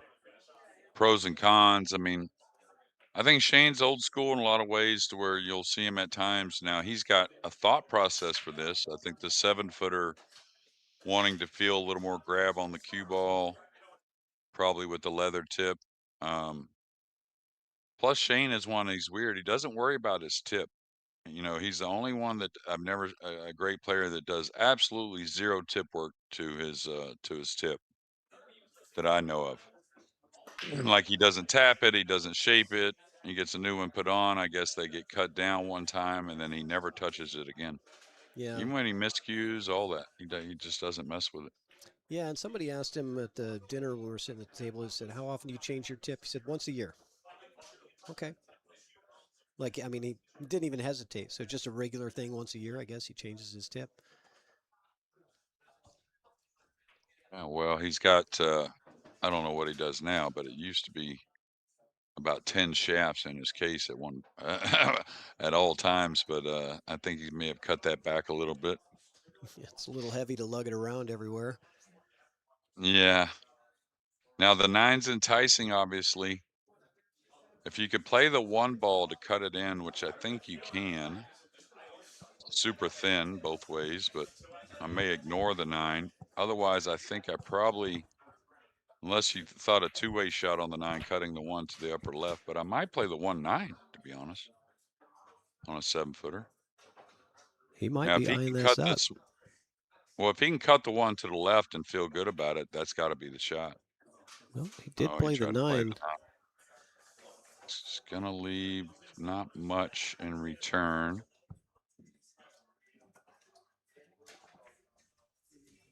I don't know. The thing is, we do our best in the commentary booth, y'all, but Yeah. without being at the table like one of them players, we just don't see the angles quite as well as they do.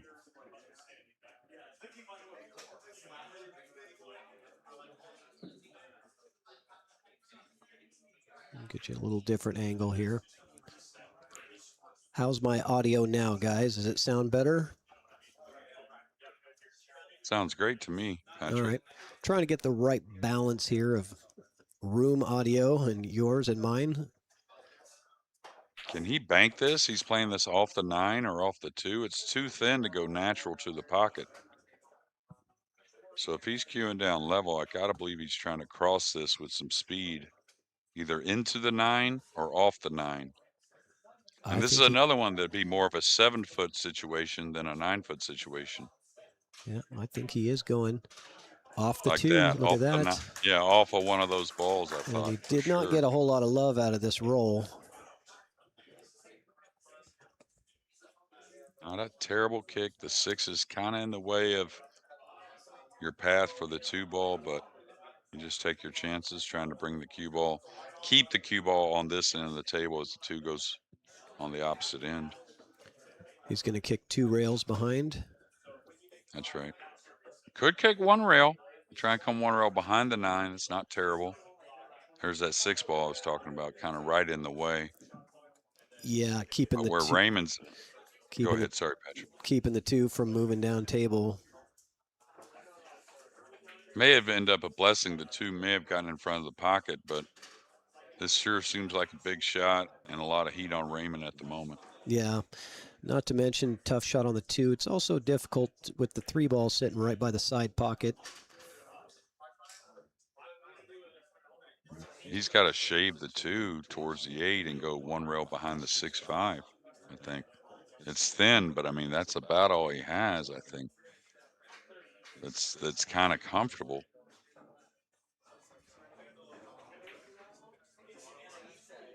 Look at this. Nice shot. That's Good about all he speed. had, though, really. Yeah.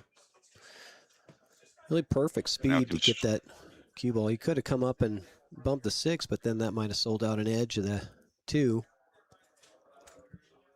I thought he may look at 2 rails, if he could go 2 rails by the 9, 2 rails at it, but it doesn't look like it. The jump shot's going to tear some things apart that are difficult. So is he trying to hit the left side of the 2 maybe? Go up table with the cue ball? He's measuring something. Is it a cross side bank here as he goes up table with it? Occasionally on these tight ones, Shane will foul in this situation, catching the 5. And I say that about Shane just because it's like something you don't expect from Oh, him, look at that. that type of player.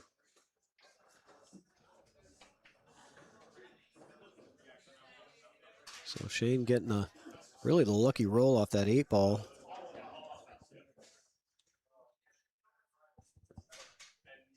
I don't What's the think that shot was here, though? intentional, but it might have been.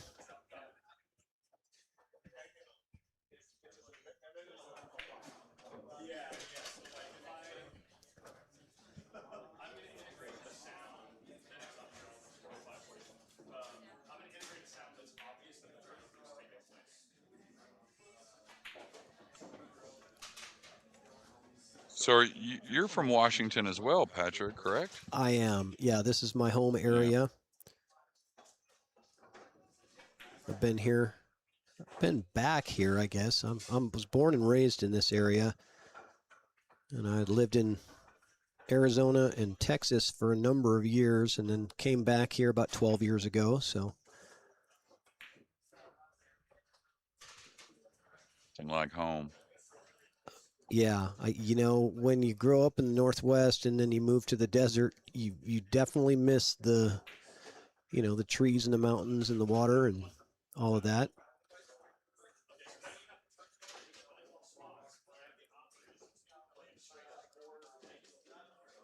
He's got a little bit of a jump here, and I say that the 9's pretty close, but it looks like he just has to go over an edge of it or a small piece.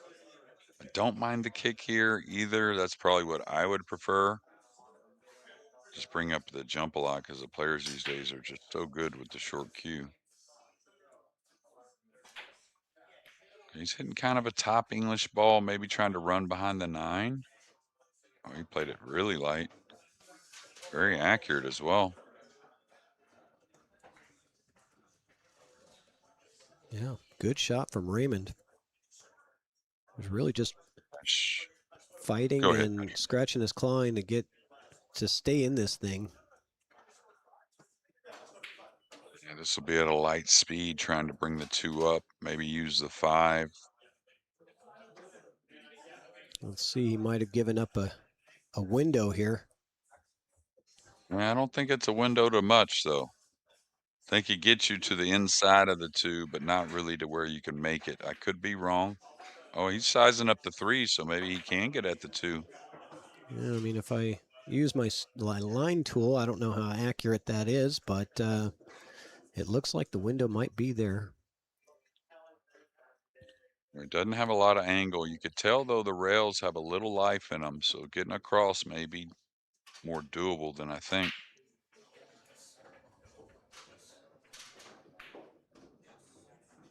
Well, he's hitting the ball crisp, I'll tell you that.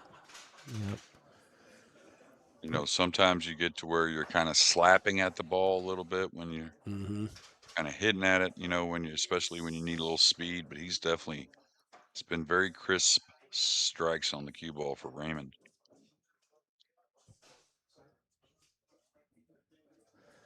Yeah, cutting this 3-ball up past the pocket, always difficult.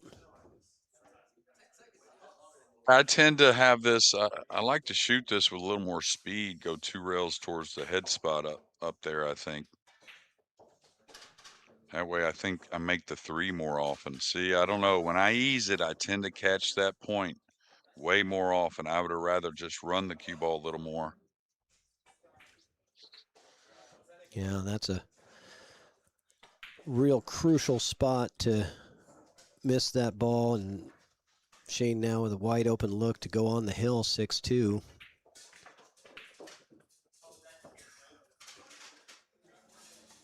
Real smart there, not applying a ton of inside. Just take the cut on the 6. This felt a little odd, just not hard, but just make sure you make a decision how you want to play it. I like that. Even if he has to go short side on the 9, it's okay. And now after these 2 balls here, Shane's going to have, what would that be? On 3 breaks to win the match.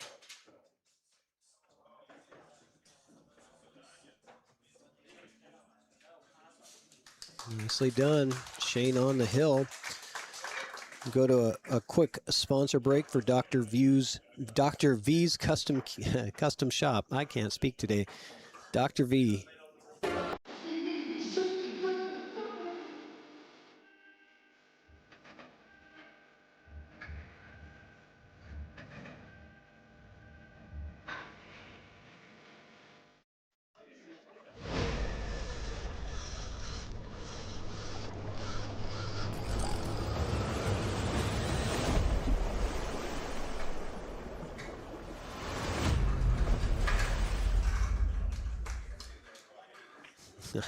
I kind of like that fishing video, Shane pulling the chalk out of the water.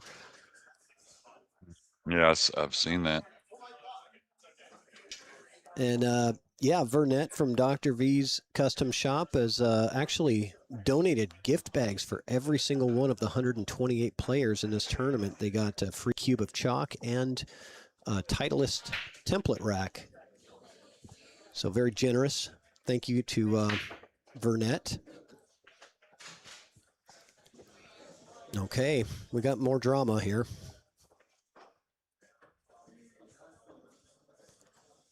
3 balls in on the break. No look at the 1.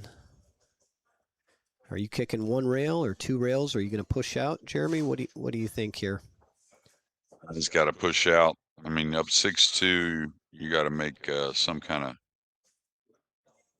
strategic battle here as much as you can. Shane's pretty crafty in these situations. I may bank the 2 up on the side rail and leave the kick and stick. Leave the kick and stick here. Okay. He's just going to move the 2 a little bit. I guess he likes the 2 rail kick from here because he didn't leave the kick and stick, that's for sure. I would go 2 rails off the left side rail trying to pocket the 1 in the upper right. Raymond's got to pass this quickly. This is a lot easier pass than that jump shot, in my opinion. But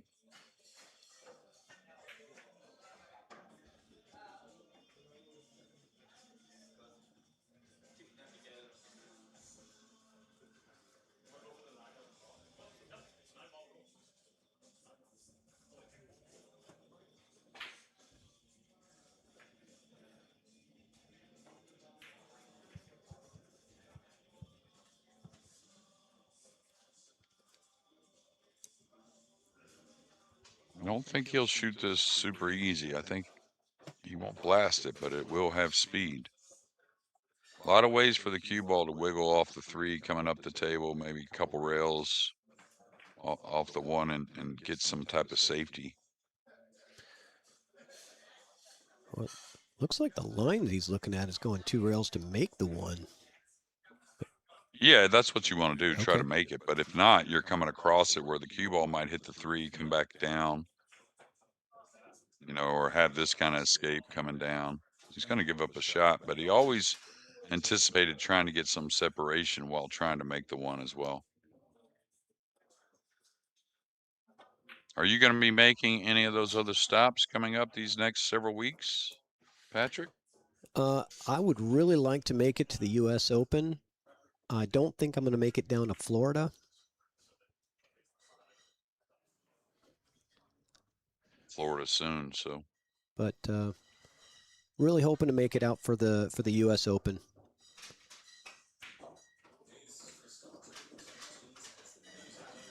They kind of wiggled that in a little bit.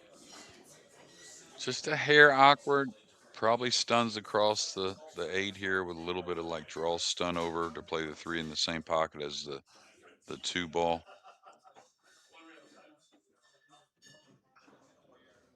Or is that the 4 on the head spot? It kind of looked like the 8 to me. It is It the is 4. the 4, okay. yeah. Excuse me, y'all.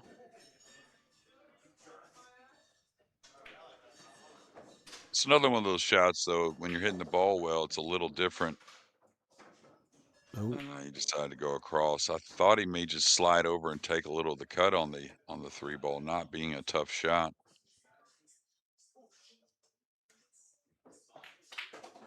Shout out to Ed Hobbs. I'm sure you know Ed Hobbs. Oh, yeah. Yeah, he sent me a message. Old buddy of mine there from Tacoma. Yep. Ed is actually one of the sponsors for this event for the Northwest Tap Pool League. He's one of the league owners for the area. As you can see up in the top left corner of your screen, you'll see that pop up. So if anybody interested in information or starting a league or joining a league, reach out to Ed Hobbs. His phone number is right there on the sponsor area. All right, so Raymond getting away with that one. Getting it back. Shane thought Shane was going to play. Oh, like there. I thought he would go for the bank there Oh. on the 7-footer. That's where you got to think a little different mode, I think, offensively. Even if you're drawing back or stopping and taking a long shot on the 4, I think Raymond, even, and I'm not saying because he sold out, it just kind of shocked me to not take on that cross corner bank. Yeah. And on top of that, sells out the window. Yeah, and like I said, even if you had to shoot the 3 and stop right there for a long 4, this is the 7-footer, right? You're not supposed to fear that longer shot. Now, Shane, is he going towards the side here naturally off the bottom cushion? It does look that way. Straighten it out. He's going to avoid the point. Fall little on the 50 here.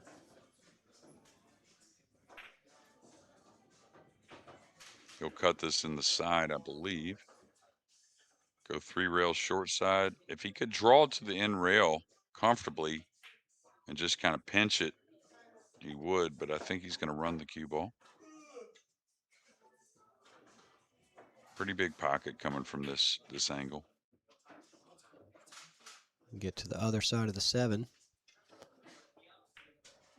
Got a little friendly bump there off that 4th rail, so he's got to commit here. This is not one you want to baby. You want to put a good stroke on it.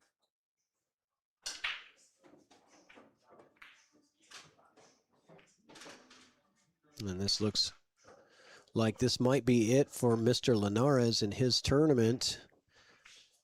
Shane Van Boening taking it down 7-2.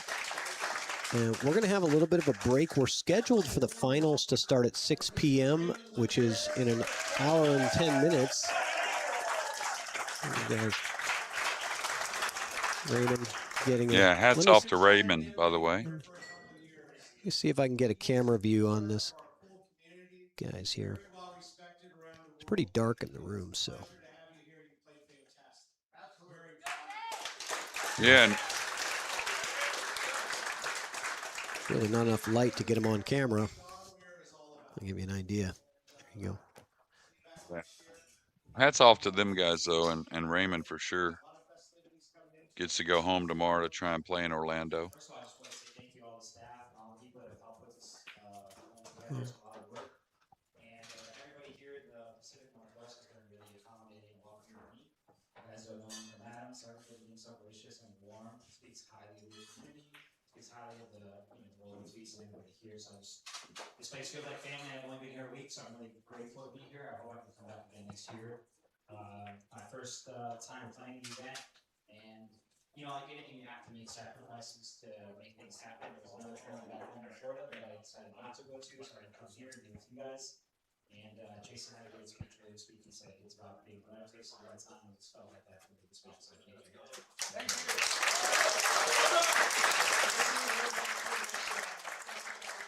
All right. Very nice. Very polite and respectful man. Raymond Linares coming all the way down from Florida. Sioux Falls, South Dakota. 6 o'clock, everybody. All right, 6 o'clock is going to be the finals. So we're going to take a break. Jeremy will be back. Jeremy, thank you so much for joining us for the semifinal here. We'll be Absolutely looking forward to hearing your voice in about an hour. If you want to stay on, you can. We're going to keep the stream live. We're going to keep the stream live, so you guys can just hang out and watch these guys warm up or practice or whatever's going on in the room. But they're not going to start the finals, I believe, until 6 p.m. So, Jeremy, if you just want to stay on and just hit the mute button, and we'll just, I'll give you a text when we're ready to go. All right. Thank you, brother. And we'll be back on there for the finals soon. All right. Thank you, Jeremy. All right. Thanks, Patrick.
Okay, it's raffle time.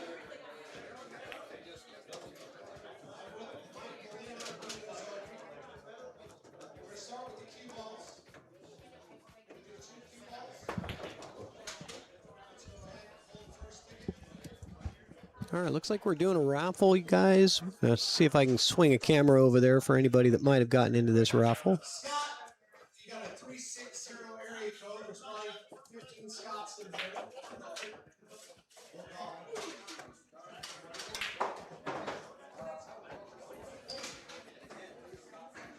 Scott G.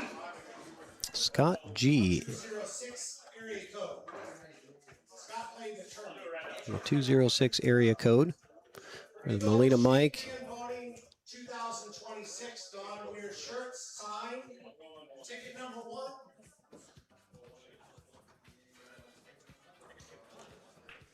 They got signed cue balls, signed jerseys, cues. Terry Craig.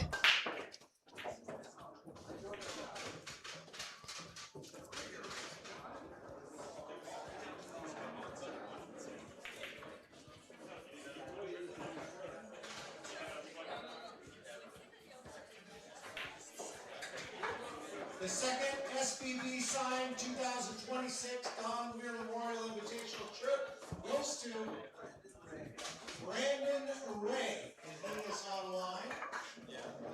Brandon Ray, I believe an online Next up, we're going to raffle purchase. Spirit ball set. So next up is a Dynasphere ball set.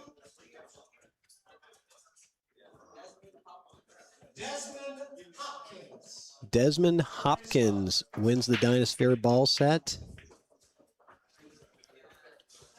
Okay, everybody's excited for the cues. We'll start out All right. with the True Wood. Gonna raffle the cues. Compliments of Q-Tech, Brett Carson. Q-Tech True Wood. Is so supportive of this event. Thank you to Q-Tech. A lot of Q-Tech representative pool players here. It's a fantastic company. I can't thank them enough. The 12.5 True Wood goes to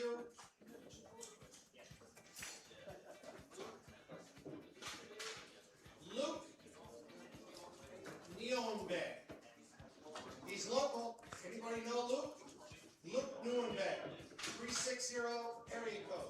Luke, I didn't catch the last name. 360 area code. Somebody named Luke, local, Okay. winning the queue. We have the SBB queue with Mr. SBB here to give it away. Afterwards, you get a few pictures with the queue and with Shane. The SVB Goes to queue. Who is it? Desmond Hopkins. Desmond Hopkins wins Unbelievable. the SVB queue. So a few years ago, I moved the event up here to the Northwest, and there was a few pool players that deserved to get an invitation to this event. Not only here locally, but throughout the country, throughout the world. And one of them, his name's Phil Prentice, and he was highly recommended by so many people to get an invitation. And I sent him one, and he ended up coming up with his family, and he has family up here too. And I didn't know that he makes pool cues. And he made a special Don Weir pool cue for the event the first time he came up. And I've held on to it for a few years. And I talked to my wife, and I said, you know, maybe it's time to bring the Don Weir cue back into the Don Weir. And we did this year into the raffle. So this one's very special to me and to my family. I can't thank Philip enough for making the queue and supporting the event. And this queue goes to Jeff J. Jeff Jimenez. Jeff Jimenez, local player. Nice. Everybody's happy about that.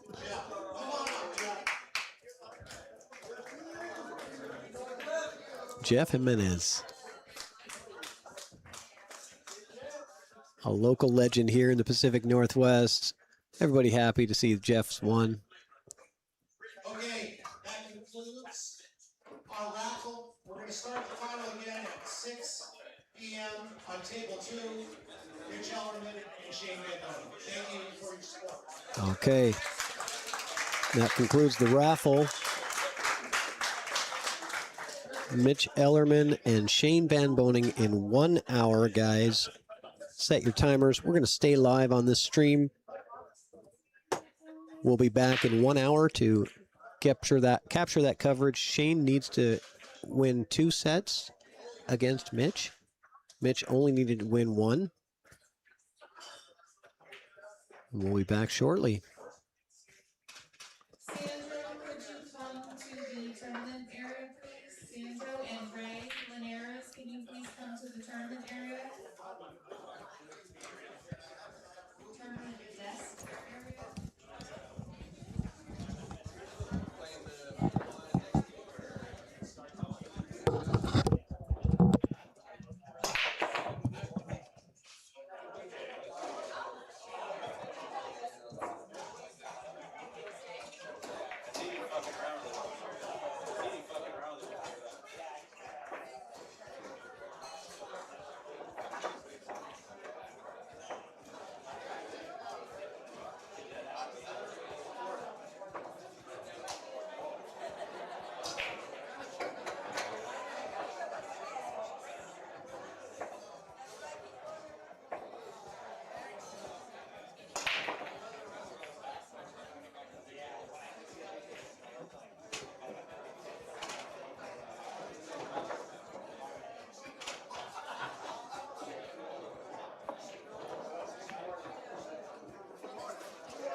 walked in smiling with your chalk in hand. Always had a joke, always had a plan. You lit up the room with the fearless grin. Every game you played, we all jumped in. And we still see you by the green felt light, laughing at the break, making hard things right. Keep that smile alive, keep that cue held high. You play with the full heart, now you shine in the sky. Keep that smile alive, we're singing your name for every perfect shot and every burning frame.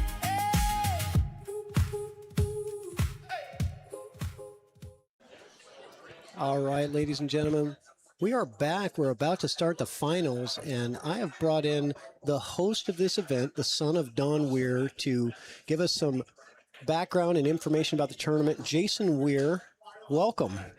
Well, Patrick Nix in Evo Sports, thanks for having me up.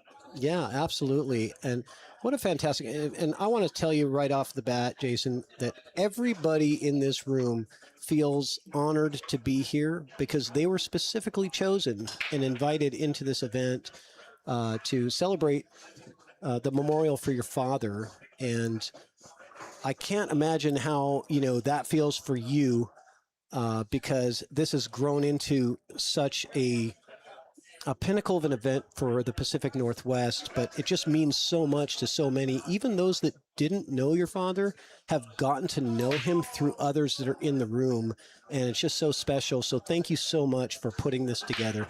Well, thank you, Patrick, and those are some great remarks there about the event. We started it, this is our fifth event. We started before COVID. Like I've mentioned before, in Palm Desert, California, where my wife and I live. We had 16 players, and then we brought it back home here after COVID. We skipped 2 years, and the second one we did here at the Golden Fleece in Everett, Washington, where I was raised.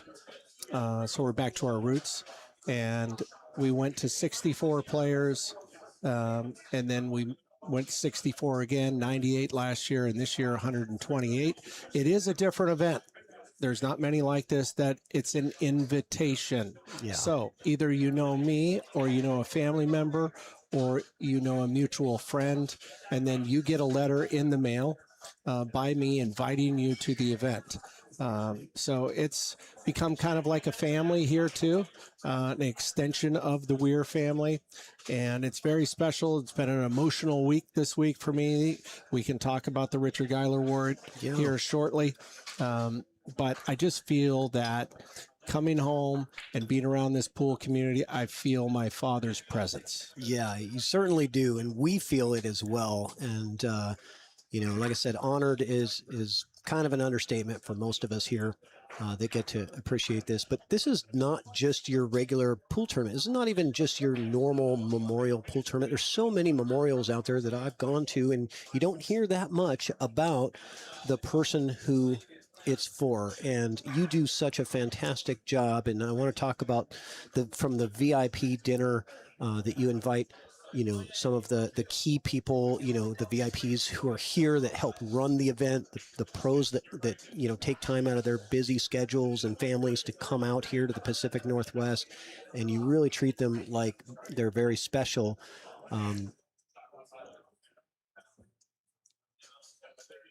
The dinner, let's talk about that. So the dinner, and this is the only pool tournament where there's a dinner break on day one. You have everybody stops playing, and every single person in this room is invited to go 2 blocks away to the lodge there where you've rented out a space and you have catered food, and come in and have dinner, but also to talk about your father, and also to have an award ceremony, which is the Richard Geiler Award. Can you tell us about that? Yeah, we'll first step back a little bit, and we start the week out, like you said.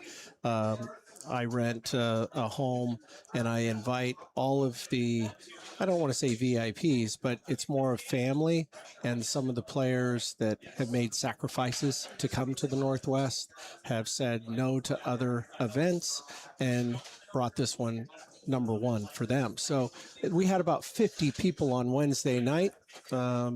We had incredible food, crab, salmon, filet mignon. My family cooks the meal, and that kicks off the week. And then Thursday we follow into, of course, the draw and the pari-mutuel and whatnot. We have a lot of fun on that Thursday night, and then we go into Friday and we break the balls at 9 a.m. Yeah, and Friday was a long day. Going to a 128 player bracket for this event was challenging. There was some specific challenges, and we made sure to have a very long day on Friday so that we could make sure that we're on time when we get down to the end. And look at us now. We're going to be starting the finals right on time at 6 p.m. in about 5 minutes. Yeah. The payouts of this event are fantastic. Let's talk about that. Yeah, well, I'll go back a little bit to the Friday dinner, right? So we go into the first day of the event. We start at 9, and then there's a player break at 5 o'clock, 5 to 6:30. And we go 2 blocks from here, right? And I rent a hall out, and it's a catered dinner to all 128 players and some people that have invested into this event. They're friends of mine. They don't know anything about pool, but they believe in what I'm trying to accomplish. And they knew my dad as well. So they want to celebrate his life and his name. And so we did that. And then there's something called the Richard Geiler Award, which I created the first year I brought it to the Northwest. And Richard Geiler is a second father to me. He knew my father very, very well. He's a legend in the pool community in the Northwest. When he was really playing in the 80s, he was known around the country as one of the best players out of this area. As the Hat. As the Hat. He dresses to the 10s. Everybody knows him by the hat that he wears and the suits that he has. And he's probably one of the classiest individuals in the pool community I've ever been around. And so it's kind of like my father. I wanted to keep my father's name present, right? Yeah. Richard Geiler is like a second father. I want to keep his name present in the community. So that's what I did. I started the Richard Geiler Award, and it's given to an individual by Rich Geiler. I have no insight into anything that goes about his thinking. It went to Ford, who ran the Reno Open back in the day, so a lot of players know him. He was a police officer. He was actually part of the fire department here in Everett, Washington, from my hometown. Rich gave it to him the first year. And then the second year, he gave it to Mr. Harry Plattis. Yep. Which Harry is another legend, plays some great one pocket, was really behind Keith McCready back in the day. He was his money manager. He's always the person that people would come specifically to the Seattle area to come and gamble with because they knew that there was action here. Absolutely. I remember when I was, in college and I'd run into these pool rooms and I'd see Harry there and there was some Filipinos in there and they were playing their one pocket. So it was given to Harry last year. And then, again, I don't have any say in Rich's decision making. But my wife, she gets the trophy for the winner and for the Geiler Award. And so this year we got the trophies and we never put a name on the trophies, but I talked to Rich about, what's your mind? What are you thinking this year about your award? And he said a few names and this and that. And then I asked my wife when we got up here, I said, hey, so the trophies are being FedExed in, everything good. Who's getting the award? She said, well, I really don't know yet. Rich gave me a couple names and that was it. And then of course we had the dinner on Friday and I was absolutely shocked with Rich getting up there and naming me as the 2026 Richard Geiler Award recipient. That is a very big honor, and I know that there was a tearful moment there getting that award, and you were shocked. Shocked, and then emotional. I do see that Katie is announcing this finals match. I know you have to go because you have to make some speeches there. Thank you so much for coming to the booth, Jason. You bet. Thanks for all you do. Thank you to all the listeners. I think we're going to have a great final here in Patrick Nix, Evo All right. Sports. Thank you. Thank you.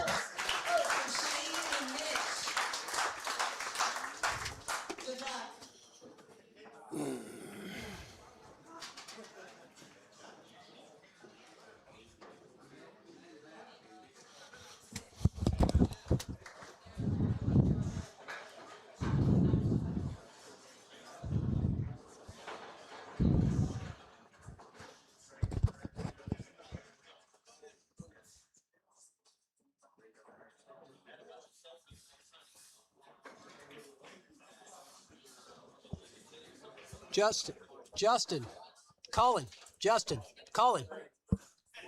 nobody started the match. She needs to start it.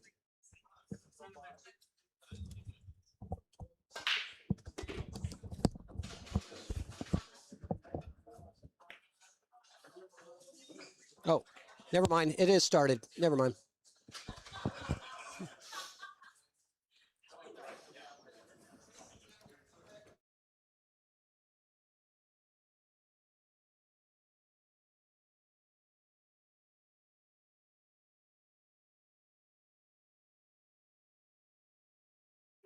All right, guys. Sorry. They started it a little bit faster than we were expecting. I'm going to get Jeremy on here in just a minute, guys. But the match just got started here for the finals.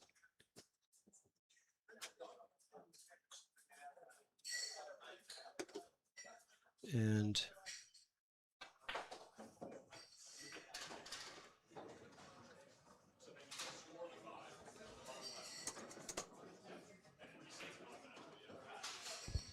okay, I think I'm on now with Jeremy. Jeremy, can you hear me okay?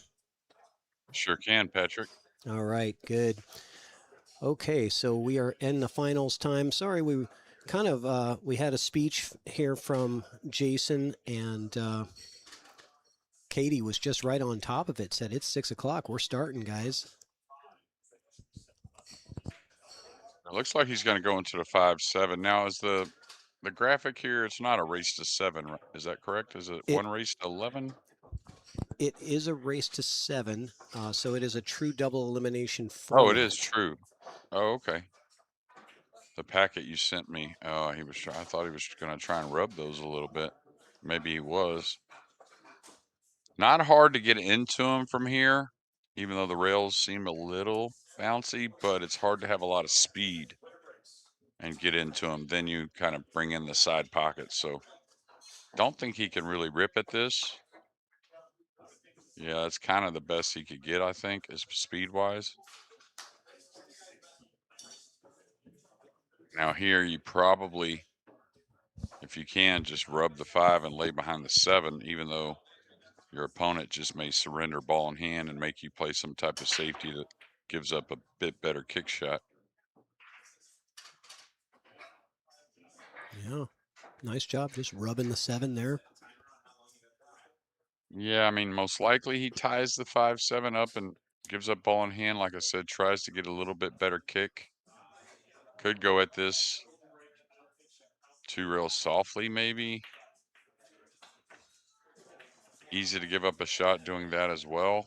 I would have rather tied that up, I think, Patrick. And, you know, even if he like clips it and puts you behind the 9 or the 6, I think you either have a soft kick to the top rail to lay back on the 5 if you're Mitch, rather than maybe that 2 rail escape there. But again, if he executes the shot, it's a whole different ballgame. Uh-oh, watch out. Has this got enough? Wow, hung Once it up. every probably 10 years, SVB may miss a ball in hand shot. Maybe, yeah. Mark your calendar. SVB missing ball in hand. Mitch is very excited to have that opportunity. It's just going to be someone you don't want to really turn your eye on. He delivers pretty quickly, thinks quickly. straight shooter, always has been. A lot of offense, a lot of power as well. Yeah, it's been a lot of fun to watch Mitch play. He plays at a very high speed for most players, and I get a chance to talk to him a little bit in the commentary booth about his pace of play. And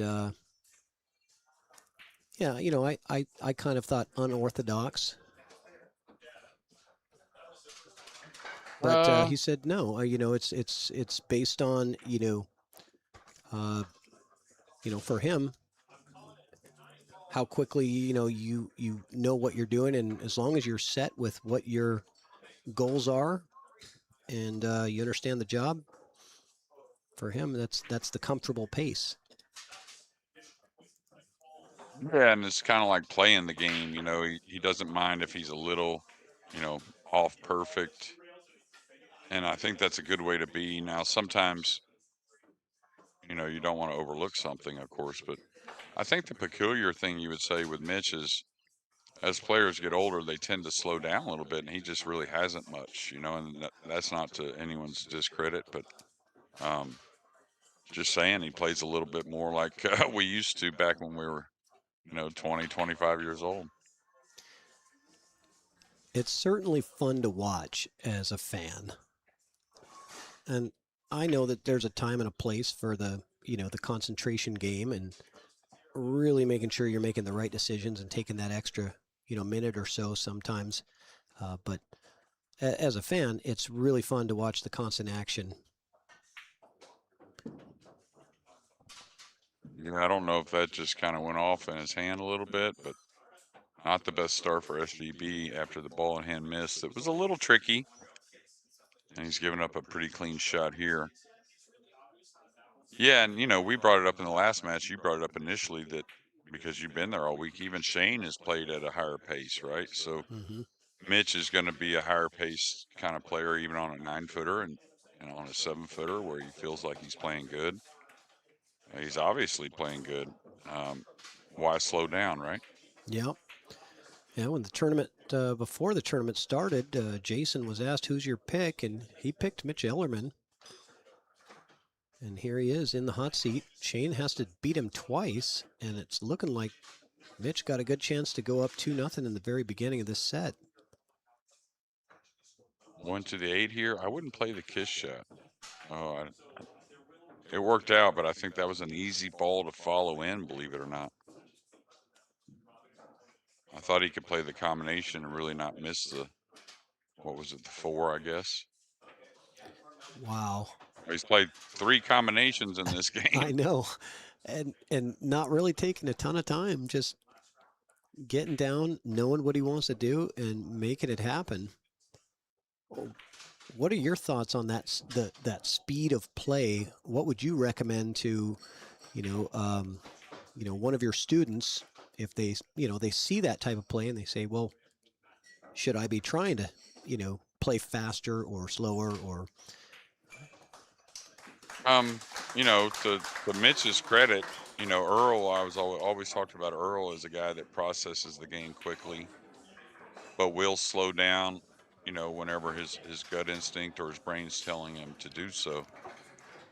I think there's an element of, what level player you are. I think, is that speed costing you mistakes and whatnot. And I always thought that guys that kind of like Mitch, um, his technique's a little faster as well. Like he's a little more speedy with the cue, and he has a great touch as well. But maybe it kind of goes with, keeping it simple and also that goes with being able to play a little faster.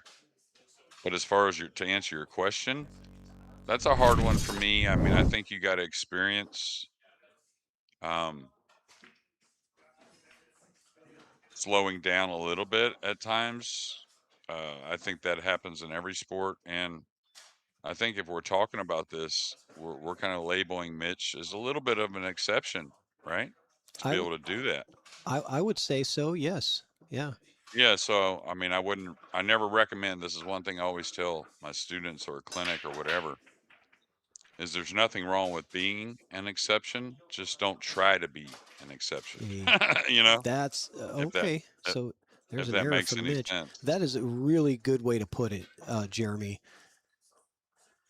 Yeah. So I mean, I wouldn't if the percentages say a fast player being able to do it really well often um, was a higher percentage, I would say, okay, let's see what that does. But I mean, I think it is something relatively exclusive. Okay. Pretty perfect set in the last, and now his last three swings of the cue didn't work out. Yeah, this set's going to run away real quick from Shane if he doesn't clean things up, because race to 7 will come up real fast. An alternate break already looking like Mitch is on his way to a 3-0 lead here. And I wonder how much of these next several tournaments going on that Mitch is attending, just because when I think about a player like Mitch or some players that I've worked with that have a lot of talent, but maybe just every now and again letting something get away. But and I'm not saying that about Mitch necessarily, but the talent wise, I am for sure. But I wonder if he played like 2 seasons of full big pro events on the big table. You know what I mean? To where if that would open his eyes to maybe slow down a little bit at times. So if you understand what I'm saying, maybe that setting might change things a little bit. All right, 3-0, big break here for Shane.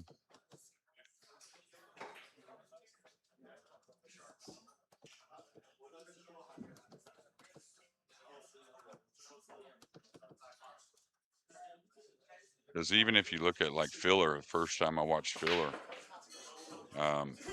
was against Shane actually at the 2016 U.S. Open, I believe. Last time Shane won it.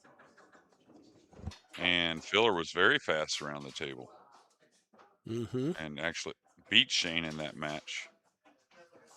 Well, I talked about needing a big break. I didn't think he needed this big a break, Yeah, but that's about as big as that'll it do. gets. Yeah. Made 4 balls on the break and just leaved himself a connect the dots, and that's about a 15-second run out. Yeah. Clean stuff here. Ooh, I Oh, caught a little thick there. let's take a look at that break again. That was really something, wasn't it? Did he make 5, 4, or 5? I think Let's see, 1, 4. 2, yeah, 4. 4 or 5. What's the difference? Yeah, exactly. So I'm going to find the payouts here. I think I sent them to you, but I'm going to talk about that. There's a really nice payouts for these players here in this event. First place is $14,000. Second place is $9,000. So there's a $5,000 difference for the winner or loser of this finals. I wonder if he goes here. He's a great banker, by the way. Oh, came up well short. And we have been seeing a lot of, and he's given a window too. He could have gotten safe real easy there. We've been talking about that. We've seen a lot of these high-level players coming up short on a lot of kicks and banks, and I think that's the red label diamond just plays a little bit different from what a lot of these players are used to. Yeah, and not being there, but the felt looks like it's broken pretty decent. Yep. I'm not sure what he's doing here. Thought he might kick behind this, but all right, he's gonna need. All right, this will work. If he catches the 5 a little thin, maybe he gives up a shot. But the jump cue looks pretty good. The rail first is not terrible. Jump cue for these days for sure. Efren, he's definitely going rail first. Yeah, it's kind of the preference here of the player. Let's get a different view. Yeah, they're clapping, but he's going to have to keep that jump cue in his hand a little bit longer, I think, right? He's lefty. I don't know if he can reach this. Righty? I don't think so. Maybe. I mean, he plays all games though, so I mean, he's not. Oh wow. What are we going to see here? Still pretty limber at. I'm guessing around 43, maybe 42, 43, maybe a little older. Look at this. Oh, can he keep it on the table? Yeah, that is the question. He's really gonna no landing area other than pretty much right to the face of the four ball because he has to get the height to get over the full 7. Yeah, both kicks here offer a lot of scratches to both corners, so I think I try to kick and hit it in the face and just follow to the end rail with the cue ball. Maybe the 4 gets a little squirrely. That's the scratch I was talking about over there. Oh, he got away with one there.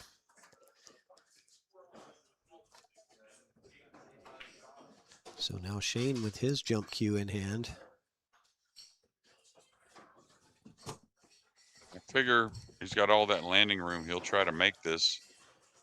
Sometimes when these guys get certain shots with the jump cue, they try to knock the object ball around the table, but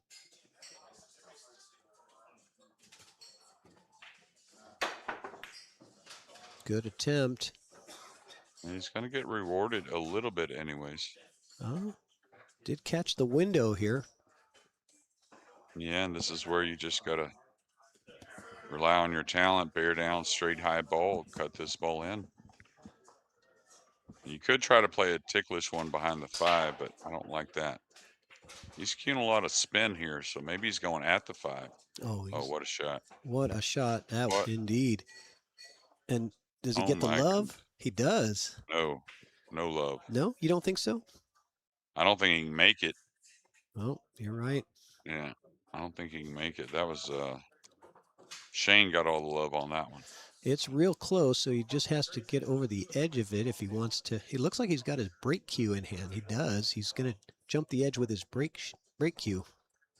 Right-handed. He was he was dressing up. So the thing is, you cross the 5 over. The 9's there. It's really hard to get behind another ball because he can see some of the 5. I think. I'm almost 100% he can. So do you Yeah, he cross can the see 5 a part over? of it. He can see a piece of the 5, yes. Is he going to look at making the 9 here? I don't know. I mean, this is where you decide, are you going to cross the 5 over, go up, put hopefully Shane on the top rail and let Shane try to maneuver. Maybe he has some type of billiard on the 5-9. I don't know. If he's cueing down, he's probably going after the 9, yeah. Oh, That'll what do. an incredible shot. Wow. We're going to get that one back again. Let's take a look. Mitch Ellerman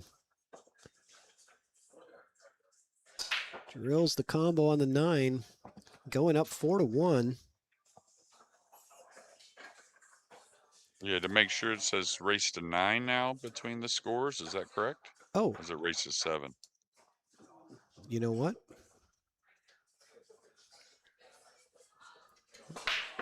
I'll be right back, Jeremy. Hang on. Okay.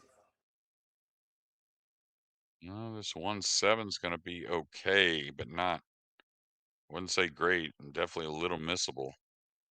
Type of shot you want to shoot at for sure. The 1's going to go into the 9 a little bit. He could draw this. That would be the preferred way to shoot it, but a high ball is okay also, especially this type of shot you want to shoot with some speed. Try and get as clean a cut on the 7 as possible. Yeah, my apologies, Jeremy. I was wrong. I was told bad information earlier. It is a single set final, race to 9. Yeah, I thought I'd read in that packet you sent me it was one race in the final, but I should have read the information that I sent to you. all right, the safety's a little touchy as well, unless he's going all the way up by the 3. I don't know, maybe behind the 8. Yeah, I thought that was going to be a little touchy. Did cut him off on the one some, but didn't take much for that to leak over.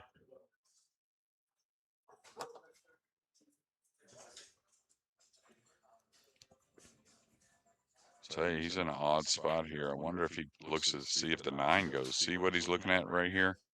See if he can bank the 9 coming off the left side of the 1, which is what he has. I wonder if it did go, if I would play the 1 into the 2 and kind of draw off the 9 back down where he's at now with the cue ball. And draw the 1 off the 9 down back where He's it going is. to try to cut the 1 in, I think. Yeah. I got a little bit of a roll, it looks like. A little elevated.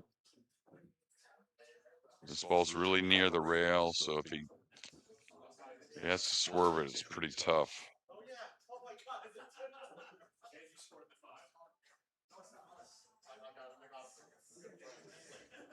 Maybe he doesn't have to swerve it.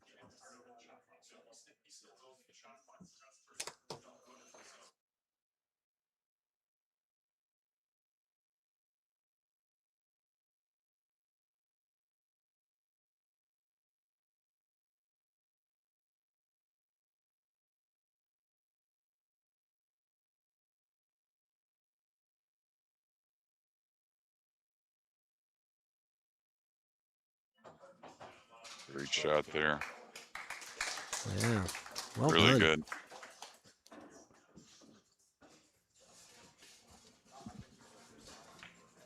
Nothing's going to be easy in this finals. Not when there's a $5,000 difference.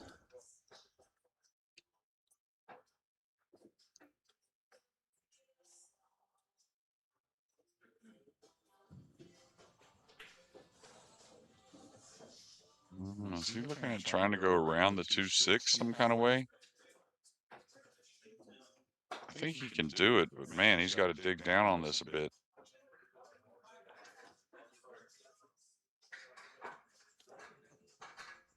Yeah, he's got a level cue, I think. Maybe the bouncy rails.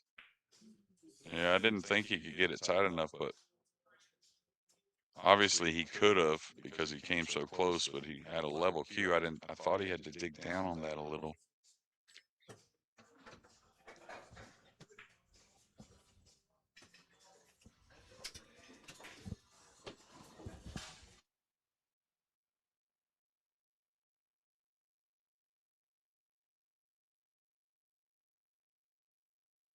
Shane's got to, of course, really eliminate any more mistakes.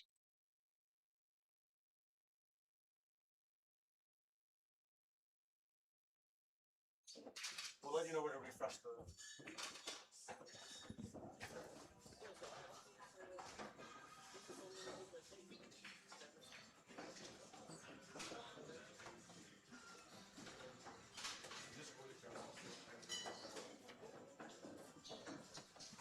Out here, obviously.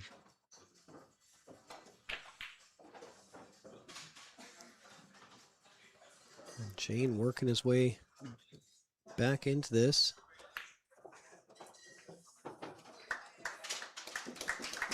Had a real good live crowd here, maybe about 150 people. Oh, wow. All around the whole feature table area. There's VIP seating in the front for the Weir family. Rich Geiler with his hat right there in the front and center. Earned a 2-game lead and did win the lag. So Will breaking game 7. No, he didn't make the corner ball. So Shane's going to have the first opportunity at the table after the break. You can see some congestion with the 2-5-9, which is where Shane will be going with the cue ball.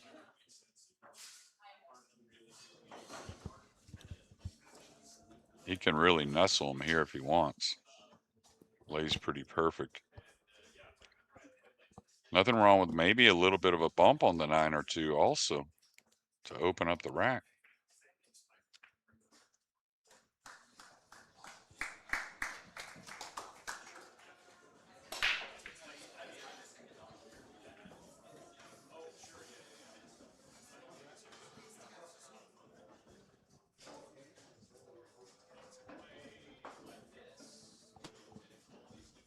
And with the 4 there, it looks like the 2 may be playable from a lot of places off the 9. Can't tell exactly if it's right on top of the 9, but yeah, it looks like a pretty big pocket there with the 4 there, like almost not missable at all. I don't know if he can hold for the 2 here with this jump shot, but he drew it. Now the 2's a little funny.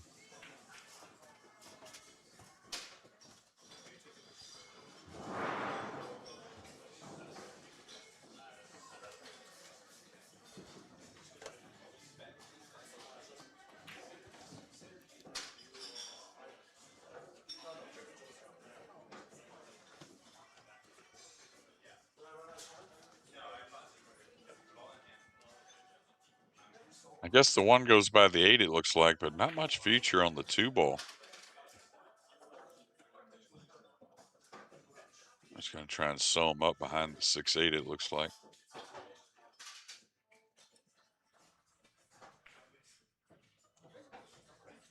Yeah, the 1's going to come up a little far. See what he's given.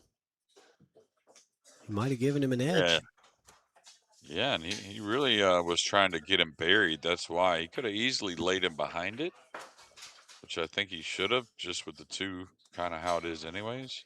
So you think he might have gotten a little greedy there? Well, Trying to get a try little to get more maybe than, a yeah. Does this 2-5 go? There's a lot more room there if it does than I thought.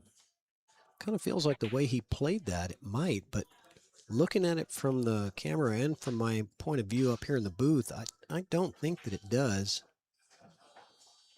It doesn't. He's gotten himself in a touchy spot here.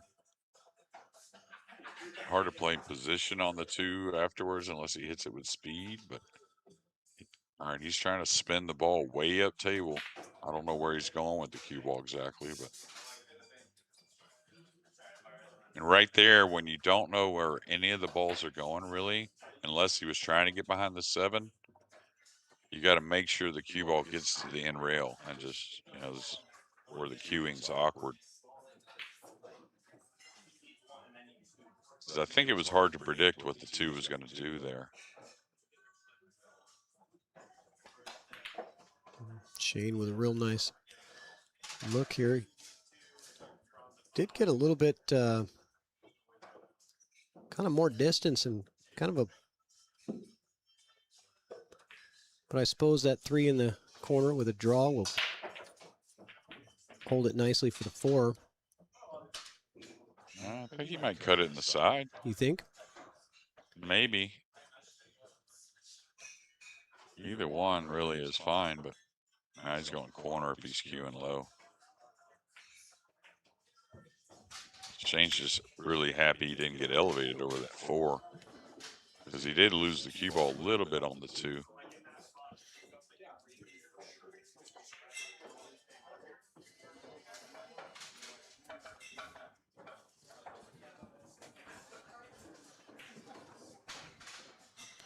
And the rest of the rack Like, is pretty automatic. yeah, subject you talked about earlier, we talked about as far as the fast play. Like for me, it tends to affect my stroke a lot if I play real fast.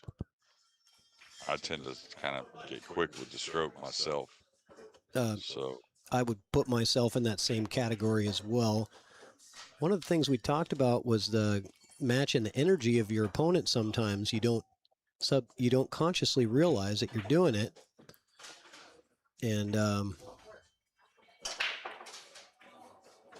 we saw that earlier in a couple of matches of Mitch Ellerman's opponents playing a bit faster than what you would normally see them play.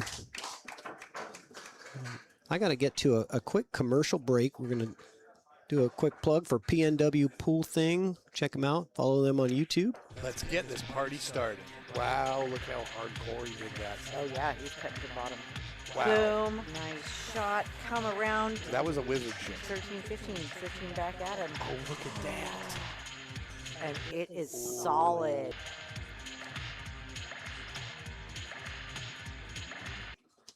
Yeah, check them out on YouTube. Jesse Johnson and Stephanie Shirtliff opening up their home to a lot of Northwest pool players.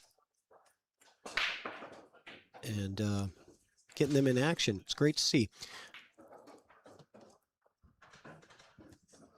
All right, wide open spread. Yeah, one real shot away from a pretty easy run out here with the 1 to the 2. 3's out in the open, the 4-5's easy.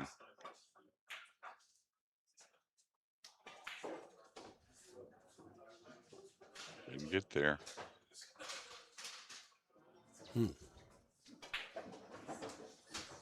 Probably play the safety just because an odd stretch, maybe putting him behind the 8, but if he could see it or get to it a little easier, rather, he may play the bank.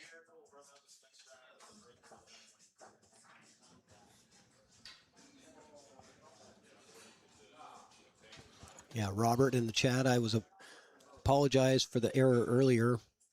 I had some bad information. It is a single set finals, race to 9. It's another safety, kind of float the 2 up behind the 8 and go behind the 7 with the cue ball. Maybe able to reach that a little easier and feel a little more protected with that shot. I think he wants to bank it, really, but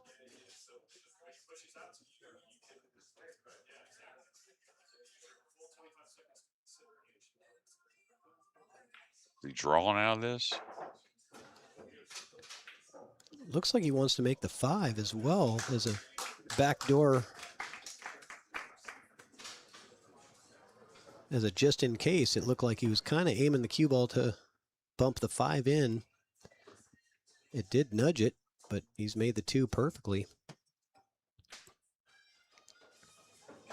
Doesn't want to roll and get funny over the 8 here. It's not the 4 ball so much, but okay, he could hold it easily. No reason to elevate the cue.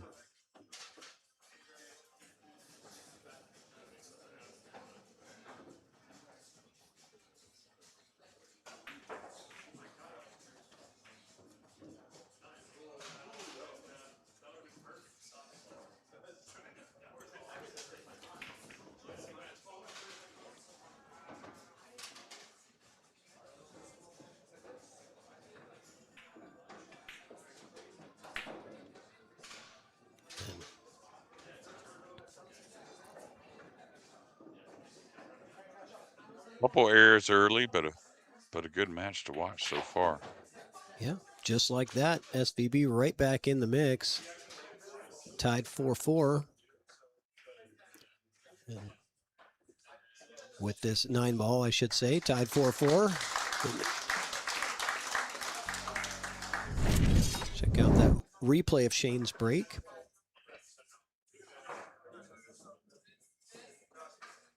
Break has been the weapon the last two times he's broke the balls. Yeah, and that's really nothing new for Shane, right? We've always talked about, when we talk about good breaks in the game of pool, Shane's name is always mentioned at the top of the list, wouldn't you say? Yeah, I'd say overall, I mean, there are guys that have come along, but he not only is one of the best breakers still and one of the best breakers ever, but kind of, I wouldn't say revolutionized the break in some ways. I say some ways he did. Those balls that you make playing 10 ball on the sides and all that, and the ones that go back in the corners and putting the 1 over the corner. That's been around a long time, actually, but Shane just kind of took it to another level for these other up and coming players. Yeah, the energy that he gets into the rack every time is really incredible. Well, I think that the revolutionary side of it is how he really made it to where using the body was actually a really good thing overall, very efficient the way he does it and repeatable. Or I think players back in the day used the body a lot, but it wasn't as scientific, if that's a better way to say it. Like what he does when he comes up and the arm extends, and that's why his cue goes like halfway to the middle of the table when he's breaking 10 ball, because of what he does with the body and how the arm actually goes from not just the elbow down, but pretty much the entire arm getting into the break shot. Well, I'll tell you what, it changed my break. Just watching him and, like you said, following through that cue to pretty much the center of the table. I realized watching myself back on footage, I wasn't really following through all that far. Started doing it and getting a lot more energy into the rack. And it almost, you know, the best way to follow through is what you do before the follow through, right? But if you at least try to follow through, it almost cleans up your timing overall, you know, because it almost has to be better to follow through properly. Oh, here it is again. Yeah. And Mitch's break wasn't bad, by the way. Yep.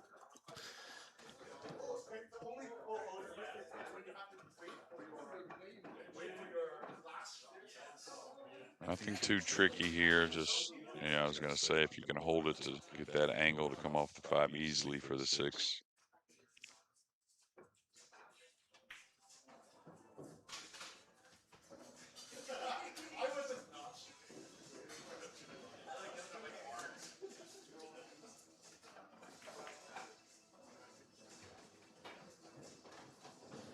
Yeah, this is fast action, which is break and run after break and run.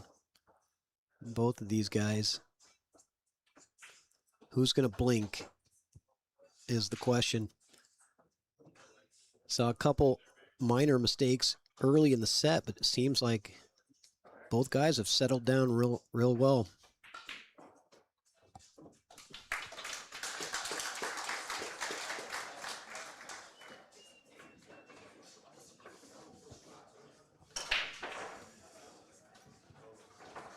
It's a race to 4 for this title, and Mitch Ellerman's played great so far. He's got the break in this. Will be 4 out of 7 to finish, but I feel like he feels like probably got a break and run or just got to win on my break. Doesn't look like Shane. He's making so many balls. You figure him get a shot. So, all right, didn't get the corner ball down, but I got a couple others. The one's in a funny spot. He may have a little piece of it. If he can overcut it and run the cue ball, that's not bad. Oh, he can wow. make it. Look at this. He's going to have to show us another one. He's going to have to feather this on the side. I'm sure he's shooting it.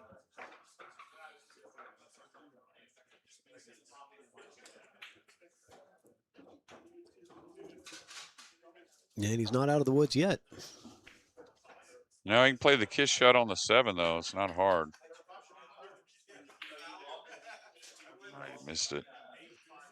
And that's the one that, yeah, I feel like if it's just a little more down on the ball, a hair more time, it's hard to miss that 7, to be honest with you. It's a pretty big ball.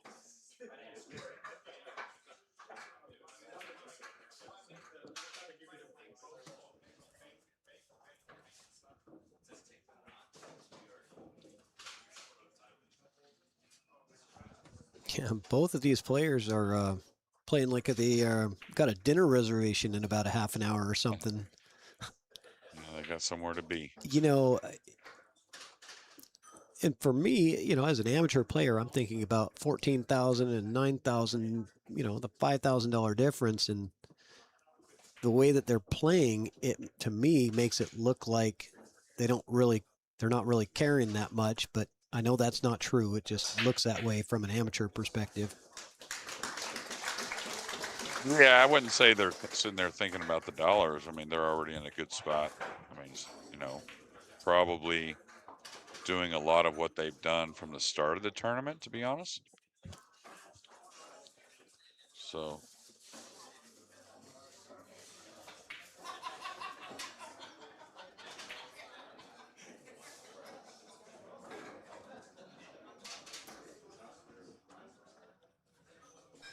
Zane with his first lead, is that correct?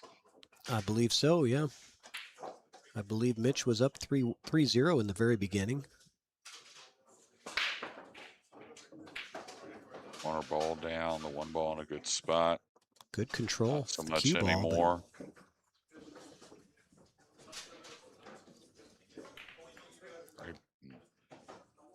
no matter how good you are at breaking, there is a definite luck factor in how things sometimes get tied up. He's going to have to push to a kick probably. The 6 being there makes it hard to push out, you know, where he can't play maybe the 1 off the 6 if he pushes out to the upper right corner or something. I like pushing out across kind of on the line he's at for a kick like there on the kick on the 1 to where you can kick the 1 and cut it towards the 8 and run the cue ball 1 rail back over, kind of where that chalk is on the upper left corner. That's about the only shot he has.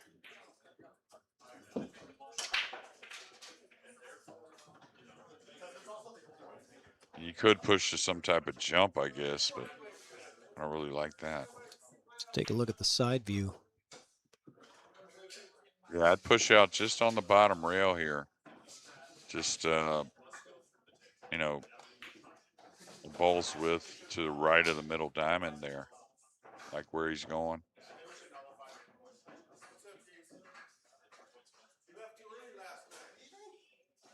Somewhere about right here. Yeah, try and get on the rail probably. He's going to be off the rail. Now, this is a little trickier. I would have went down with the cue ball a little more because he's got to spin it now. I would pass this back if I was Mitch. He did. The problem is coming in and out with the angle here. If he's got to get enough speed, now it's hard to go across with the cue ball. Watch the lower right corner. Oh, he hit it really nice. But that's kind of the shot I was talking about. But the way he set it up, it's hard to get the speed to get across. If you roll down a little more, you get a little more natural speed off the 1. But regardless, he was in a bad spot. Yeah, but good choice from Mitch to give that one back.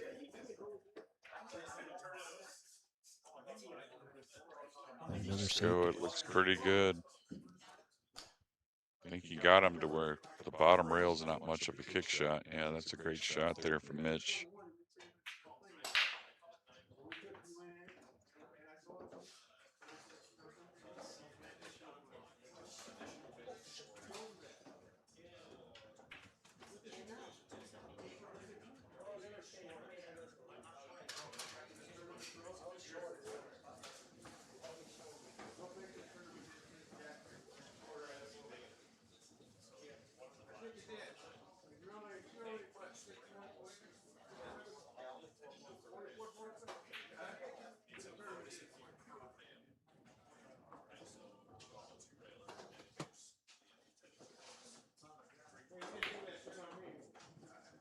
Sure would. I know that one system Shane uses that Jimmy Reed kind of came out with, but for 2 rails, I'm not sure what he's doing exactly.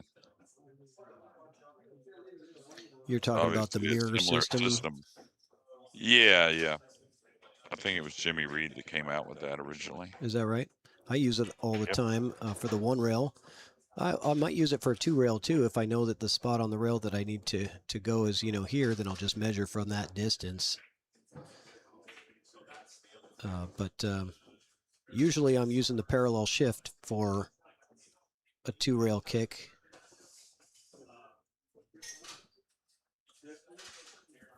The same here for the most part.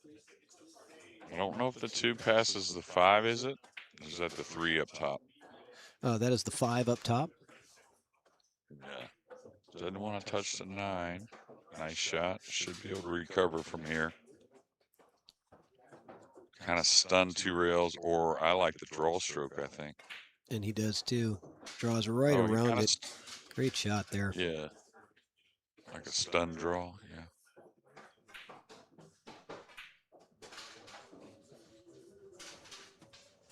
And we have got just a blow for blow battle going on.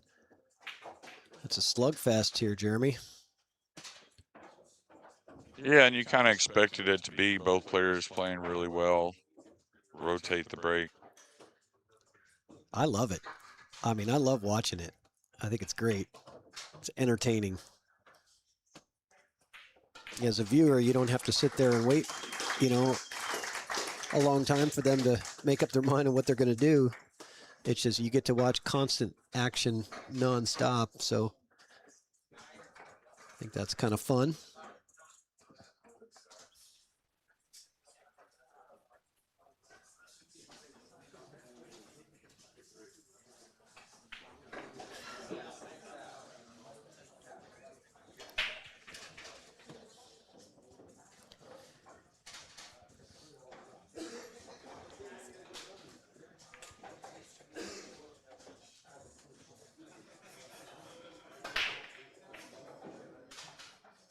Right, took a little speed off, got the one down. Still hasn't made that corner ball, which he's breaking from the opposite side that Shane's breaking from.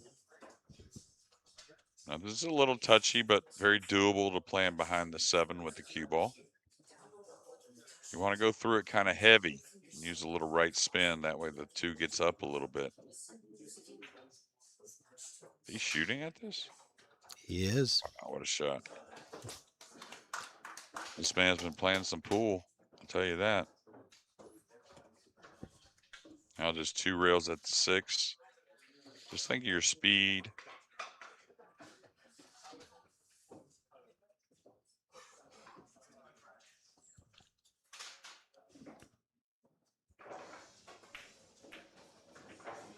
Oh, you should get a new leader. Just make sure getting on the 6 in one of those side pockets.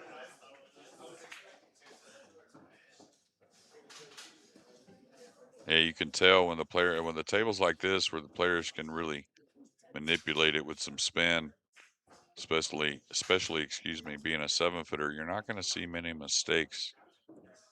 They're definitely going to stay offensive.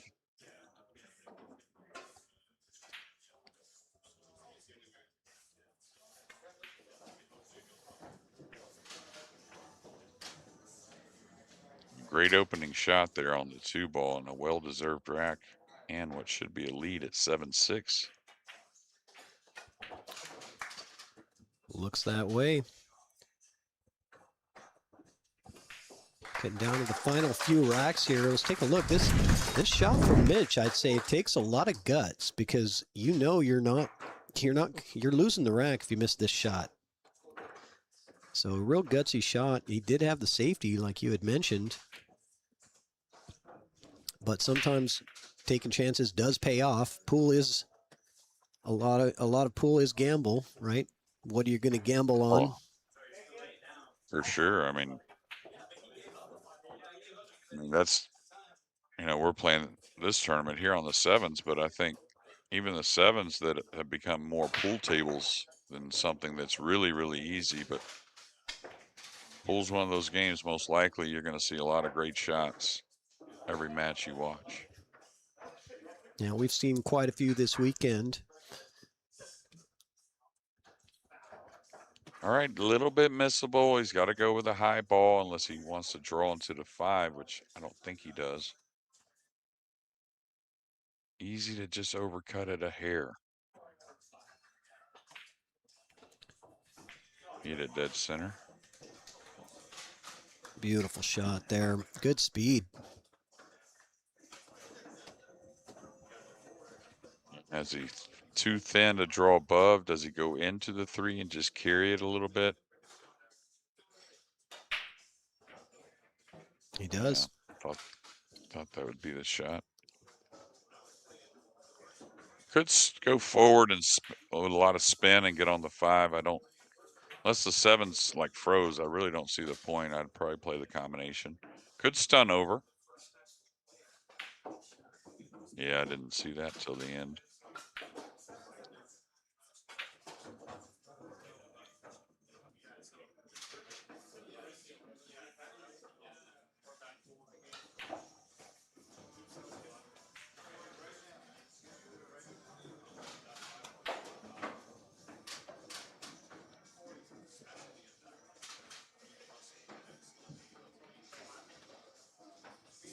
Shane Van Boening about to tie this score up and make this a race to 2 finals. And that shot that he pulled off really got him in position after the break. A little bit of a tough shot on the one and a tough transition to get around. And look at that speed was absolutely perfect.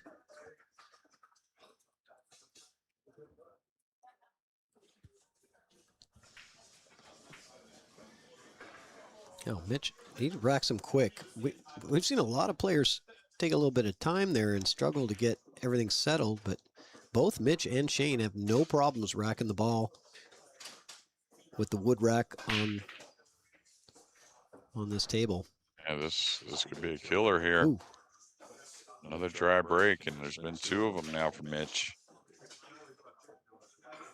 So, I mean, now do you a little see bit of a tricky rack, but yeah, I'm sorry. just going to say he may not get back to the table. That may have been the last shot we see from Mitch. It's possible, yeah, as being that next rack is Shane's break. But do you see any problems here in this rack? What are the Oh, yeah. obstacles to avoid? Well, the first one here, getting on the 2, if he has to take a cut and go into balls on the 2, that's okay. But getting on the 2, and that's what I was saying, like right here, he's fine. Now, if he has to gamble doing something a little different, but this is the shot, really. I think he's got to draw it. I think I avoid the 7 if I can.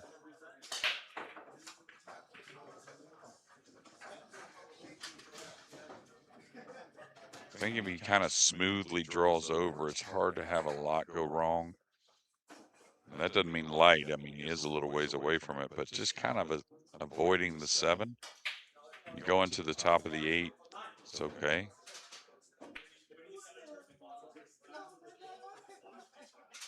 Could go with a high ball and just kind of go into the 7 and the 8.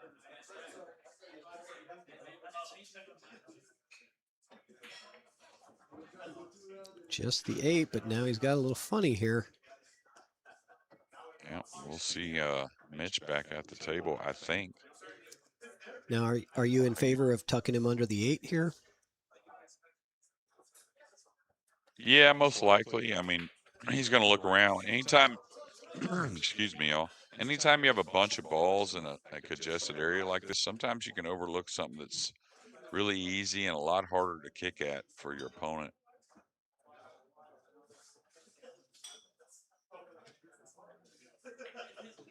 Like here, put the 3 in a funny spot. I don't know if he can.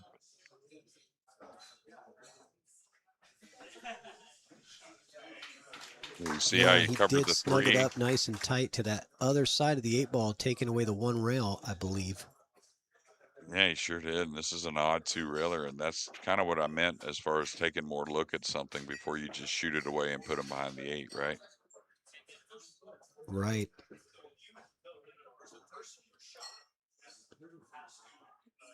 He's got to stay away from the point, though. What about the 9 ball? 9 What about ball. the cue ball? He's all right. Goes down, and there we go. Now his body was in the way of that, but Mitch Ellerman with a 2-rail kick on the 3. I didn't think that 9 was wired to go, but Well, it wasn't wired. it wasn't wired. No, Doable. he had to come into it at that angle. The crowd loves Is it. that 2 of those in this match? Didn't he have one early that was feel like he had an early kick shot onto the 9 early in this match. I have to think about it more. But So we're Mitch really Ellerman on the hill. looking at a hill scenario here, aren't we? We'll see. Let's see. It sure looks that break way. is being, yeah, it looks good again. Yeah. Nothing better than a hill final.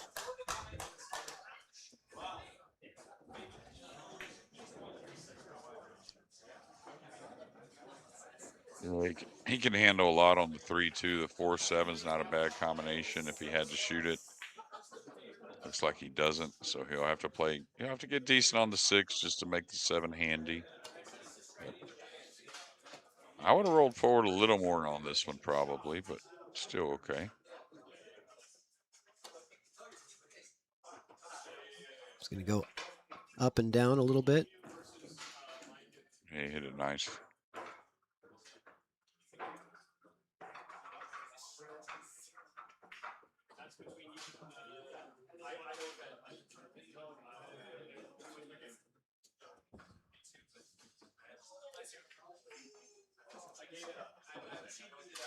All right, Jeremy.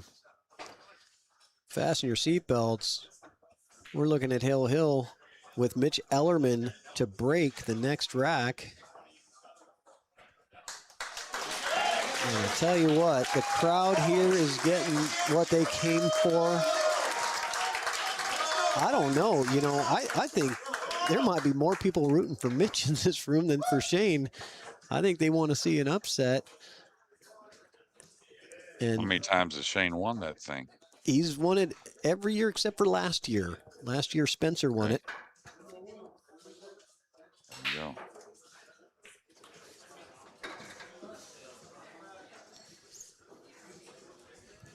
All right, the break shot. Hill Hill. Here we go.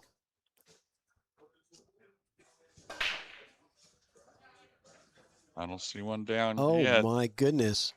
What timing to break dry here. It's 2 in a row for him. Unreal. And three in this match. So Shane's definitely going to attack here. Can he avoid the 2 ball with a high ball and go into the 4? I don't know. Hard to get bad if you go into the 4, whether you go into a little bit the left side or the right. It's just a matter if he catches the 2 going by or not, which could be a little touchy if he does.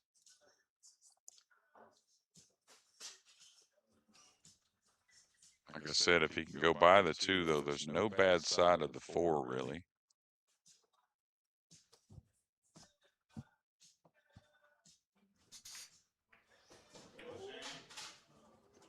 Okay. Got a little thinner than I thought he could, but he's still the 6 is protecting him. Should be able to pocket the 2 in the corner.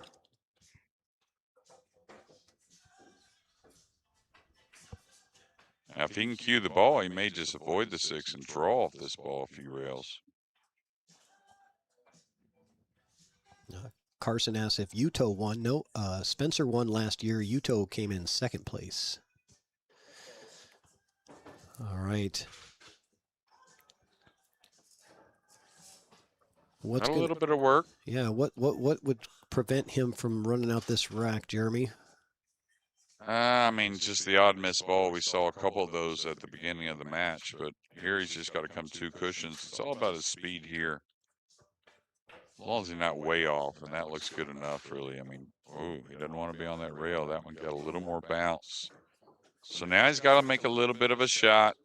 Does he want to roll this kind of, lightly stun it, and take something on the 5? I don't think you'll see him draw his ball. Just maybe kind of, stun draw maybe. Yeah, because distance doesn't matter as much on a 7-foot table, so as long as he's got Well, the with the angle. 6, yeah, and the 6 is real handy. That's the difference. If the 6 is pinned somewhere, it's a little different. But. Well, he's got the 5 next, right? Yeah, but I'm saying after the 5. That, I'm right? saying, Okay. Yeah, if the 6 is like in a goofy spot. Yeah, that's the shot I you kind of called it. anticipated Yeah, just playing. stun it over. Now, moving the ball, I mean, this is a little thin. So moving the ball is a little tricky with the 7-9 there. I think he's got to kind of kill it a little bit.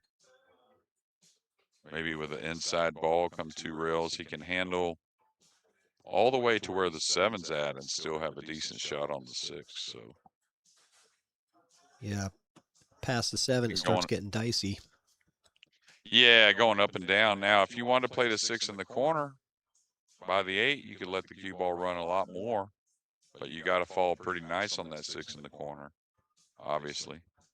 Well, the 5's up off the rail. I think he can kill this with inside or outside, to be honest. Okay. Well, this is the most amount of time that Shane's taken on any shot in this match. Definitely a big shot. He's looking at 3 rails inside the 7. Ah. I mean, this is where what portion of the ball you hit makes a huge difference. I think he can float it in with outside, but.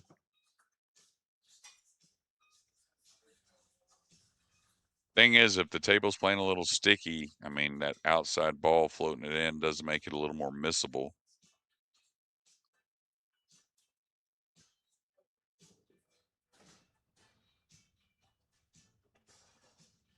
That's the shot I thought he could shoot.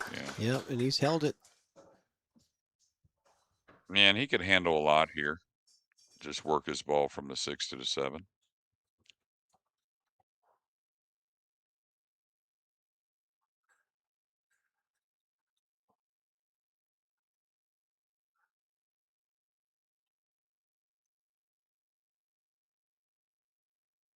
Right. Probably likes to play the 7 in the corner if he can. If he can hold it, no reason to come around for the 7 in the side. Yeah, that's perfect. He's perfect. Absolutely perfect. Pretty much stop, maybe pinch it back an inch or two, come back one rail off the 8, maybe 2 cushions, of course, to play the 9 in the lower left.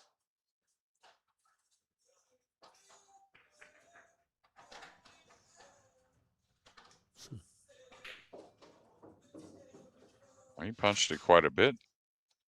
You going to come to the other side of the 9? I would have rather had that. I mean, myself, I think he is still going to do that. I think so, anyways. Yeah, for sure. And here we go. With this 9 ball, Mitch Ellerman, Hill breaks dry. Shane to complete the run out and take back his crown of this event.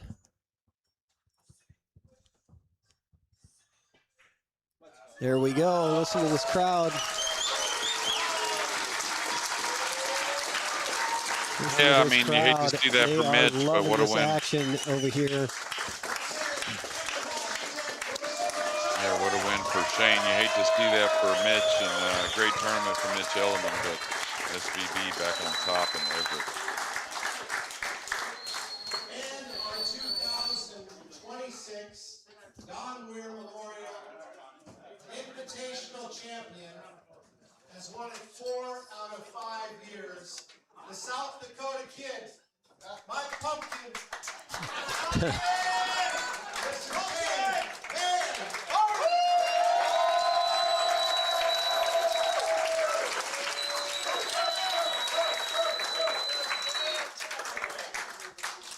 So many years ago, I met Shane with my father at the Rio. Hopefully you guys can hear the This is probably a little bit of the 15 years audio. ago, and we slowly became good friends, playing golf together, playing pool together, talking business, relations, everything.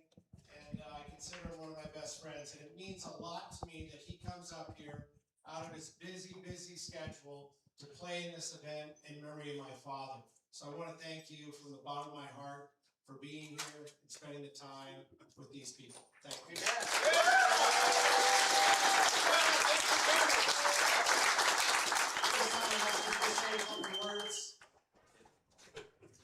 Yeah, first of all, I want to say thank you to the pool here for hosting the event. Thank you to Jason Weir for hosting the event as well. I want to say thank you to all the top players coming out here, respectfully.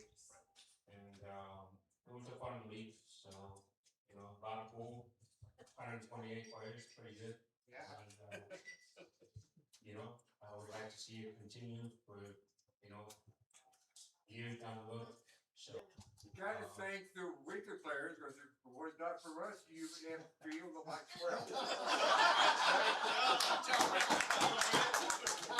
Well, at least we got a tournament here in Seattle, you know, area. Not often you're gonna see that. So so we'll try to keep it going, you know, and try to get more players if we can. And, thank you for everybody being here, and thank you. Also, So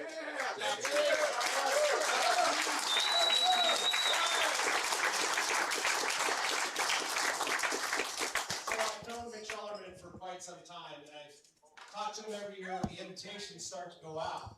And I send them to him, and he said, you know, I don't know if I can make it this year. And I saw him at the Rum Runner, and tournament that I always go to, he plays in, Shane plays in. It's a great event in Las Vegas. And so, so I said to Mitch, again, and he played in the finals, and he looked at me, he goes, I'm gonna get him someday. So I said, well, it's time for you to come up to the Northwest and play in the Don Weir. So he got an invitation, and he called me, he said, Jason, I'm gonna block this week out and play up in the Northwest in memory of your father. And he came up, and a lot of people asked me, of course, who do you think's gonna play in the final this year in the Don Weir? I said, well, I think, a couple players, but Mitch Ellerman's going to be there. I think he's going to take Shane over and win. And sure enough, here we are. They go hill, and it was a hell of a match. But I can't thank you enough. How much you charge me to learn that break? Give me the number. Hey, you got it.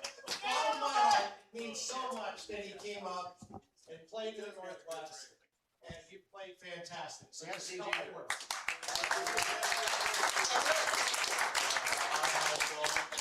name is Mitch. I'm the guy who just got his ass handed to him. In particular, I just want to say I've been a member of the pool community a very long time, receiving whippings from yours truly. Same tournament Jason saw me at.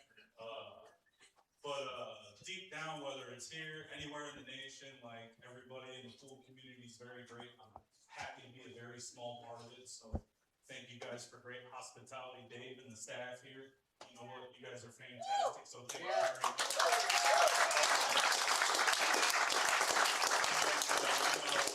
As I can say, as a small extent, the appreciation of the Sports for Don. So I'm happy to be part of the celebration of life to a tremendous man, from a tremendous man and family. So thank you guys very much. All right, I appreciate it.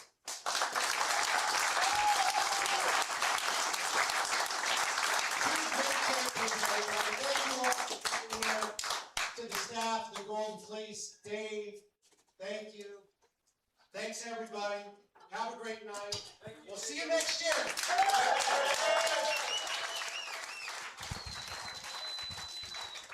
All right, and that is the final speech. That's going to conclude this 5th annual, the 2026 Don Weir Memorial 9-Ball Invitational. Thank you all for joining us and being part of this special event, celebration of life for Mr. Don Weir. And thank you to the Weir family for all you do for this event.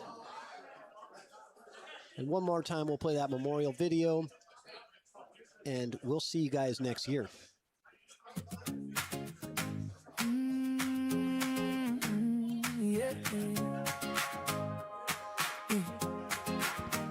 You walked in smiling with your chalk in hand. Always had a joke, always had a plan. You lit up the room with the fearless grin. Every game you played, we all jumped in. And we still see you by the green felt light, laughing at the break, making hard things right. Keep